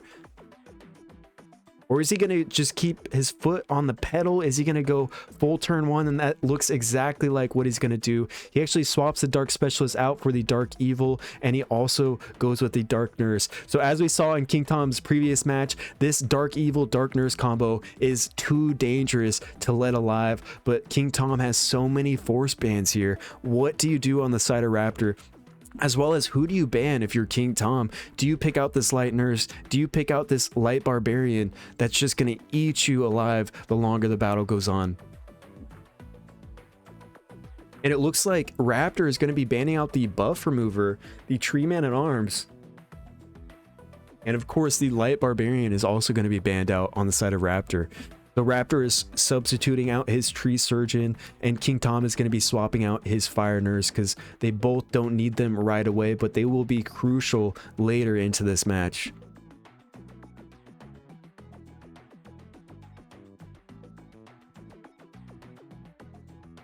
Now, Raptor is opting for that 33 speed lead, while 25 speed lead is going to be picked from King Tom. Who is going to be getting turn 1 here? Will it be Raptor? Raptor actually, hold on. His Water Evil is very fast. He gets that immunity down, which is kind of crucial. It totally counters what King Tom has going for him because he doesn't have any more buff removal. He can't do this nasty combination that he had planned with this Dark Evil, this Dark Nurse, as well as he can't land any of the Oblivions from the Fire Surgeon. So far, just based off the first couple of rounds, Raptor is really setting himself up for success, because not to mention, King Tom does not even have a lot of sustain on his side either. He's got some decent S1 basic attack heals from the Nurse and the Light Man at Arms, but other than that, this Dark Annihilator should be eating King Tom alive throughout this match. So Raptor actually opts for his substitute relatively early. He brings in his Tree Surgeon just because he wants to keep the immunity buff on. I mean, as long as he has immunity buff, King Tom really can't do anything during this match. And it looks like King Tom is going to be trying to focus down the main damage on the side of Raptor, which is going to be that Dark Annihilator. But that's going to be difficult to do because Raptor has 2 revivers. He's got Light Nurse, he has Fire Twin Blade, and automatically it's just an uphill battle for King Tom. There's really no way to be able to apply any of your debuffs as long as this Tree Surgeon is taking a turn, because every time he does, he's going to apply AoE immunity to his teammates, totally countering what King Tom had planned for this match. And every buff that Light Man at Arms applies as well. Now hopefully, oh my gosh, now King Tom may have calculated that if he buffed himself up, that Annihilator was going to move, bringing him out of immunity, allowing him to get that Oblivion down on that Dark Annihilator. Is that going to be enough? Maybe not, because Raptor was prepared for this nighttime cycle. Only one of his heroes went to sleep, whereas King Tom didn't have any immunity. Everyone lost out on a full turn, allowing Raptor to get out of that Oblivion that Fire Surgeon had set up for him. And the Tree Surgeon is about to move next, unfortunately. So Tree Surgeon does put the immunity back on his allies, and this is just so difficult for King Tom to keep working against, because as you can see, the HP bars of Raptor are full, whereas the HP bars of 3 of King Tom's heroes are down to 50%. So the longer the battle goes on, the more this Dark Annihilator and this Fire Twin Blade are going to be hitting, potentially being able to take heroes out one by one. So let us see how King Tom can navigate these tricky waters. He actually gets a nice little bash stun on that Dark Annihilator, basically buying him another turn for that Dark Evil to be alive. And hold on now, the syncing from this Tree Surgeon, the immunity is kind of unsynced now, so Fire Surgeon's able to do some nice debuffs, but fortunately enough for Raptor, that Tree Surgeon saw that Oblivion debuff on the Light Nurse, and as soon as he took a turn, it got cleansed. So as soon as King Tom thinks he has something going, it just gets completely ruined by that Tree Surgeon that Raptor has on the field. And Raptor just set up a nice defense break onto that Dark Evil, meaning that if one of his damage dealer is able to follow up with that debuff, someone's going to be dying. So skill 2 is going to be coming out from that Tree Surgeon, which does push back some of the action bars on the side of King Tom, potentially allowing his Fire Twin Blade to cut before that Dark Evil moves, allowing him to get that kill right away. And King Tom does swap for the Fire Nurse, but it's already too late. The damage is done. The Dark Evil is out of this battle, and King Tom realizes that, so he goes ahead and forfeits, making Raptor up 1 in this best of 3. That was a very, very, very good on the side of Raptor. Totally negated the game plan that King Tom had going for him. So King Tom is going to get first pick. He grabs that Light Man at Arms once again. Raptor's going for that Fire Twin Blade, also picking up the Light Nurse.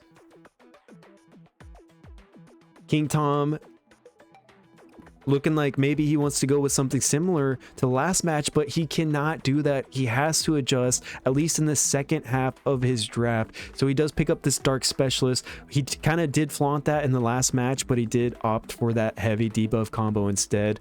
So now, okay, he's actually changing up the game, but does he have enough time to rethink about what he's going to do? So he goes for, it looks like he's redoing his control composition, but instead of not bringing any buff removers, he is going to be trying to bring at least 2. You know, he still has that tree man-at-arms up his sleeve, so Raptor has to prepare for that. Raptor puts out the tree surgeon as well. He's also bringing in the light barbarian and a light monk to help counter the action bar boost that skill 3 from that water specialist is going to provide, along with the boosting, the stealing from the dark specialist. And even this light Viking, hold on now, that light monk is such a huge counter pick against King Tom's current composition that he has going for him, because all of the action bar boosting and stealing is going to be cut in half, as well as light monk getting more cycling for his skill 2, more set up with that skill 1 defense break. So light or dark assassin is banned on the side of Raptor, and the dark specialist is banned on the side of King Tom. And honestly, just based off this draft itself, I feel like Raptor definitely has the advantage just from that huge counter pick of that light monk against the composition that King Tom has going for him right now. As long as the light monk doesn't get stunned, but it does get stunned. What a nice stun from that fire specialist skill 2. Light man-at-arms is going to protect that fire specialist, because King Tom recognizes that that is his only buff removal, his only way to land debuffs against Raptor's composition. So Raptor does go for the skill 2 full team cleanse with that light nurse. He drops that skill 2 also by the tree surgeon, potentially hoping for a pushback.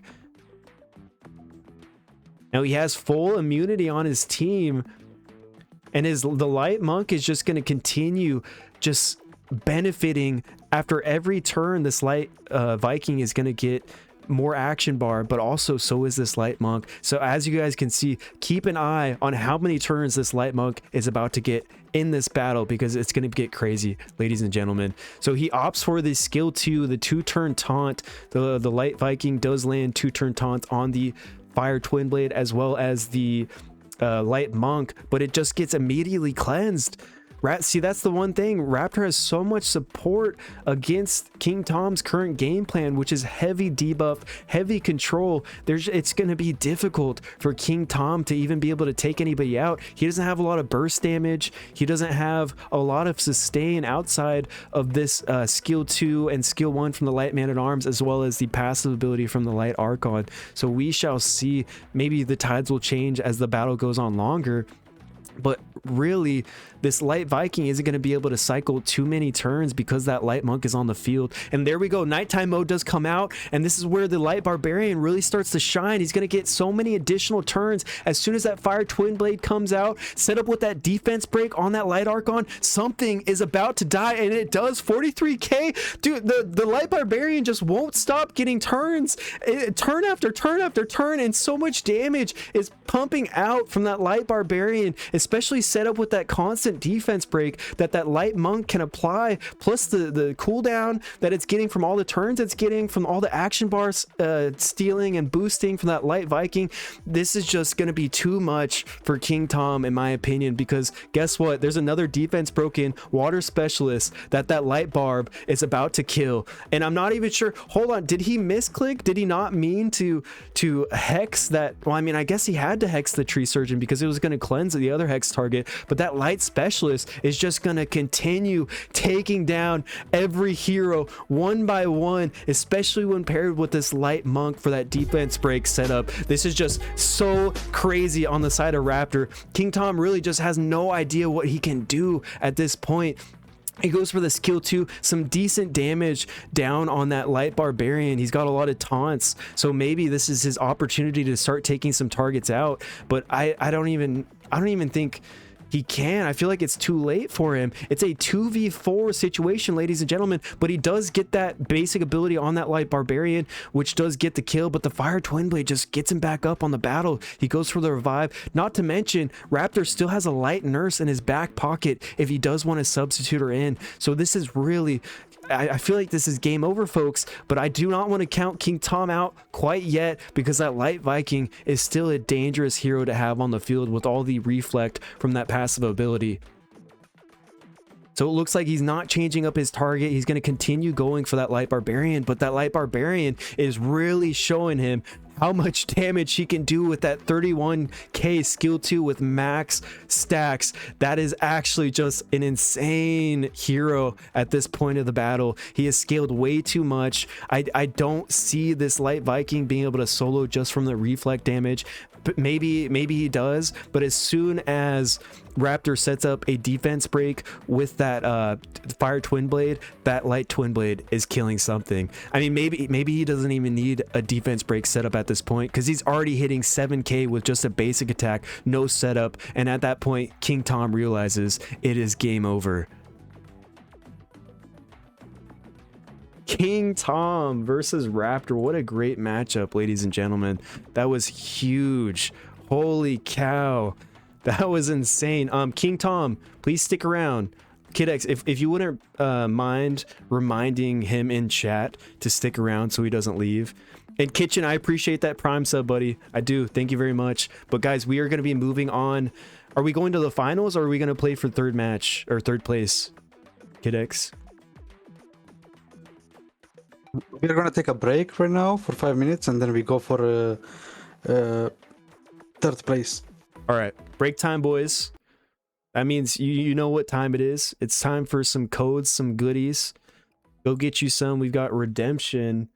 Let me go ahead and link this into the Twitch chat for all the iOS. Good stuff, Raptor. Good stuff, man. Here we go. Redemption. It's in the chat. I'll be right back. We'll see you soon, and we'll have some more matches in the meantime.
Alrighty, we are back. Welby, thank you for that Prime sub, homie.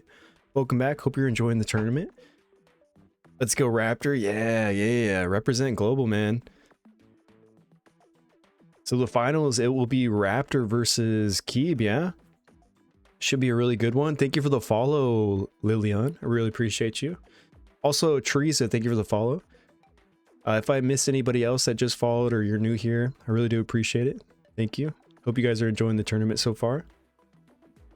And okay, Kidix, you said we're going into the third place decider, right?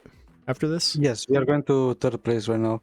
By the way, I have spoken with Ryan, and this match is gonna be just best of one. Best of one. All right, yes. So best of one. Anyone can take it home, and this is gonna be between Azric and Tom. Okay. Azric and Tom. We're gonna do a little prediction. Best of one. And Reverse A, thank you for the subs. Oh, dude, thank you for the Prime subs. I appreciate y'all. Hope you enjoy some ad-free tournament gameplay, and I hope you've been enjoying the tournament just overall in general. So this is for third place, ladies and gentlemen. It'll be between Azrek and King Tom. Prediction has started. Go get your votes in. We still have 1 minute.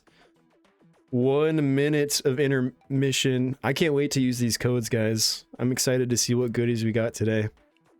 And then also, for any of you guys that didn't hear the stream yesterday, Ryan did let me know that we will be having a mushroom event next month. So that is something to look forward to too.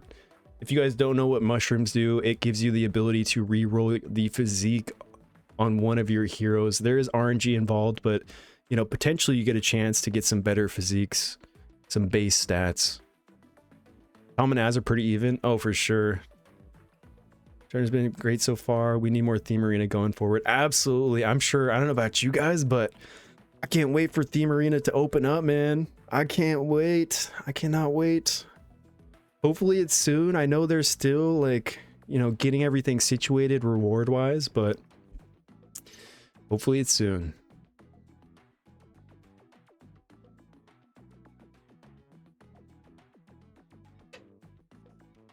When is the anniversary? I think it's in March, yeah? So next month. Didn't this game came out like the 13th or the 16th or something? So it's coming up, man. And there's also an anniversary event too. But this brings us into the next match, guys. Best of one, Azric versus King Tom. Who do you think is gonna win? Azric gets the first pick. He grabs that Fire Nurse. Such a detrimental support for his playstyle, for anybody's playstyle, especially in this current theme event with that nighttime buff or debuff. Now King Tom answers him with the Light Man at Arms and Dark Specialist.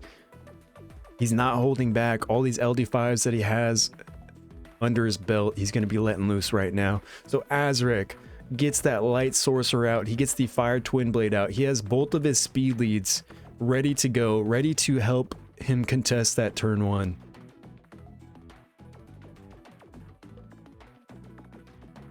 King Tom flexing Dark Music Queen, but ultimately opts for the Dark Iron Fist.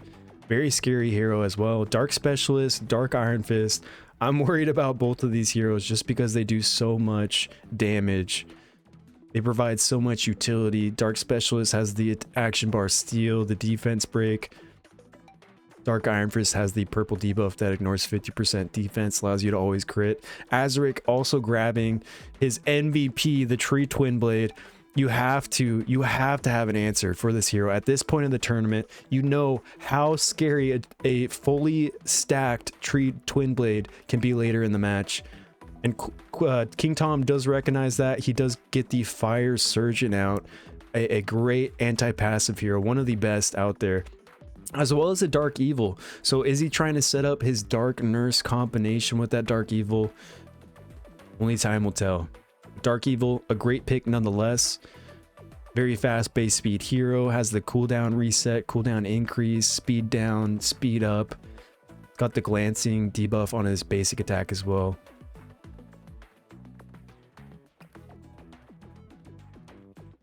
Azric finishing his draft with the Dark Sorcerer and the Dark Bear. Great turn 2 bruisers. Dark Sorcerer, you guys have seen how much damage he can do, especially against AoE heavy heroes. Now King Tom actually just going full aggression with a water twin blade pick. So is King Tom banning out that tree twin blade? Because that's going to be really difficult. Or is he going for that light sorcerer to remove the immunity that Azarek has on the side of his team? And then is Azarek, who is he going to be banning out here? Is he going for light man-at-arms? Is he going for the dark specialist? I'd be worried about that dark specialist for sure, and that's exactly what he is. He bans out the dark specialist. King Tom bans out the light sorcerer as well. So turn one has to be going to who's it going to? Is it going to King Tom? He has a 24 speed or 25 speed lead. Az has a 33. Maybe that fire nurse is fast enough to cut in before what King Tom has going for him, but we shall see. So turn one does go for Azarek. He skill 2s into his green twin blade, who is going to have the chance of stealing somebody's attack here, and he actually sets up a defense break on that water twin blade as well, steals some of his attack. So he shouldn't be hitting as hard when paired with... Now, unfortunately for King Tom, his fastest hero is actually the Light Man-at-Arms, which is really one of the worst pairs that you could have because of how many support abilities that Light Man-at-Arms has. So the Water Twin Blade isn't hitting too hard quite yet, but if he does start hitting with that purple debuff that the Iron Fist does apply or provide, then it is going to start looking a little scary for Azarek, so he has to keep that in mind. Now, Fire Surgeon does land the defense down and the Oblivion on that Fire Nurse, counting her passive ability. She doesn't have the cleanse to get those debuffs off of her as well, but who is Dark Sorcerer going to go for? He has a chance of stripping that buff on the Water Twin and potentially getting the kill. Or actually, no, hold on, that was massive damage because it was redirected to the Light Man-at-Arms. Almost one-shot that Light Man-at-Arms. That was actually crazy, but he's still alive and he's still getting the joint attacks with the Water Twin Blade into the defense broken Fire Nurse. So the Tree Twin Blade, not enough damage. Can he get the kill? And he does get the kill on the Fire Nurse. So Azarek is now down one man, but the Fire Twin Blade is about to move. He has to block the passive of the Fire Twin Blade, and that's exactly what he does with the Fire Surgeon. The Twin Blade cannot get the revive out. He cannot bring the Nurse back. So this is an even playing field for both players. Can that Dark Sorcerer take someone out? He actually swaps it out for the Dark Bear because he's looking at the clock. He understands it's about to be nighttime. People are about to be going to sleep. So the Tree Twin Blade, does not have enough damage to take out that Light Man-at-Arms. Unfortunately, it's barely hanging on with a sliver. So now this Fire Surgeon is going to be able to take out the Fire Twin Blade, unfortunately, and oh man, it's not looking good for Az because Fire Surgeon is going to continue negating these passives if he lands that Oblivion. But the Dark Bear is able to do enough damage before the sleep comes out to take out that Light Man-at-Arms. The Iron Fist does land her debuff on the Twin Blade, which is actually going to reduce the damage of the Twin Blade. So hopefully that works on the side of King Tom, but hopefully Az can get enough damage going, enough RNG on the side of his Dark Bear. He needs these additional attacks to proc from this Dark Bear so he can start killing things. Otherwise, it's going to be too late. And King Tom does land the Oblivion on that Tree Twin Blade. So unfortunately, the Twin Blade is not going to be hitting as hard as it should be. And maybe it's going to get taken out. Maybe it's not. I mean, there's a lot of damage going out on that Tree Twin Blade, and the Dark Iron Fist finishes the job. This is going to be a 1v1, ladies and gentlemen. Who wins this battle? Honestly, I think it might be the Iron Fist because of that purple debuff. It's always going to be critting, and holy cow, it just crit for 30k damage, plus the defense down, plus the purple debuff. That bear has no defense, so it's going to be hitting so hard. What a close battle, ladies and gentlemen. That Dark Iron Fist was able to clutch it up. Holy cow. That was a great match. Very nice on the side of Azarek and King Tom. Very strong players to finish off that third place. So King Tom does get third place in this tournament. For all of you guys that did predict King Tom, you guys do win the prediction. Congratulations, King Tom. Great matches from you, Azarek. Great matches from all of you participants out here playing. Oh my gosh, this has been wonderful. This has been so good. Big hit. Yeah, that was a huge hit. As soon as you have the purple debuff from Iron Fist plus defense down, someone's dying. There's nobody that can survive unless it's like fire barbarian. But here is a code, guys. Finals begins. Make sure to use it. I'm gonna grab the link for all of you lovely people that are on iOS. Finals begins. Who do you think is gonna take the trophy? So this is a best of 3. And this is going to be between Raptor and Keeb. Raptor and Keeb. This is going to be a great match. Raptor has such a stacked lineup, a really solid draft. So Keeb is going to have to use his notes. He's seen how Raptor plays throughout this tournament. He's going to have to use that to his advantage. Because I'm not sure if Keeb has Light Barbarian, Light Nurse. Those are very strong picks in this current theme arena. All right, guys. Quick little intermission, though. Drink some water. You guys use the bathroom. You know, get some food. Because the tournament is not over quite yet. We're almost there. We're about to decide who is going to be the victor.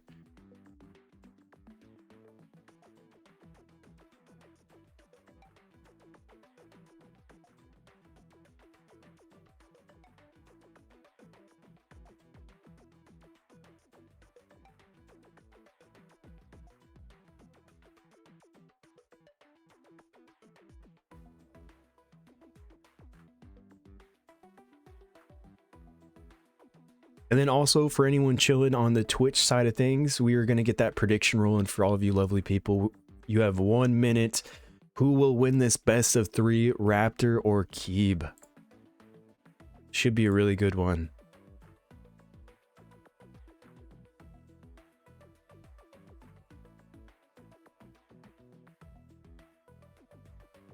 It's kind of the showdown between servers right now, guys. Keeb is from China server. Raptors representing global. Sure, we got a lot of Raptor fans in the chat, but you know, we cannot sleep on Keeb. He's got a lot of L25s in his roster. He's got good speed gears. He just has to come into the battle with a game plan and execute it properly, as does Raptor.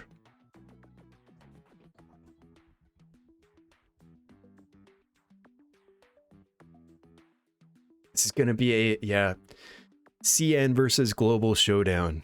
Let's do this. This is what everyone's been waiting for. Still have 1 minute on that intermission, and then the show will begin.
Hey, hold on now. Thank you guys for the love. Darkness, thank you for the follow, brother. Netsum, thank you for the prime. Appreciate you. Coordinate, thank you for the follow. Slamfist, thank you for the follow as well. Welcome in here, guys. I hope you are enjoying the tournament. If you just showed up, you know, you could check out the replays in our VOD, and you can check out the replays on YouTube because I will be adding everything there as well. Hey, Coordinate, oh my gosh. you just showed up, man, and you're showing me some love. I appreciate all the support. Thank you for the Prime subscription as well. Welcome, guys. Welcome. I hope you're really enjoying this tournament. I'm looking forward to more events like this. Hopefully we can get it going, and I appreciate all the support from you guys and all the hard work from the developers, the mods, and these players that are participating. But we are going to be entering this final match between Raptor and Keeb. Raptor does pick up that Fire Twin Blade. Keeb does grab the Light Barbarian. Hold on now. Who knew Keeb had a Light Barbarian up his sleeve as well as the Light Assassin? Now, how does Raptor, how does he navigate against that Light Barbarian? So automatically, that's a great counter pick against that Light Assassin, the Light Monk, as well as picking up that Light Nurse too. How is Keeb gonna answer these heavy passives on the side of Raptor? Does he go with the Fire Surgeon? Does he go with the Specialist? Does he go with some sort of snipe? And that's exactly what he does. He picks up the Water Monk as his third pick. And Raptor's got to start picking up maybe some more damage, maybe some more supports, something to follow up that defense break that the Light Monk is going to be able to provide. And that's exactly what he does. He grabs the Fire Barbarian, a great anti-snipe hero, a great pick against that Light Assassin as well as the Water Monk. It's going to do some nice damage, especially into a defense broken target.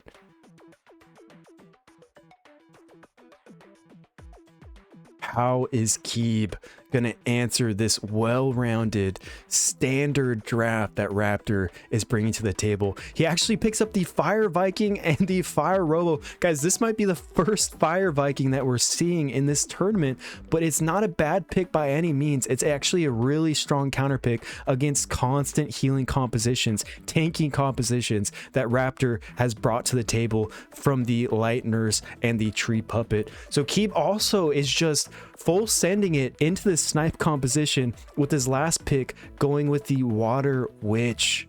So if she does finish off someone with this skill 3, it's going to reset her cooldown and she's going to be able to pop it back out. And if it, I mean, regardless of that, she's going to be able to reduce someone's total HP based off the damage dealt from that skill 3 as well. Dark Assassin is banned out on the side of Raptor and Water Monk is banned out on the side of Keeb. So both teams are looking very well-rounded. Keeb has a little bit more aggression going for him, but Raptor has a lot of support, a lot of potential setup with the defense breaks into the Fire Barbarian. The Light Nurse is going to be subbed out as well.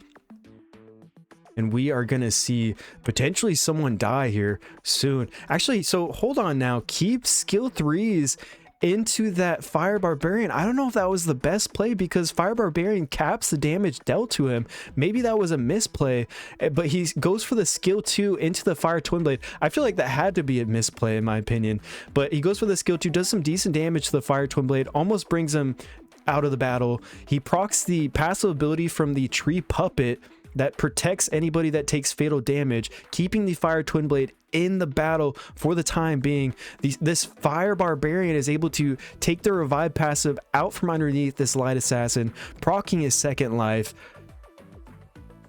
And things are looking really well on the side of Raptor right now. He's got the skill 2 readily available with the Light Monk that actually finishes off that Light Assassin because he's typically built very squishy. Now, up to this Light Barbarian, is he going to be able to take someone out? Not enough damage on that Fire Twin Blade, unfortunately. Raptor does swap in his Light Nurse as well, so even more sustain, even more heals, even more revives are going to be on his side of the field. But that Light Barbarian is not giving up. He's getting additional turns back to back to back, so it's really up to whether or not he can do enough damage. But that skill 3 is ready for that Fire Viking. Every time someone heals, the Fire Viking is going to be able to deal damage while also being able to heal his team back up. But is that enough? It's not enough. The Fire Twin Blade sets up a nice defense break onto that Light Barbarian, and the Fire Barbarian, the Fire Barbarian is able to finish up that kill. And that is just such a crazy combo from Raptor, because now it is a 4v2 battle, an uphill battle for Keeb that I'm not sure he has what it takes to come back from, because that skill 2 is already back from that Light Monk. He continues getting some nice stuns, and Keeb understands that there is no way he's going to be able to come back, and he actually forfeits, making Raptor take the win from this match. And we are going into this second battle. Raptor gets the first pick with the Fire Twin Blade. Very well played from the side of Raptor. His drafts are always well rounded out. He always has an idea. He always picks counters against the opponent's draft. So I really like what he's got going on for him. Keeb has to make some adjustments. There's no way he can go full aggression into the double reviver setup that Raptor has. So Keeb does pick up the Fire Nurse. He also picks up the Light Barbarian. Raptor grabs the Light Nurse. Does he go with a Light Monk again? Does he go with a Fire Barbarian? Does he grab another Reviver? He actually changes it up a little bit. He goes with the Water Specialist to potentially hex someone with a heavy passive that he doesn't like. Maybe it's going to be the Fire Nurse. Maybe it's going to be the Light Barbarian. Who knows? But Keeb answers him with the Light Specialist. He goes with the, all right, you guys are showing me too much support. I really do appreciate you guys. Thank you. I can't look at any of the notifications, but we're still rolling with the match. Thank you though. I really do appreciate y'all. Tree Surgeon is getting picked by Raptor. How is Keeb going to answer this anti-debuff constant immunity setup that Raptor has going for him? He goes with the Fire Viking plus the Water Monk. That's actually such a great duo if you can get them both through this drafting phase, because if you remember last match, the Water Monk was banned out, so that snipe combination was kind of broken for Keeb. So Raptor does pick up the Water Surgeon, another speed lead on his side. What is his last pick going to be? Is it some more support? It's actually something to contest this turn 1 and potentially get some insane bash stuns with that skill 2. The Dark Robo, we really haven't seen that pick too much, but it is a great RNG addition, almost a force ban for certain compositions. So Keeb has to answer back against this very well-rounded draft from Raptor, and he goes with the Dark Ant. He knows that Raptor banned out one of his snipers last match, so he just adds another one into his draft. So what are the bans going to be? If I'm looking at Raptor, dude, if we take out one of these sustains, maybe Fire Nurse, it might be over. If for Keeb, he's actually going to be banning out this Water Specialist because he likes keeping his heroes non-hexed, and I totally understand it. But on the side of Raptor, he's going to be banning out this Water Monk because he does not want to allow Keeb to have too much snipe potential under his belt. And turn 1 is going to be going to this Light Specialist. He actually lands and strips everything. I think he hit the cooldown increase on everybody. I could be wrong, but he does hit that slow debuff on everybody, which is going to help Keeb out quite a bit because that's going to slow everyone down. It's going to allow him to cycle his turns even more, get some more proper setup going before Raptor does move. And it looks like he landed that cooldown increase on that Light Nurse, which is actually huge, so she can't cleanse everything. But not to mention, Tree Surgeon does move right after her, cleansing the slow debuff, applying that immunity. But the healing is actually kind of hurting Raptor a little bit because that sets up the Fire Viking for the skill 3 into the Dark Ant skill 3, and they snipe the Light Nurse right out of the match. She was just full HP, not anymore. Can he hit a skill 2 stun? He actually hits a skill 2 stun, a crucial one on that Fire Twin Blade, so he cannot revive the Light Nurse quite yet. Everything, the RNG is so far on Keeb's side. Can he keep that momentum going, or will this Fire Twin Blade move and revive the Light Nurse? Now, Fire Viking, that's the one great thing about him. With all the healing being dealt in this match, he's going to constantly be getting his skill 3 back up, which does damage and also heals your allies. So he's a great pick against Raptor's composition. Now, depending on whether or not this Dark Ant can have good enough RNG to proc some additional turns to cycle back into the skill 3 is what is going to be the winning deciding factor. And unlucky enough, he doesn't get any additional turns, so that Fire Twin Blade is going to be moving. If it has the revive up, it is going to be bringing back the Light Nurse, and it's going to be very difficult. Hold on, now Sleep comes out of nowhere, puts the Fire Twin Blade to sleep, totally ruins the game plan that Raptor had set up for him to bring back his Light Nurse. It buys one more turn for Keeb to get something rolling on his side, and he actually just has a skill 2 available again on his light specialist, and he swaps in the light barbarian. That's going to give him some additional turns, and he's going to start proccing off crazy, especially while his allies are sleep taking turns. The Fire Viking's about to move with the sleep debuff, giving another turn to this light barbarian, and he's just going to be hitting so hard. And I feel like that is not enough for Raptor to be able to survive this, unless it is the water surgeon has a sliver of health.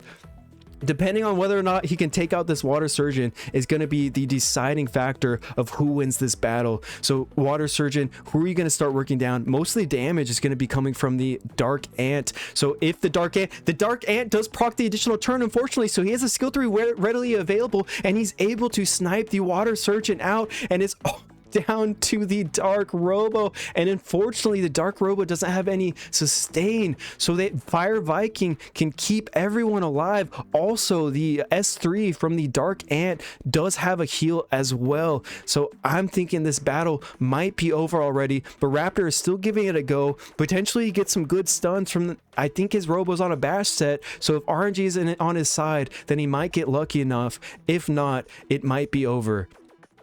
Now he actually goes for the swap. I'm not really sure what the tree surgeon is going to do too much, but it's worth a shot, ladies and gentlemen. So the dark ant does hit a big S3 onto the tree surgeon, and it's already down to below 50% HP, and it just came into battle, and Raptor realizes there's nothing he can do from this point on, so he does surrender, making this a 1-1 battle in the finals, ladies and gentlemen. Oh my gosh, these guys are keeping us on our toes. I never would have thought Keeb would be able to adjust like he did against Raptor's draft, but that Fire Viking was just holding everything together. This is so good, guys. Fire Twin Blade. He snipes the Fire Twin Blade from Raptor, allowing Raptor to potentially get that Light Barbarian, and that's exactly what he does. He grabs the Light Nurse, he grabs the Light Barbarian. Keeb has to bring some counters to these heavy passive heroes, which is what he is doing. He goes with the Fire Surgeon. What is his third pick going to be? He also counter picks the Fire Barbarian too. But Raptor does pick up a speed lead for his team, which is going to be the Fire Specialist. Great control, great damage, and also some buff removal. Keeb does pick up the Water Merc Mother to help counter against the control that the Fire Specialist might be throwing his way.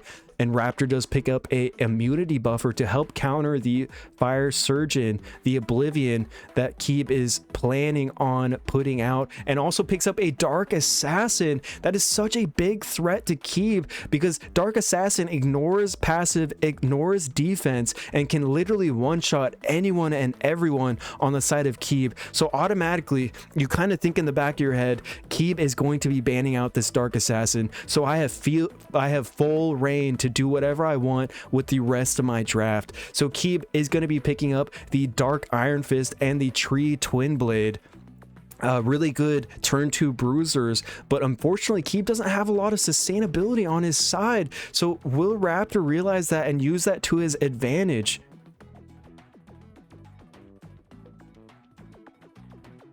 And Raptor is actually grabbing another speed lead to contest this turn 1. The bombs are actually a great counter if he can land them against that defense heavy unit like a Water Merc, or a defense heavy unit like the Tree Twin Blade.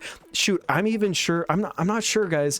Correct me if I'm wrong, but does the bomb negate the Fire Barb's passive as well? Can it one-shot Fire Barb, or was that fixed in some previous updates? I can't remember correctly. But the bans are going out for the Dark Assassin and the Dark Iron Fist.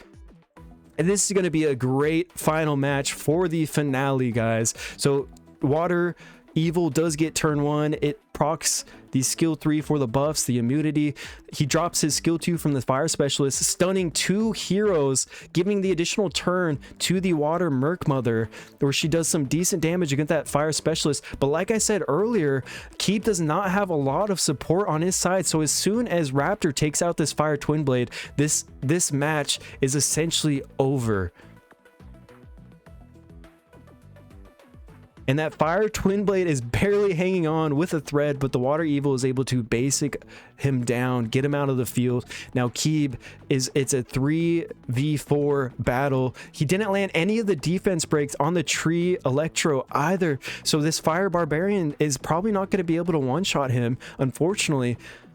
Very close though. 15k, no setup, no defense break. That was actually kind of massive, but the tree electro lands the bomb, and then he goes for the sub just to add the cherry on top, bringing in the light barbarian just in time for the sleepy time, the night time that we've seen before. Now unfortunately, this is just not looking good for Keeb. He's trying his best to work his way around the immunity that the water evil is providing with that, but it just such a big counter against that fire surgeon, so he actually ends up swapping in for the tree twin blade. But everyone is getting stunned up by that fire specialist, and this is the light barbarian's time to shine, where he just starts stacking his passive, getting so many freaking turns, and that's exactly what's happening here, ladies and gentlemen. He's going to be taking one hero out back to back to back, and Keeb realizes that the battle is over. So congratulations, Raptor, you are the tournament winner. You're taking it all home, representing global.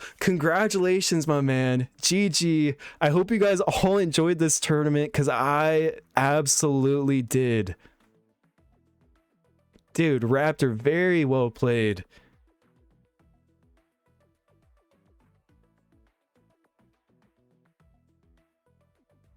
And also, next, thank you for the follow, man. Ace, thank you for the follow. Arby, appreciate that sub, my brother. Anonymous gifter, whoever you are, appreciate your love very much. And if you did get that gifted sub, definitely say thank you. But GG Raptor, dude. Raptor, you showed up. Chewy, also, thank you for the prime sub. Drazil, thank you for the sub. Aventus, thank you for the resub. You guys are showing me too much love, man. You guys are really showing me too much love. Show some love to Raptor, though. He definitely deserves it. Show some love to these mods, our developer team, all the players that participated in this tournament. Made it so much fun, because without you guys, this wouldn't have happened. We wouldn't have got this awesome sneak peek into this theme arena. So GG's, man. Raptor, I don't know if you want to hop into like the Discord and do like a little final speech. You're absolutely welcome to do so. All you do is go on the Discord voice chat and you request at the very bottom of the screen, there's like a hand icon to speak. If not, dude, I'm sure you're tired. You've been focused up for like the past couple hours. So we all appreciate your hard work, brother.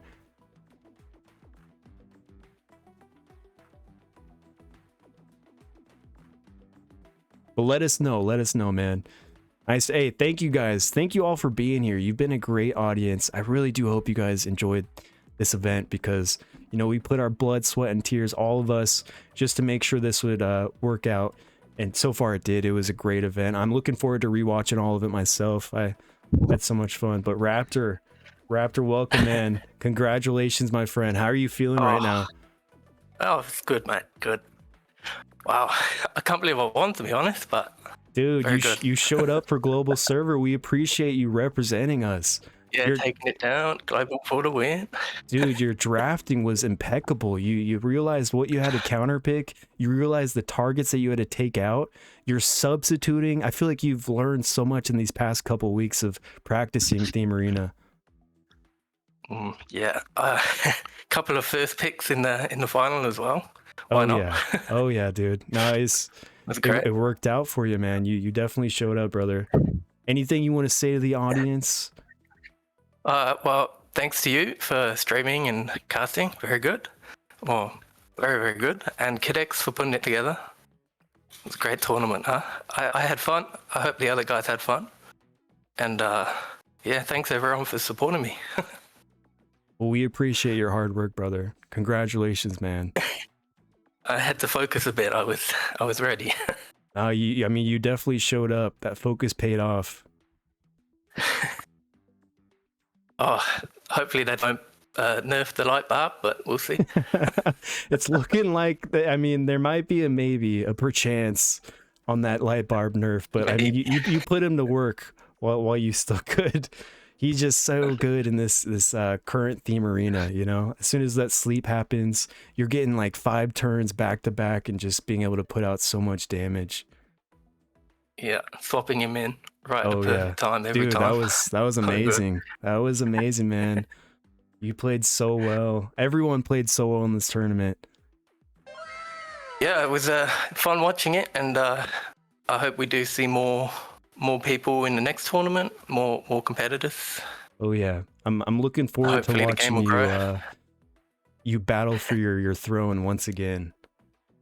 And hopefully you'll be there as well. Yeah, maybe perchance, you know. If they let me play, I'll definitely wanna try it out. I think you'd do quite well. You probably could beat me, to be honest. No, it would be a good match, dude. You definitely deserve to be tournament champion this go around, dude. I can't believe it, to be honest. It's just play and have fun, and Dude, somehow I won enjoy it. it, So man. all good. Enjoy it. Enjoy your badge, your goodies that you're about to receive, because you definitely earned it, my man. Do I get a medal as well? Yeah, you know, we're gonna have to talk to Ryan. I'm not too sure. Kid X, do you know? Is that badge reward? Is that in game or is that just on Discord? In game medal, In badge, game, whatever. nice, dude. So I'm Yeah. expecting whenever I I can see you show in off. chat, I'm gonna see that, and everyone's gonna know all the hard work that you put in to this tournament. I mean, I've been farming a lot, so all that time, you know. No, it's paying off, brother. It definitely is. And I hope this event, you know, made everyone else excited for Theme Arena because, you know, it's one of those end game modes that we've all been farming for, right? Endlessly farming for, pulling all these OP heroes. And right now it feels like you're not really doing anything with that. But as you can see, that hard work pays off. Like Raptor was saying, all that farming.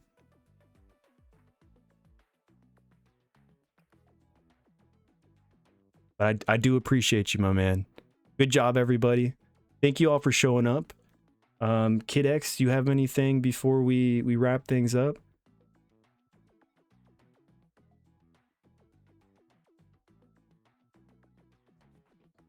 Maybe? Yes or no? All right. Well, GG's, my man. Appreciate all you being here. I just want to say thank you to these hardworking mods. Kid X has been, you know, working he's been putting his blood, sweat, and tears into making sure that this event runs correctly, and so does all the other mods. And Yo. Ryan's been helping us out a ton. What's up, Kid X? Anything before we wrap up, man? My microphone didn't work. Then I was talking alone. It's crazy. So I was saying that thank you everybody for participating. We're gonna try to host this event again with, I don't know, more working it. We're gonna make it better and better every time. And yeah, thank you everybody. Hey, It was amazing. I had so much fun with this. Like honestly, this was so fun. Oh yeah, I mean it was an honor being able to work with you, brother. You did a great job. Same. It was amazing, bro. Your commentary, it's amazing. Like Jesus, I love it. I love it every moment of this. I hope you guys had a great event. If there's nothing else that you want to say to the audience, I'm going to be wrapping things up. I appreciate you guys for the love. Let me go ahead and choose the prediction because Raptor did win that event. We'll give you guys your points, of course, Votex. But Sheba, Raptor, Votex, Dark, everybody in chat, everybody in the streams, thank you guys for being here. I won't waste any more of your time. Enjoy the rest of your weekend. Hopefully we can do more of these events. And then once again, thank you, Kid X. Thank you, developers. Thank you, all the participants. You guys did a wonderful job. Have a great rest of your weekend, guys. We're going to be out of here. Wait. We have something from the Chinese players. Yes. I'm waiting for it. All right, one moment, guys. Oh.